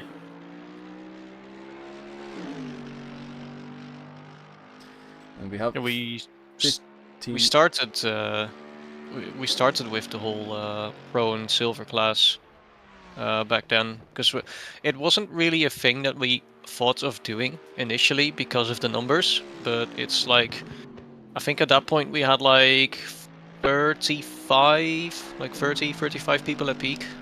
Yeah. And we kind of got the sense, like we noticed around, like through the chats, that there were a few people that were getting a bit annoyed with being like 3 seconds off the pace, driving in like P28 or something like that, and just not really racing for anything. So that's why we ended up adding silver class the season afterwards. Not really because of the numbers being that high, but more so to give people that are a little bit slower an incentive to still be racing. And that in turn also increases the numbers a little bit. Yeah. Yeah, it's definitely it's not going for good at 2S. So if you're still interested, joining, and you don't worry if you're not the fastest, because most likely we'll have silver class back up and running, if it makes sense. We have Yeah, if at some point in the future we'll have enough people, then we will definitely consider bringing that back. Yeah. So I think we'll do the last 15 minutes. Thank you very much, Nico, for joining us. It's been a pleasure hearing your side of things as an admin and driver here at 2S, and I think a lot of people could take value into what we've been talking about. It's been great fun talking, and we have 15 minutes of the race remaining, and I can see there's a little bit of a battle brewing between Thomas Morant and Wojciech Lau. But yeah, thank you again, Nico, and hopefully you will see no other incidents by the end of the race. Yeah, we'll see how it goes. I assume that this fight that we have coming up here is going to be a good one. I assume so as well. Let's talk in, and let's say after 3 hours and 45 minutes of racing, these two Black Ferraris have not had enough of each other. Thomas Morant closing in on Wojciech Lau. Who is going to come out ahead of this fight? Very interesting. Let's see what happens. Am I right in thinking that these two Ferraris were the ones that were also going at each other a little bit at the start of the race? You were indeed. I remember getting a bit confused. But it doesn't look like the battle's going to take too long to start brewing, as that is Thomas Morant going for the inside line already into turn 2. He will have to brake later than Wojciech Lau, and it doesn't look like he's just quite managed to get ahead. Yes, he has. He's managed to get ahead in this battle, which we thought was going to be quite a long battle. Already done by turn 2. Thomas Morant up into P5. Great move. Could have defended a bit more. Could have given us a little bit more to hold on to. Yeah. We'll see if he can stay behind him for a little bit. But he managed to catch up to him quite quickly, so we'll see. Oh my day, I've just noticed the fastest lap of this 137 car. So that, remember, that's also with Sean Tempest and Thomas Morant. 2 minutes point 2. And that is 1/10 slower than our race leader, which lap time, which is a 2 minute point 1, and that was set by the driver of Dylan Tan. Sorry, a crazy pace on this car at the moment. Crazy from pace. Dakota Esports. He's really found a bit of form. How long's he been? Can you see how long he's been doing these laps for? Well, his last lap was a 2 minute 1, but that could be. I can't see how long he's been doing the laps, but I can definitely see how his fastest lap is. I mean, 2 minute 1 still. Yeah, and you know how I mentioned at the beginning that it could very well be that the team would lap every single driver on the field. We're about to see it happen with Marlana about to lap Bezulov, who's in P2, so that will put them a lap ahead of the whole field. That's crazy. They've been absolutely amazing performance from this team. They've blown the competition away today. Yeah. Been flawless driving for the basically 4 hours now. Incredible qualifying. Just great from both drivers. It's never looked in doubt. It feels a little bit like, do you know, in 2022 F1, where I think it was Imola actually, where Lewis got lapped by Max. It was Imola, yes. Felt a bit like that. A little bit. Although I would say that was just more because Lewis was having a shocking race. It's just that car as well. 2022 Merc was... Merc since that dreadful season. New regulations, they've been awful. Well, even in 2021 they brought in regulations which completely diminished the advantage Merc had on the rear diffuser. Yeah. And they brought that in very late as well, when Red Bull already had basically the new regulations on the car, which I think also is a little bit like, okay, come on guys. Yeah, they wanted... It's not cheating, but they wanted FIA wanted. Yeah. Definitely in favour of... I'm going to say in favour of good racing rather than Red Bull. Yeah, I think... We're trying to tighten the pack a bit more. Yeah. Like, bit of a disadvantage to the fastest car at the time. Yeah. I was just reading the chat a little bit, and it seems Roland says he loves GT3/Endurance, but really dislikes the force feedback from ACC. I think it has changed a lot over the years. It is a bit light, it's different than usual, but I will say it has gotten better. And I understand why some people don't like it. It feels quite light.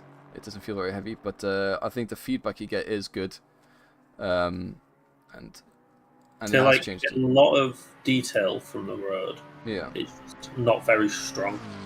Yeah. Exactly. And then Marius Torres saying he has started racing in LMU and is basically not being able to go back to ACC after racing LMU. What is LMU? Le Mans Ultimate. Oh, of course. All right. I have not tried it yet. I thought it was basically just an R Factor rebrand or reskin. But so people it's had good reviews. It's had people have been taken to it quite Sport nicely. is kind of an R Factor reskin. Hmm. They've used a lot of the same assets and stuff that R Factor 2 used. I did not like. I've never driven R Factor 2, but when I got my Ren Sport key, I didn't like how it felt at all. Yeah. Yeah, I think the thing with R Factor 2 is you have to be on... Drifting is quicker in some cases compared to just normal driving, which I think is a bit interesting. Yeah, that's not what it should be like. Drifting shouldn't really be rewarded. In this kind of car, anyway, drifting should not be rewarded with faster lap times. Obviously, we're not saying drifting as in sliding over 45-degree angles, but just slightly Yeah, but like... overstepping the car, like those sort of things. Compared to, like, this, though, like, it should be planted. Like, it should always be, like, if your car's properly planted, it's going to go around the corner better and faster. Yeah. But I mean, if people have taken to that game very nice, so I understand that it's very enjoyable to drive. Very much a work in progress as well. Yeah, of course. Mario's saying that braking is also quite different. It's got no ABS, so you can't slam the brakes like in ACC. But I think that's more GT3 thing compared to a sim thing. Well, to be fair, in iRacing you should never really go 100% on the brakes, anyways. But you can still slam your brakes, so to say, with the GT3 cars compared to, let's say, Hypercar, for example, which has no ABS. Yeah. That was when I did the 2022 Daytona 24. That was obviously we drove the LMP2, which has no ABS, and that was a wake-up call. Because I've been so used to driving GT3s and stuff. And it's very different. You slammed the brakes, you locked up, and you didn't turn. Well, you either didn't turn or your rear end just span you round in a circle. Yeah. Roll. Don't even roll. Trauma. We've already talked about that a little bit today. Hating crap. Trauma. Roll was another of the drivers that I was driving. Oh, was that when you had a crab? Yes. Ah, I see. Yeah, we have already spoken about that today. Oh, so it's the joy of endurance, so to say. Love a little bit of friendly banter in the chat. Well, only 7 minutes remaining, and I'm not gonna set it in stone, but I'm gonna say it. So, last lap from Maulana, a 2:02. Best lap of that whole team is a 2:01. So I think the track temperature is increasing, decreasing track temperature is making the cars faster, which explains the change in pace of some of these drivers. But this team with Dylan Tan and Andika Rama Maulana have been absolutely insane today, and they are only around 6 minutes, maybe 7, 8, depending on how many laps are left. Once it could actually be right, it could go right down to the wire if they extend an extra lap or not. Looking at the timing, oh, okay, never mind. It's not going to. They will have 3 laps left. So after 3 laps, they could be the first 2S endurance champions, or 2S endurance winners, so to say, and also win their ticket to get into the SRO Esports Community World Challenge finals. It's exciting, isn't it? They've been absolutely mega. So they'll be representing us as a community in the finals. Unless, I wonder if they do other qualifying events and they win other qualifying events. Who do they represent? I'm not sure actually, but we send them off as a 2S community representative. I don't think they have to race with 2S colors. I don't think they have to. They've just qualified through our community. I think that's how it goes. Yes. Yeah, I guess. But if they won, say, imagine they entered every qualifying and they won every qualifier. Which ones do they count? Like, which one do they count as their win? That's true. I'm not And which actually ones sure do they about that. put other drivers through? I'm not sure. That's up to SRO to decide. But the Legion of Racers team has been absolutely phenomenal today. It has been a pleasure to watch them drive. Yeah, it's been the onboards, especially in qualifying, were insane.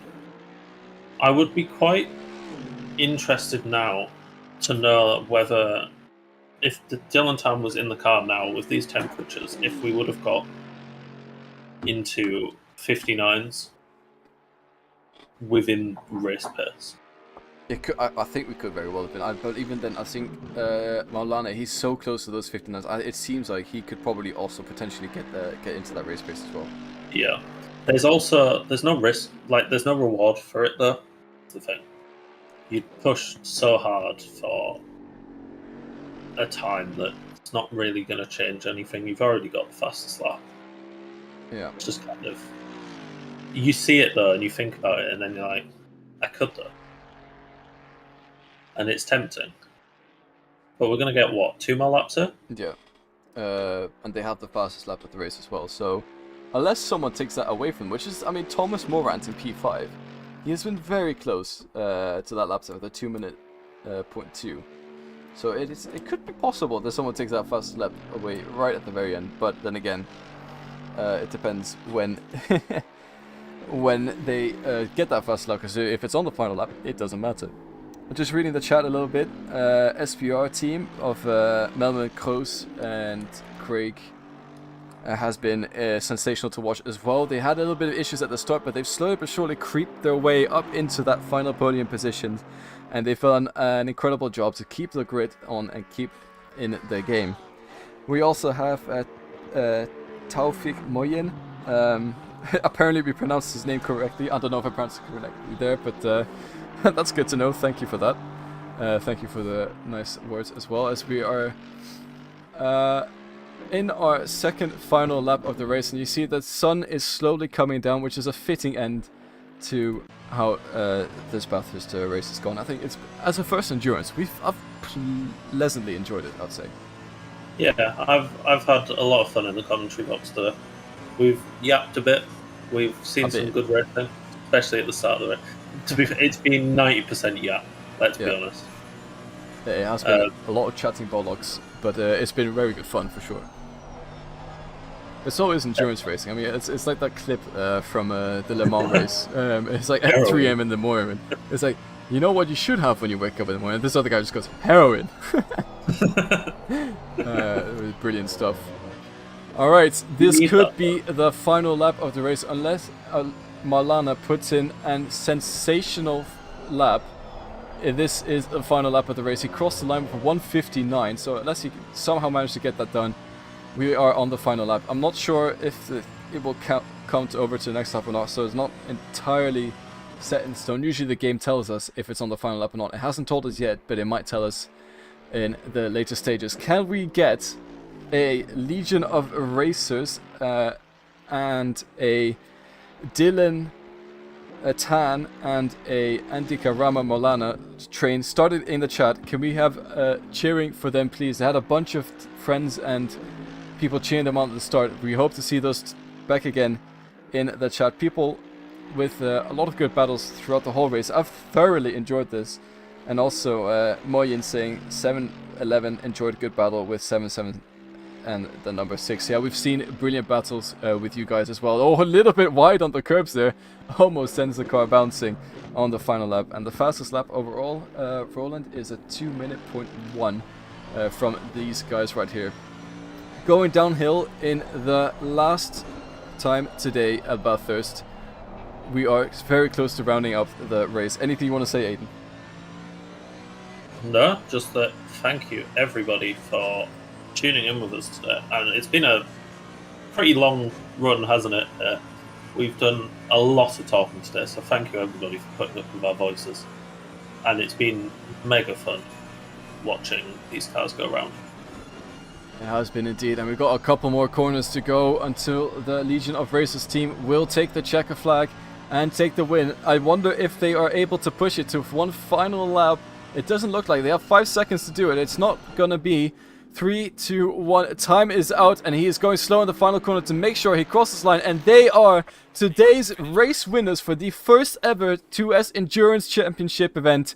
Well done to Legion of Rages. Huge congratulations to Andika Rama Maulana, and also a huge congratulations to Dylan Tan. Absolutely insane performance we've seen today through an insane race. They could be nothing but proud of themselves. Didn't set a foot wrong at all, and it has been absolute pleasure to commentate on. Ruslan Bezulov comes into P2 with that pink Ferrari team, crossing the line, having a great race as well, with brilliant fights, and wasn't quite plain sailing, but they managed to get it done. We are now running with P3 of Melvin Crow's Heart of Racing SBR team, who is coming down the final straight for the last time today as well. Absolutely insane driving from the 588. Have had a lot of battles, giving us quite a lot of entertainment as well. It's been an absolute pleasure to watch you guys go through the ranking up to P3. And they are coming to the final few corners now. It's been a pleasure to watch you guys in the sunset for the Aston Martin. I think also a brilliant livery, by the way. I think I love the livery. I haven't commented on it, but the blue and gold is just perfect. It looks very nice. Also with the hearts on the front and everything. And coming fine across final corner, and that is P3 for Melvin Kroos and Craig for that team, who have had an absolutely phenomenal race today.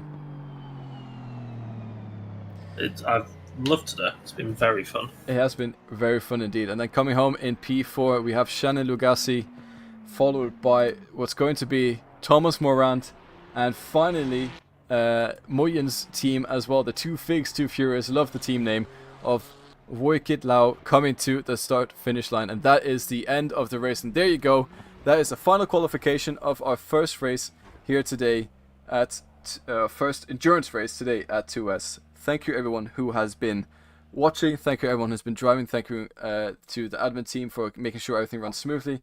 And that was absolutely insane. I've loved every second of it as well.